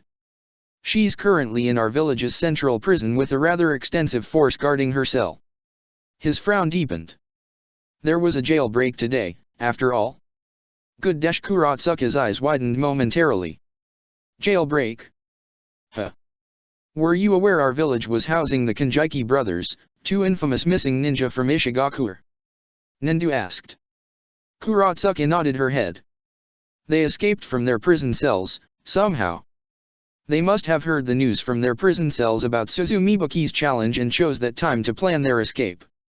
Kuratsuka was silent for a moment as she shook her head. That's something we'll have to look into. How would they have busted out? They can be addressed later. There is actually something I would like to discuss with you about Suzumibaki. Nendo spoke. Kuratsuka-sama, do you recognize her brief stint as Tsuchikage? What do you mean? She asked. Suzumibaki technically, through unsavory methods, defeated your grandfather in Yama no Osu and became Tsuchikage, albeit for only a short time. I am wondering your opinion on whether or not to refer to her as the Yondaime and you the Godame who replaced her, or do we work to label you as the Yondaime Tsuchikage? Kurotsuka brought her right hand to her chin in thought as she closed her eyes. We can't ignore that it happened, Kurotsuka said, shaking her head. She fairly challenged my grandfather and replaced him. No matter how shady the actual fight was and the outcome of the whole day, if we simply ignored it, it sets a bad precedent for the future. That's not the IWA I love and respect. So, we won't scrub away the events. She should be regarded as the Yondaime. So you will recognize Kamaizuru Suzumibuki as the Yondaime Tsuchikage and wish to take the title of Godame Tsuchikage? Nendo questioned. Kurotsuka was silent for a moment. She got her wish and, in the end, she will be known throughout history as the cage with the shortest reign, not even an hour. She'll be known as a prideful, vengeful woman who accomplished nothing. That is her legacy. Yes. She nodded her head. This is the fate she deserves, a bullet point in history as the most embarrassing cage in all of the elemental nations. As you say, Godame-sama. Nendo acknowledged. He brought his hand together as he looked at her. I also wish to discuss Suzumibuki's punishment with you. Should she be executed for her crimes? Give me some time to think about that, Kurotsuka requested. That could set a bad precedent as well. Very well. I would request that you have a decision in mind by tomorrow, latest. Nendo said. I will. She replied. Nendo nodded his head in acceptance. Kurotsuka-sama, I recognize that you are your own cage and will appoint all your positions as you see fit. You may choose to not keep me as an advisor and that is acceptable. However, I wish to help you get your feet on the ground while you take your first steps into the position. I appreciate that, Nendo-san. Kurotsuka said, smiling slightly. Would you be open to an inauguration ceremony tomorrow night? He asked. Our village needs clarification that you'll be the new face of the village. They need to see that you're recovered and ready to lead this village. Sure. Kurotsuka said, sighing. I'll handle the preparations. Everything will be done to your will, of course. The advisor told her. Although, I wish to get you caught up on some general housekeeping regards to being Tsuchikage. What do you mean? Kurotsuka asked. Her eyes narrowed on her grandfather's desk. You don't mean paperwork, do you? No. You will have plenty of that to do, but after your inauguration. Nendo shook his head. I wish to simply discuss politics with you. After all, your grandfather had many plans for the future that I think you should be aware of. What do you mean? Kurotsuka asked. Reparations to Kirigakure for the tragedy of Yasuga Pass. Making a stronger connection with some of the minor shinobi villages in neighboring nations, such as Soragakure, Ishigakure, and Kyuzagakure. Improving the influence IWA has over politics in Tsuki no Kuni as a whole and working more with the Earth Daimyo. Nendo elaborated. Huh. Kurotsuka's eyes widened in response. That doesn't sound like my grandfather. She vividly remembered conversations with Onaki from her child about the idiocy of the Earth Daimyo and how he was negatively impacting Tsuki no Kuni as a whole. She remembered conversations with him about how Kirigakure had overblown the Yasuga Pass incident and how they were going to turn on IWA, describing the tragedy as a preemptive strike. These are genuine things on mind. Onaki began to change his perspective on incidents and relationships over time. Perhaps Konoha had an influence. Nendo noted. You don't have to agree with his plans. Remember that you are Tsuchikage now, you are the one who will set the path to our future. You can do it however you wish. But I figured you may want to know all of his unfinished business, if you wish to call it that. Kurotsuka nodded her head. I understand. Yes, please. Let's discuss this. Nendo walked over to the chair in front of the Tsuchikage's desk. He then gestured towards it, pointing to the Tsuchikage's chair. Get comfortable. Let's discuss this. Hesitantly, Kurotsuka went behind the desk and took a seat in her grandfather's chair, her chair. She grabbed the hat from the desk and held it in her hands as she and Nendo began to discuss Onaki's plans for Iwa's future, as well as his and her interpretations and opinions on the subject. After recovering from the fight with Kabuto, Dosu, Susumu, and Teiwa walked to Han's home. Teiwa went to her guest room and began writing a detailed report about the incident to send to the Hokage while Dosu and Susumu remained in the living room. The two men were silent for a while. Dosu needed to collect his thoughts on the events that had just happened while Susumu gave him the chance to do so.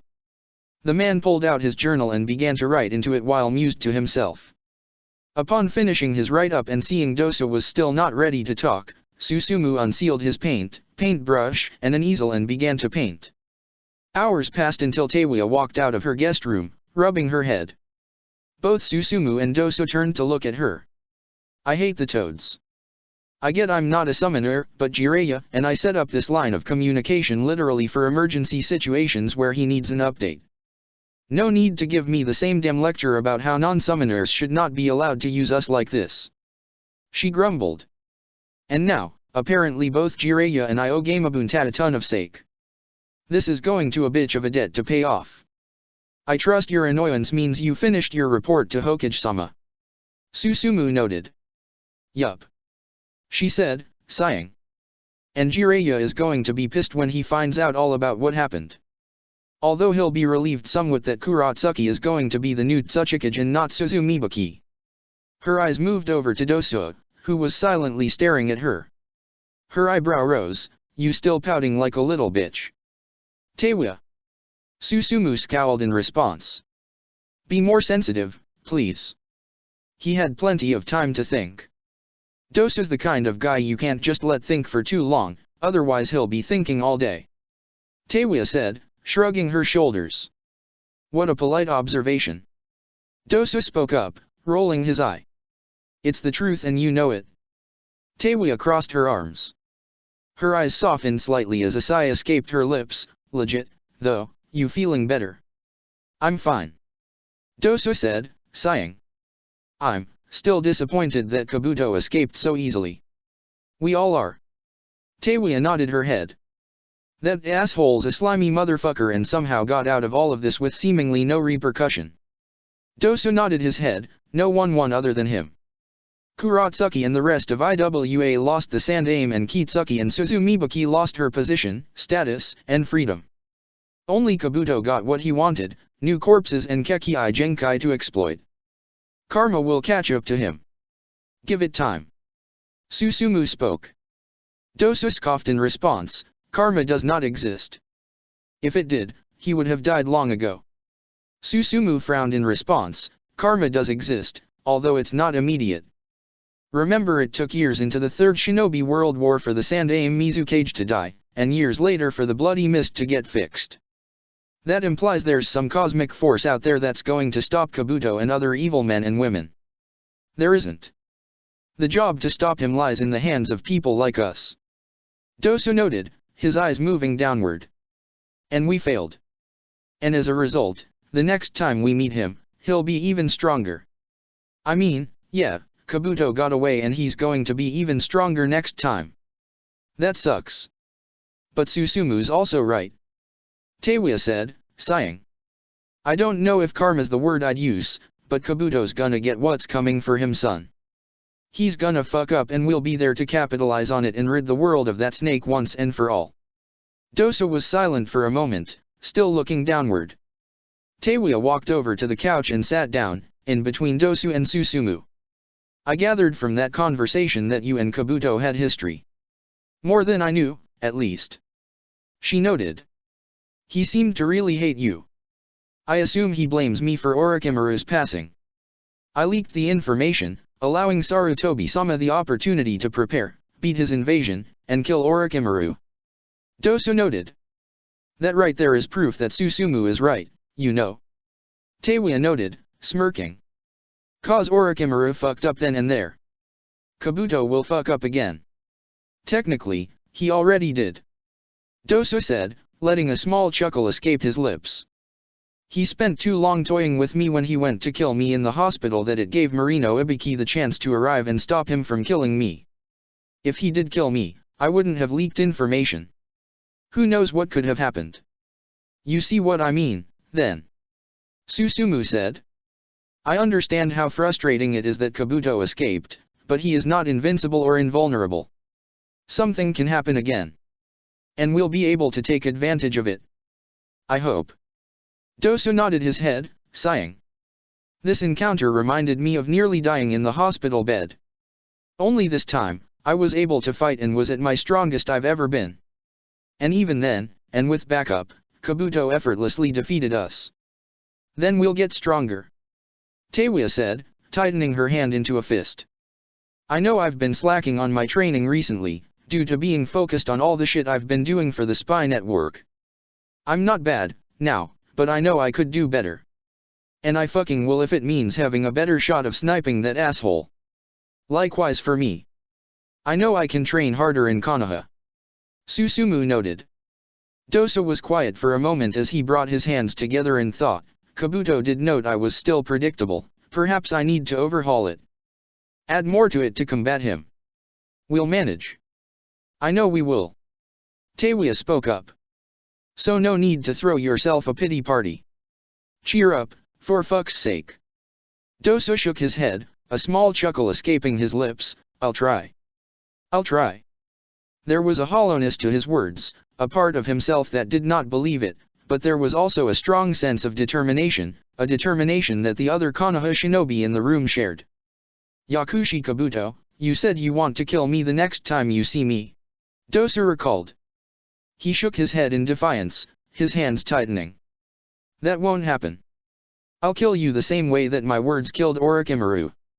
Oi, Jiraiya. How much blood samples did you give that Teiwa chick? The campsite of Jiraiya, the Konoha shinobi with him, and Takigaku no Fu at the U-no-Kuni High no Kuni border was covered in smoke. When it cleared, Gamakaki appeared with an irritated look on his face. While the group was preparing to fall asleep, everyone was awake. All eyes turned to Gamakaki in confusion. Gamakaki, what's going on? Naruto asked. Ask Jiraiya and that cousin Teiwa of yours. Gamakaki said, frowning. Jiraiya, seriously, Pops does not like this. Please, find some other last-minute way of communication to have with your spy. Gamakaki, if Teiwa summoned you a second time then obviously whatever she is going to report is incredibly important. Jiraiya stated sharply. I'll deal with Gamabunta and take any punishment later, just give me whatever report she has to give me. Teiwa wouldn't be sending me good news. She should know I am probably going to be heading to IWA soon after the last report she gave me. So whatever she has to tell me. Jiraiya's heart nearly skipped a beat and his eyes steeled themselves. God, please tell me that Kamaizuru Shinobi did not overthrow Oniki. I need that obnoxious fence-sitter to still beat Tsuchikage. Gotcha. Gamakaki said as he handed Jiraiya a scroll. Anyway, I'm out again.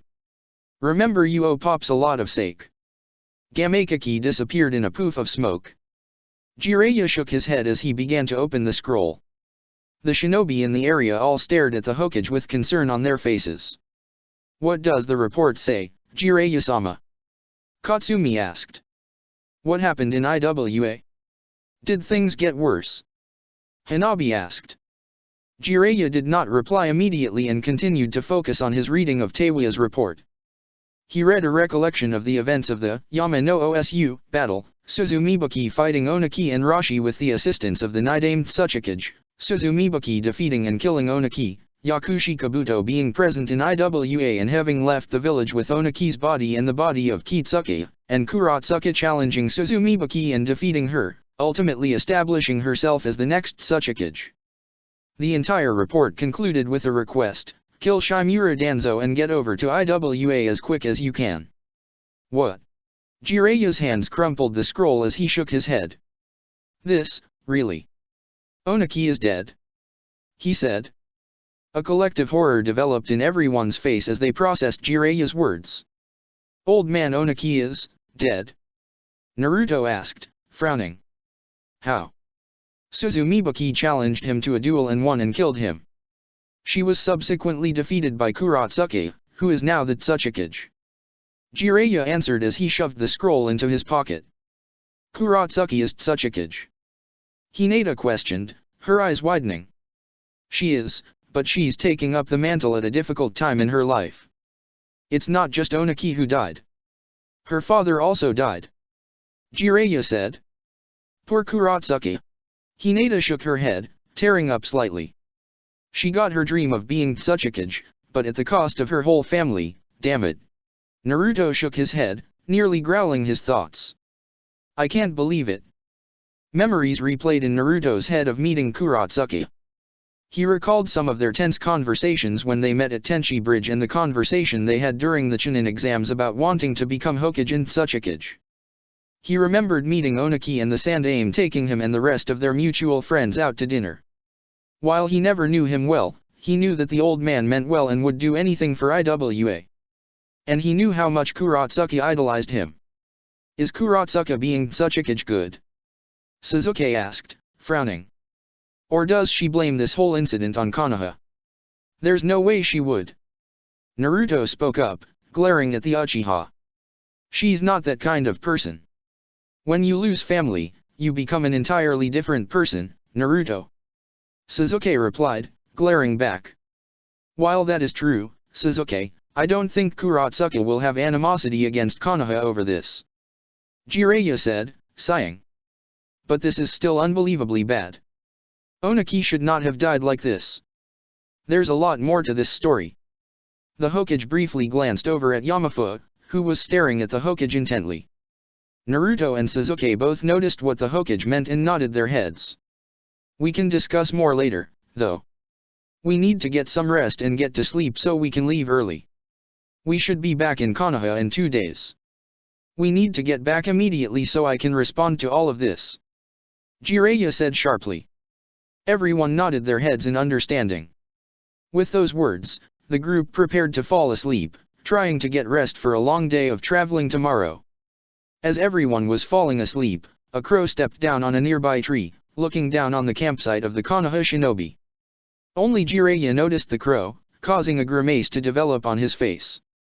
Now what the hell are you doing here? What bombshell are you going to drop on me? Jiraiya shook his head, sighing. I know your style, though. I'll wait. You'll talk to me when it's not suspicious to you.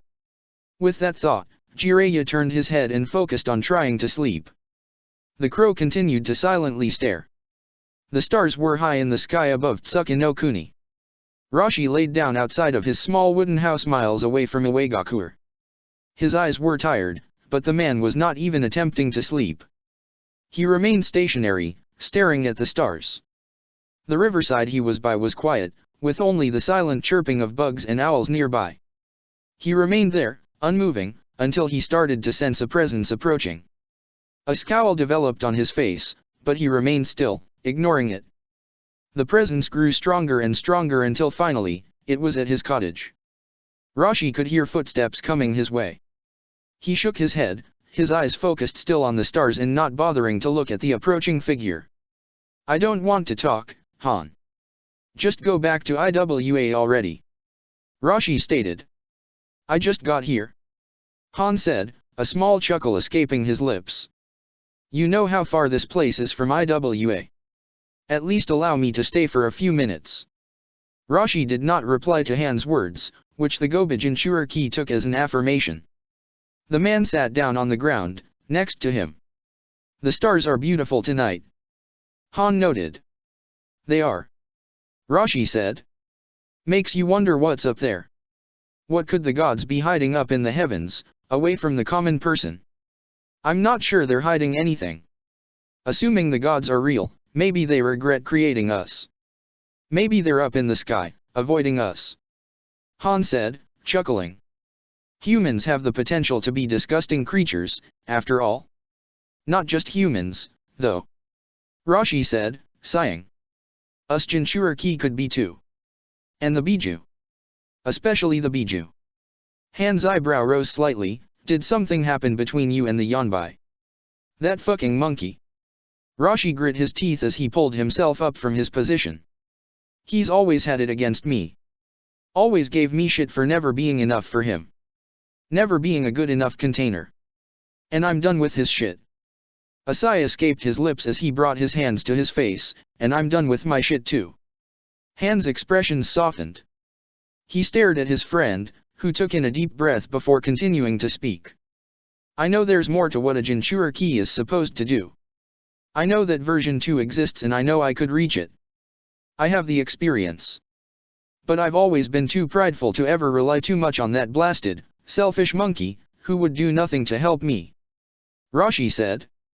A humorless laugh escaped his lips. That's always been my mistake. And now, not me, but Onaki has paid the ultimate price because of it. Rashi. Han shook his head. You are not responsible for Onaki's death. No, but I could have prevented it. I could have damn sure been more useful in that fight. I have the damn life experience and the theoretical power ceiling to hold my own against a man like Musama. I should have been more helpful in Onaki's time of need. Rashi took in a deep breath. But I wasn't. And now my first friend, a man I've known for over 50 fucking years, the only one who supported after the Yonbai was sealed in me when my whole clan started to look at me differently, is dead. The two men were silent, neither saying anything. Rashi pulled his hands away from his face and looked up to the sky, back at the stars. I want to go explore the world. I want to train and meditate and discover who I am. And hopefully write a lot. And just get away from here. Rashi said, sighing. Rashi. Han's eyes narrowed slightly. You can't abandon IWA like this. Onaki needs you to stay. He said he would approve my little self-discovery mission after the Yama no Osu. I don't see what's wrong with just taking it. Rashi replied. He would want you to help and stay Kuratsuke, though. Han replied. Rashi stiffened at the mention of Onaki's granddaughter. She's tough. She's learned all I can teach her about lava release. That's not what she needs. She needs someone who can help keep her in check. She's new to this level of leadership and I know you know enough from being by Onaki's side all these years that you can at least help her. The Goba Jinchuriki noted. You need to stay by her side, at least for a while. She will need you. The red-haired man glared back at his friend. I was no help to her grandfather. What help could I possibly bring to her? Advice. An ear to listen. And friendship.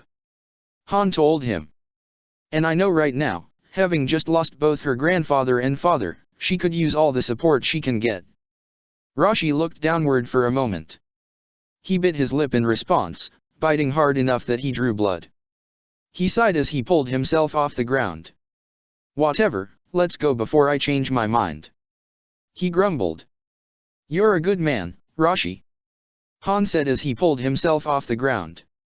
He then held out his hand to his friend. I know how difficult it is to lose a friend like Onaki at a time like this. I am sorry. Rashi shook his head. You don't need to apologize to me for that. I'm the last one you should be feeling sorry for. Your feelings are valid, Rashi. Don't discredit them like that. Han said, frowning slightly. I wish I could relate more, to be honest.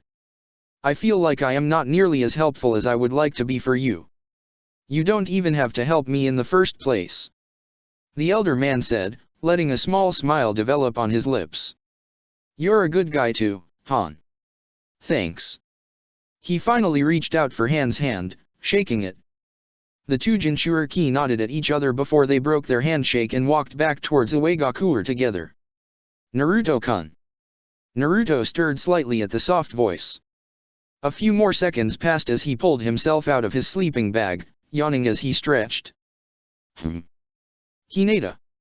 He questioned. His mind slowly eased itself into the world around him. It was still late at night, the moon was high in the sky and stars dotted the entire. His eyes then moved through the area, noticing that his students, Takigaku Nofu, Suzuki, and even Jiraiya were asleep.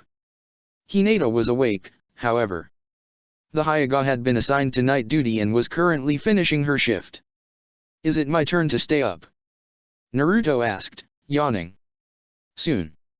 I have maybe 10 minutes left. Hinata admitted, frowning. I've just been thinking, I guess. About Onaki and Kuratsuki? He asked. Hinata nodded her head, causing him to frown back. Yeah. It's almost impossible to believe. I remember back when Mom died. It hurt so much that it was overwhelming, but I at least had my father and Hanabi and the rest of my clan to be with me. Kurotsuka just lost her father and grandfather, though, and she doesn't have any other family. She shook her head, her eyes watering. I can't imagine what she's going through. Naruto nodded his head in agreement, sighing in response. She's strong at least. And Shikamaru's there, at least. And Hanani. It's going to be hell, but she'll survive. He said. She'll be okay. Hinata did not immediately reply to his words, looking up to the sky. I feel bad, though, that she accomplished her dream like this though. She's now the Tsuchikage like she always wanted to be, but in the wake of all of this. Hinata noted. Yeah. Naruto frowned back. I'm sure being Tsuchikage could be a good distraction. Hopefully. It'll get her mind focused on other things. Another sigh escaped his lips as he pocketed his hands in his pants. It's sorta common, unfortunately. I know the old man Sandaime took the Hokage's hat in the wake of his sensei, the Nidaime Hokage, dying. And I know he took the hat back the second time after Desh. His eyes looked over to Yamanaka Fu. The man was leaning against a tree, still awake, which caused Naruto to shake his head, changing his words, after the Yondaime passed. And after his wife passed. He's gone through it twice. Hinata's eyes moved towards Jiraiya, snoring peacefully amongst the group. She bit her lip. Do you think that Jiraiya-sama will pass the Hokage's hat down naturally? She asked, biting her lip slightly. Or will it be, after something happens? Naruto finished her sentence. She nodded her head. A sigh escaped his lips. I hope not. I hope he just gets tired of it at some point and passes it to me or someone. I don't want him to die. He shook his head. Ero Sennin's given up everything Konoha and sacrificed so much. He deserves to at least have a peaceful retirement. He does. Hinata nodded her head in agreement. I'm sorry for bringing this all up. No, don't be sorry. I get it, this stuff gets on my mind too. Naruto said. He looked up to the sky, staring at the stars with a determined look. It's why I want to be Hokage, though. I want to do what I can to make this world a better place and help fix things like this. I want to help create peace, not just in Konoha, but the rest of the world. So that way people like Oniki and Ero Sennin can just pass their title on naturally. So that way the number of deaths in the world can be less, you know. I know. Hinata said. A small smile developed on her lips as she placed her hand on his shoulder. You'll make a great Hokage, Naruto. I know you'll do what you can to help this world. Naruto turned to Hinata, smiling back, thanks. The two lovers shared a hug between one another before they officially changed shifts. Hinata walked over to her own sleeping bag and tried to fall asleep. Naruto, meanwhile, started to keep watch. His eyes slowly moved from the surroundings to the body of Yamanaka Fu. Naruto's eyes narrowed on the man. I know you were listening on to our conversation. The Uzumaki said. You can go to sleep, you know? Do you ever get sleep? We are shinobi. We only need sleep when absolutely necessary. Fu replied. Honestly, if it was as imperative to get back to Konoha as you all say it would, you all would still be going towards the village at this time of night. It's important to not waste time, yeah, but getting sleep isn't a waste of time. Naruto said, sighing. I still don't get you at all, Yamafu, and I don't think I ever will. Your values and mine are completely opposite. Shinobi aren't mindless machines that can function without emotion or basic needs. Yamafu was quiet in response. Naruto frowned in response as he walked over to him. He knelt on the ground, looking him in the eye. You do know that this thing with Oniki is Root's fault, right? He asked. He instigated all of this and caused him to die. And we're honestly lucky that Kurotsuka was able to defeat that Kamaizura lady in combat. Otherwise, IWA would have a leader that would want to destroy Konoha. Fu said nothing, only staring Naruto back in the eye. You can call me naive and idealistic, but you can't assume your approach is the only way. That Root's approach is the only way. Not when it causes as much harm as it does. He said. We talked about this before. I'm going to achieve peace my way and you'll see. How are you so certain of that? The Yamanaka asked. Naruto blinked in response. His eyes focused on Fu. The auburn-haired man was biting his lip and looking at him with genuine concern and something else Naruto could not place exactly. I'm certain because I can look at myself and the rest of Konoha. And look at IWA. And Kiri. And Suna. I can see people overcoming their past hatred and working together for a better tomorrow. I can see people wanting to keep their people safe. He answered. I know that maybe that won't always be the case. Maybe one day, someone will get power who wants to do evil things and will cause problems. But that doesn't mean we should stop what we are doing. We just need to create a world that's hard for such a person to even gain power in the first place. You're determined, if nothing else. Yamafu noted. Naruto shook his head, I'm more than determined. I know my own hate and feelings I used to have. I have been able to move on and I know others can do the same, you know? And I'll do what I can to help people move on past these feelings. Even someone like you. Fu's eyebrow rose, what do you mean by that? You probably don't hate anything. With all the talk about no emotions, I doubt you feel anything like that. But I want to help fix that lack of feeling. I want to work so that people like you don't have to go through whatever hellish training you go through en route and can enjoy the lives you were supposed to live, with your friends and family. Naruto answered. The Yamanaka stared at the man in front of him intently. Naruto noticed that his eyes had widened ever so slightly. Fu opened his mouth to say something, but he found that he had no words. He simply continued to stare back at Naruto. Well, that's all I had to say. I'm going to get back to my watch.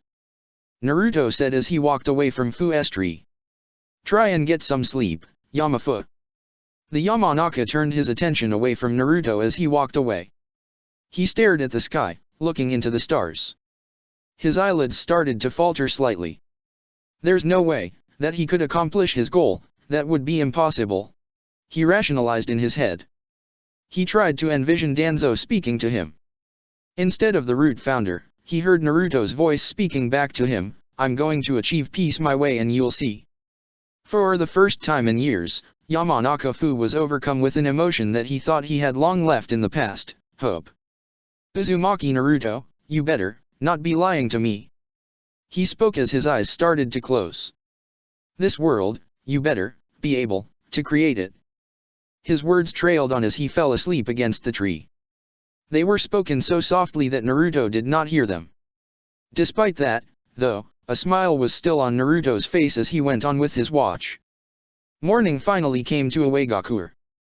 Shikamaru met up with Dosuo, Susumu, Teiwa, Risho, and Roto and walked through the streets of the village to get food.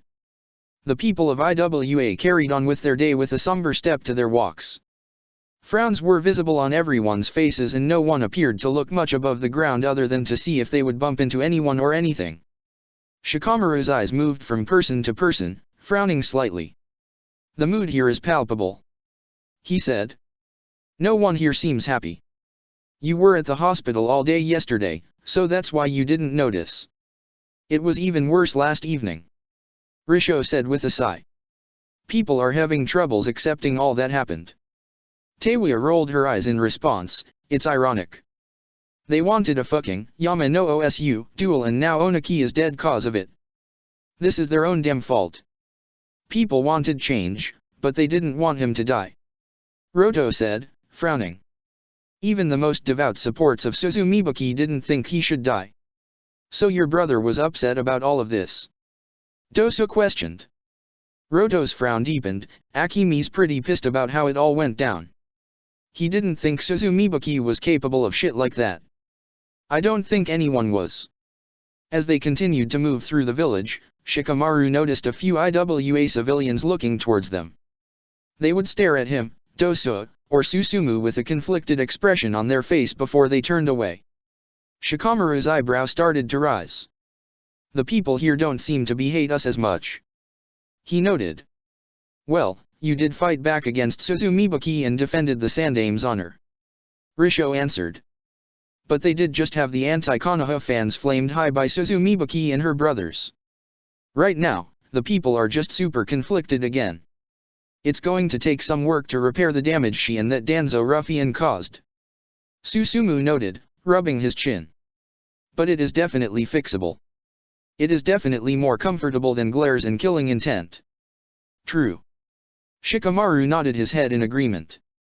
I kinda just feel bad for some of the people getting in the village. Roto admitted, pocketing his hands. There are shinobi who just got back from missions today that are finding out that the last living heir of one of our village's most historical clans killed the Tsuchikage. That will definitely fuck up your perspective on things. As the group continued on their walk, they noticed an Uegakuer shinobi approaching them. He was a large man, light-skinned man with puffy cheeks. He wore the traditional Uegakuer outfit underneath the brown flak jacket. His IWA forehead protector was tied around his head like a bandana, which covered most of his black spiky hair, and he wore a yellow scarf. Morning Akatsuki. Roto greeted, waving at the man. Morning Roto-san. Risho-san. And to all the Konoha shinobi with you. The man, Akatsuki, spoke, bowing his head. He smiled as he looked at Shikamaru. Shikamaru-san, right? You were very brave yesterday fighting against Suzumibaki and Nidame-sama. I know you are a Konoha shinobi, but you have the will of stone in you as well. Huh. Shikamaru blinked before he smiled back, thank you. I don't mean to keep you all busy. I'm just spreading the news that tonight at around sunset, there'll be a ceremony to celebrate the inauguration of our Godame. Akatsuki told them. Inauguration ceremony. Risho repeated. Yup. Akatsuki nodded his head as he started to walk away. Anyway, please help spread the news. Thanks for your time. With those words, the man walked off, heading towards the next group of people he saw. An inauguration ceremony today? Is that normal? Dosu asked. When Jiraiya-sama took the Hokage's hat, there was about a week before his inauguration. Roto shook his head, you're asking the wrong people. Sandaime-sama stayed Tsuchikage for so long, I don't think people remember if there was specific protocol for that kinda thing. Shikamaru turned his attention towards Akatsuki. The Iwa Jonin had finished telling the news to another group of people before he started moving. Shikamaru observed a smile on each person in the group. They seemed to continue along with their day, pulling their heads up from the ground. Maybe it is abnormal, but it's necessary. The people need to turn to a new leader. Shikamaru noted. That's the only way the people can properly move on. That would make sense. Dosu mused. The group continued back on their walk. As they moved forward, they noticed more and more whispering and talking between the people. Information was beginning to quickly spread throughout the village. Kuratsuka walked through the Uegakuer Central Prison with a fixed, neutral expression alongside another Iwa shinobi. The Kunoichi walked wearing the robes of the Tsuchikage but did not wear the hat. She continued to walk until she reached a prison cell that had two shinobi standing guard in front of the door. Upon seeing her, the two shinobi bowed their heads and opened the door. Kuratsuka nodded at the two before she walked in alone. The door was closed as she entered. In the prison cell was Kamaizuru Suzumibaki. The woman was laid on a bed with chains tied around her arms and chakra seals placed on her skin. She was still legless, with the holes where her legs would have been attached to were now covered with bandages instead. Well. Look who finally paid me a visit. Suzumibaki spoke with a growl. Her eyes glared into the robes Kuratsuka was wearing. See, you've already broke into the robes. You can thank me later. Thank you. Kuratsuka repeated, scowling. A grin developed on the Kamaizuru's face. Yeah. You're now the Tsuchikage because I had the balls to actually replace your precious grandfather and then you fought me when I was weakened after that fight like a coward bitch. I won't thank you for shit. I'm not Tsuchikage because of you, I am in spite of you. Kuratsuka corrected. Keep telling yourself that. Suzumibaki snorted in response. I know why you're here. When is it? You mean your execution date? Kuratsuka asked. You going to do it today? Maybe make it a public one so you can make sure everyone sees you getting your revenge. Suzumibaki asked. Or are you going to do it later? Keep the date secret. I'll tell you when your execution date is. Kurotsuka said, grinning as she crossed her arms. When you die of natural causes, alone, in this cell. Suzumibuki's grin faded from her face. What? You don't get an execution. You don't deserve one. But more than that, you aren't worth breaking precedent. Kurotsuka shook her head. The Tsuchikage should never kill their opponent in Yama no Osu. You broke tradition and killed my grandfather, but I won't do the same, even with your crimes. You'll live. Heh. Ha ha ha ha ha ha. Ha ha ha ha ha ha. Suzumibuki's laughter echoed throughout the prison cell. You're so fucking weak. You bend to every rule and tradition like the bitch you are. Kurotsuka stepped forward to Suzumibuki as the Kamaizuru continued to laugh. She then reached forward towards her neck, gripping it tightly. Suzumibuki was forced silent as her eyes widened as she started to suffocate. No. Killing you would be the weak, easy thing. And believe me, I could kill you. I could kill you right now and not a damn person would blame me today. And I want to. I want nothing more than to kill you. You don't deserve to live even a minute longer than my grandfather. Kurotsuka spat. Suzumibuki tried to choke out a response, but was unable to do so. Her eyes started to close slightly. Kurotsuka then finally let go, causing Suzumibuki to fall to her bed, gasping for air. Kurotsuka shook her head, turning away. But just because the people of today would know it's justified does not mean history will see it that way. They'll look at you, then look at me, and see a dark new time for IWA, where switches in power mean death. Kurotsuka said as she started to walk back towards the door. So no. I will not kill you. You'll die here, a criminal who committed treason against this village. You'll die, having disgraced IWA through sinister actions during the Yama no Osu duel. And you'll die here as the last Kamaizuru, your clan's long history ending in disgrace. All. Because. Of. You. Suzumibuki's eyes widened. She tried to move off her bed, but the chains on her arms held her on it. Fuck you, just kill me already. Suzumibuki shouted. Avenge your dumbass grandfather and kill me. No. Kurotsuka shook her head as she opened the door to the prison cell. The Kamaizuru bit down on her lip so hard she began to draw blood. Damn it, just kill me. Goodbye, Suzumibuki. Kurotsuka said. She turned back to look back at the Kamaizuru, taking note of the desperation on her face. A grin developed on her face as she shook her head. I wish you luck for when you die. You're going to need it when you have to explain to your grandfather why the Kamaizuru clan is no more. With those words, Kurotsuka closed the door. She ignored the screaming coming from the prison cell as she walked back, her escort joining her once again as she moved out of the prison cell. Ishikawa-sama, I am sorry that this is how your clan ends. Kurotsuka closed her eyes, taking in a deep breath. I hope you understand. She continued with her walk, moving on with the day. The day moved on for IWA. Word had now officially spread to the entire village about Kurotsuka's inauguration. Preparations took place around Iwa's stone monument as people began setting up banners and arranging flowers.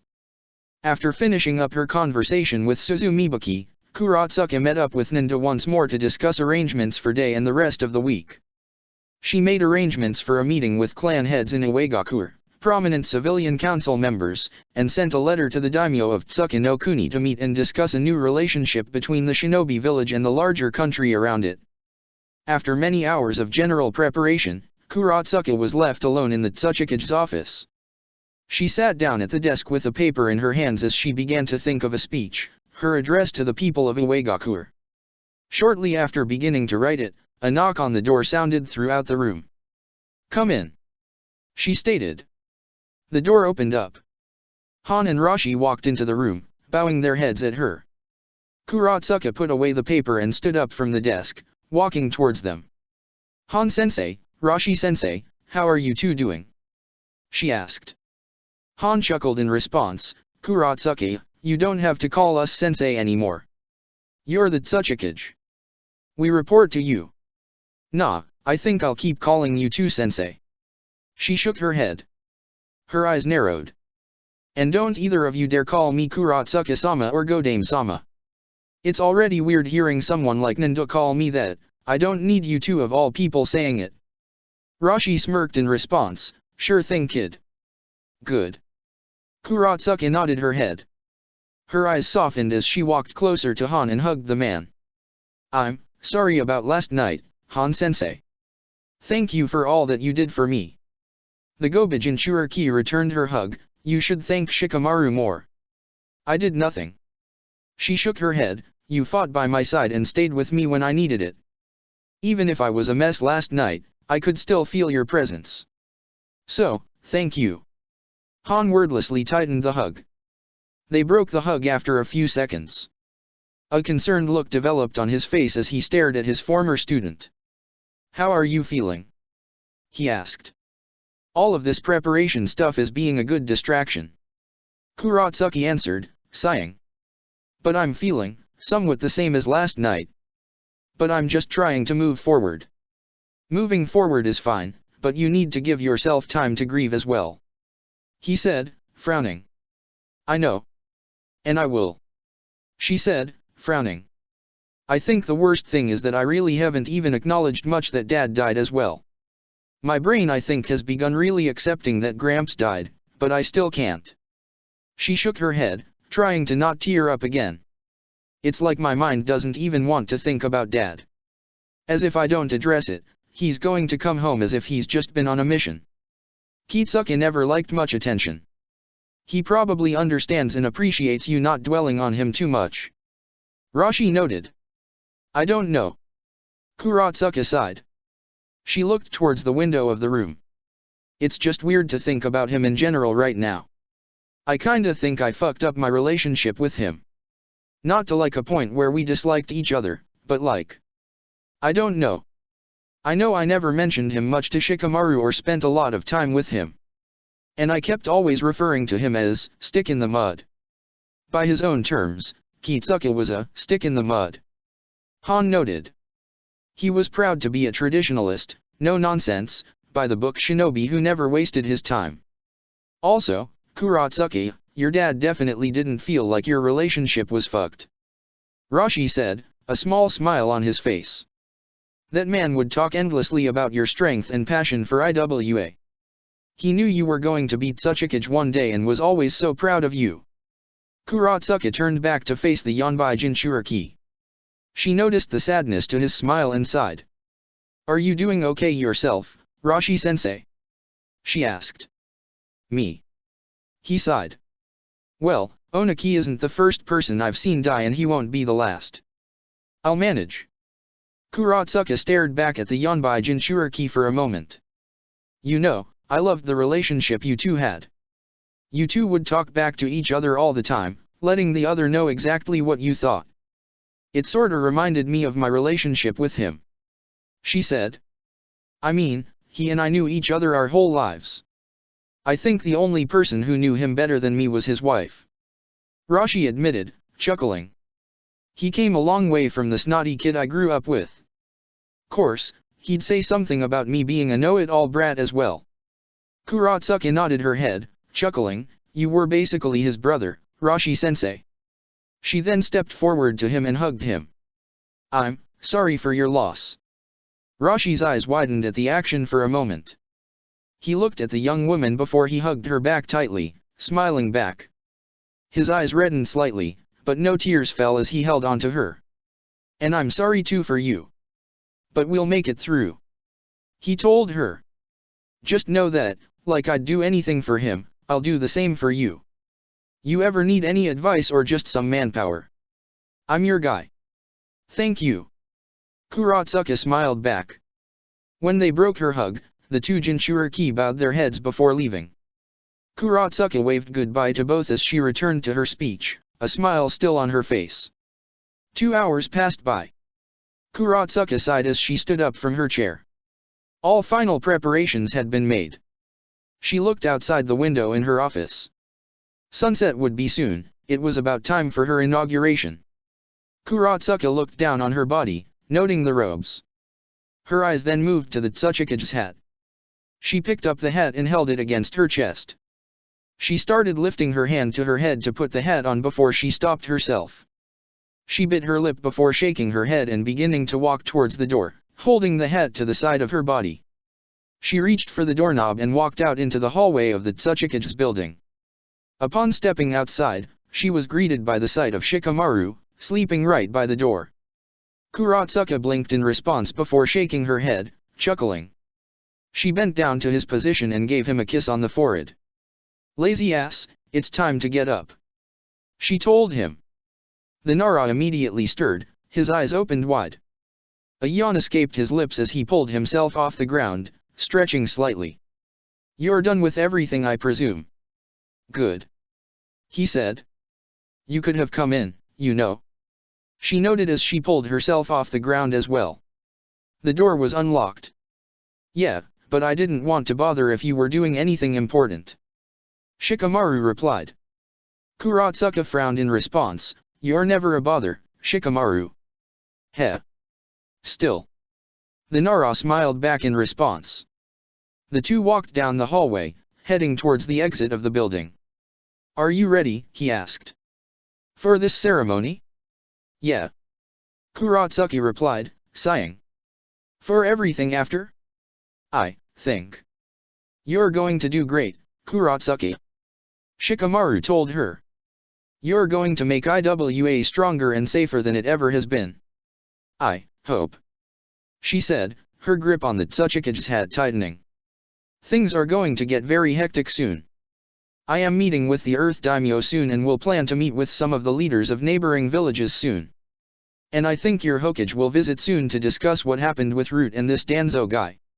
Shikamaru's eyes narrowed. "He'll most likely be executed for what he did here." "I know he will." Kuratsuka nodded her head. "But it's just another thing to do, I guess. I'm going to have to figure out how I want to approach all of this.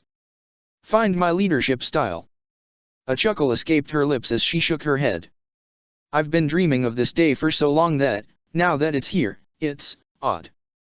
Thinking back to all the things I planned to do as Tsuchikage, I'm trying to think about what is feasible to do, what should be done first, and what I'm going to need to work for.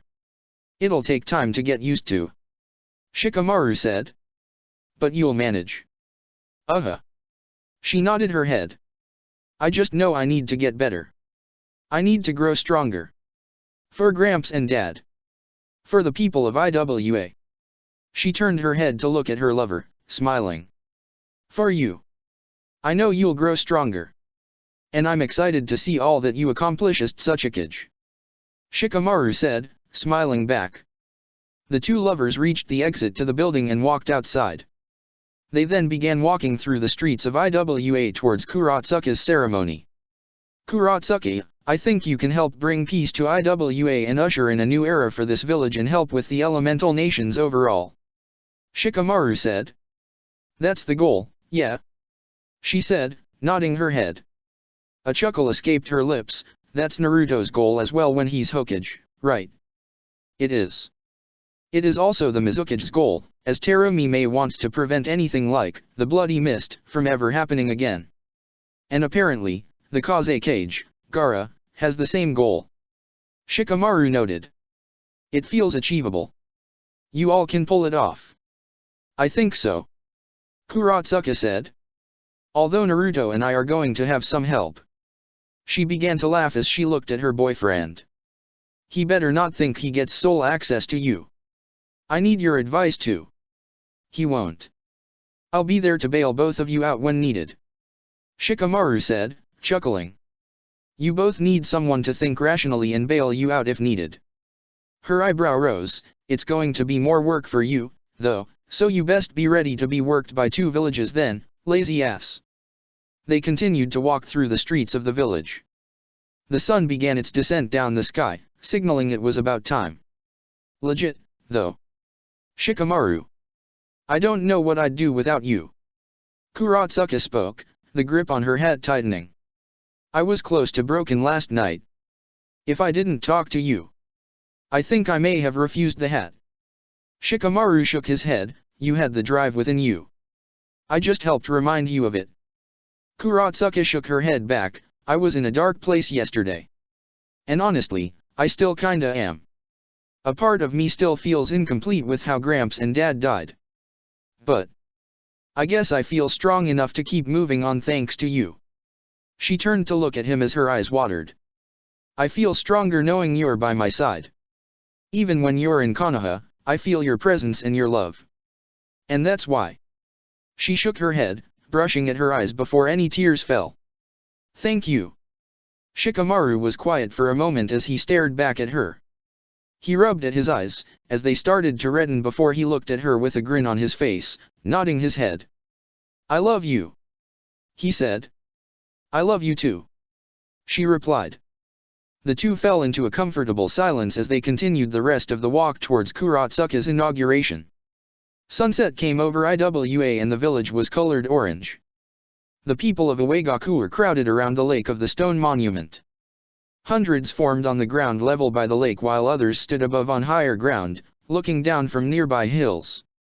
Within minutes, the entire general area was completely filled with people, cheering and screaming. Standing on the center pedestal was Kuratsuka, directly behind the stone monument. Behind her stood Nandu and Rashi. Good people of Uegaku, we have been through a lot these past couple of days. Kuratsuka began. The crowd grew quiet as they paid attention to her words. Our village has been filled with divisiveness that I cannot recall ever seeing or experiencing in my lifetime. It all ultimately concluded yesterday, with the death of my grandfather, the Sandaime, in a complete deference to Iwa's traditions of honor and respect to all in Uegaku.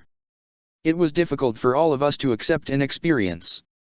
We may never forget what happened, but we must always move on and stay strong. Kuratsuka reached out, touching the stone monument behind her. This monument here shows exactly how we can accomplish that, because we, shinobi and civilian alike, all possess the will of stone. We are a proud, indomitable people. We are as strong and daunting as the mountains around us. Just as the mountains help protect our village, so do we. And in the face of any danger, internally or externally, Iwa will always hold still. No amount of force will ever be strong enough to break down this mountain. She took her hand off the stone monument. Tightening it into a fist, she punched forward, her eyes steeling themselves. You all know me and what kind of shinobi and person I am.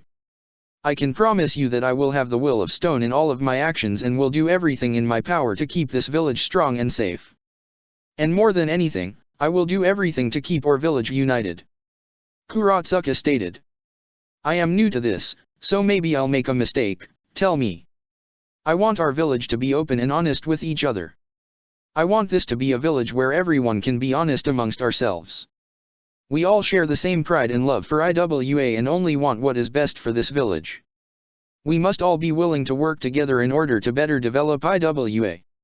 She raised her hand up, pointing in the direction of the Uegaku Historic Stadium. If anyone feels they can lead better, please, discuss with me. We can work together.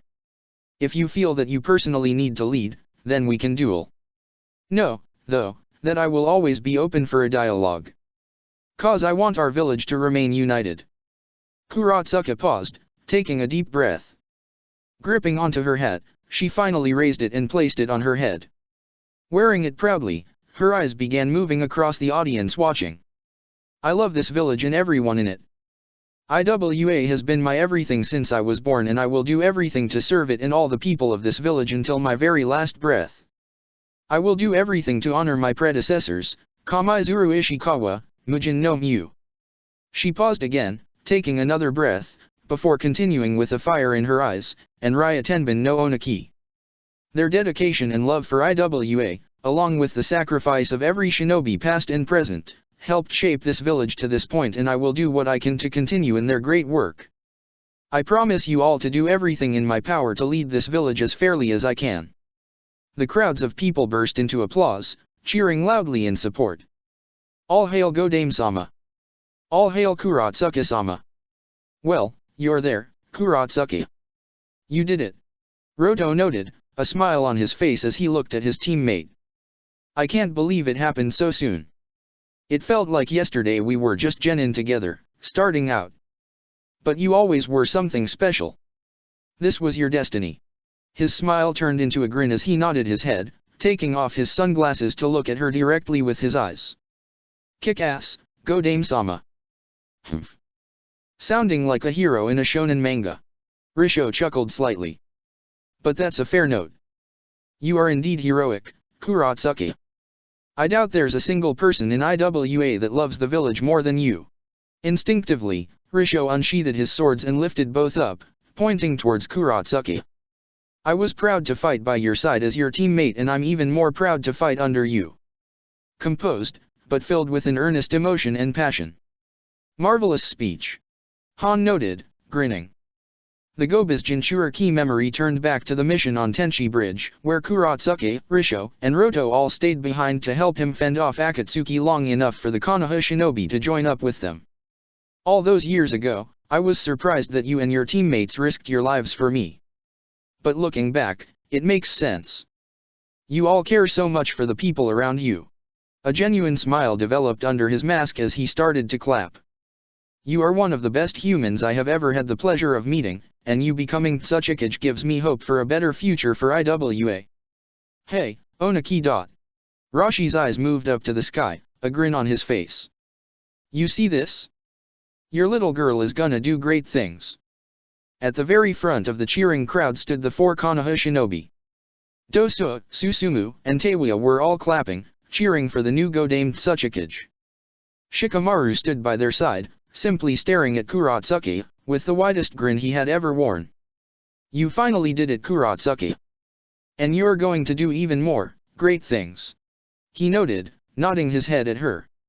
"I'm so proud of you." A new era had officially begun, the era of Kurotsuki, the Go-Dame Tsuchikage. "Should I?" Uchiha Itaka brought his hands to his face in frustration as he continued to debate a question he had been thinking about for over a month. The internal debate had reached its climax, however, as Itaki encountered Sasuke out of the village on a mission with the Hokage. Itaka felt the need to report to Jiraiya. He did have some information he could give him about Kabuto joining the Akatsuki. But the thought now on his mind was whether or not to also meet with Sasuke. He had determined that Teiwa was right. Sasuke needed to know the truth. He needed his brother. Ignorance would do him no good. But how would he react to learning the truth? Would it break him? Would the fact that his clan died under the orders of Konoha infuriate him? Or would the knowledge that his clan planned to betray Konoha break him? This was the very reason he kept everything a secret from him in the first place to this day. It was best for Sasuke to remember his clan as the heroic, loyal shinobi that they were in his mind. But what if Sasuke found out some other way? Itaka could not help but be concerned about what could happen if he happened to learn the truth through another source. Even if someone as benevolent as Jiraiya or Hiruzen decided to come clean about the origin of the Uchiha massacre, Sasuke may react horribly to them. But would he not react the same if Itaka gave the news? Would he even listen to anything Itaka had to say? This went against Itaka's general plans anyway. He always intended to die by Sasuke's hand. In doing so, if Sasuke reacted positively to him, he would never die by his hand. But Itaka was sick. The man knew the illness he had developed and it was spreading. He knew he was not long for the world. What would happen if he simply died before Sasuke could kill him? Itaka kept repeating Teiwa's words in his mind. "I wanted a family and I wanted it bad." Sasuke probably feels the same way, deep down. What he doesn't know, though, is that he still has a family and that family is a good person. "What should I do?" Itaka sighed.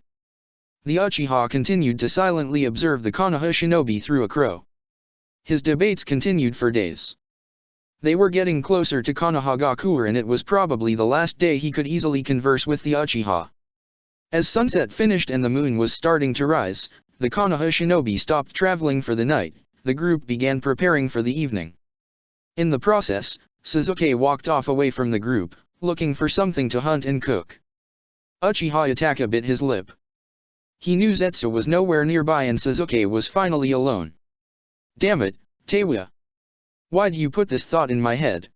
Itaka cursed, shaking his head as he began to move. "Jiraiya-sama, I hope this is acceptable for me to do. Please allow this one act of selfishness from my part." He coughed slightly, picking up some blood in the process, before he steeled his eyes.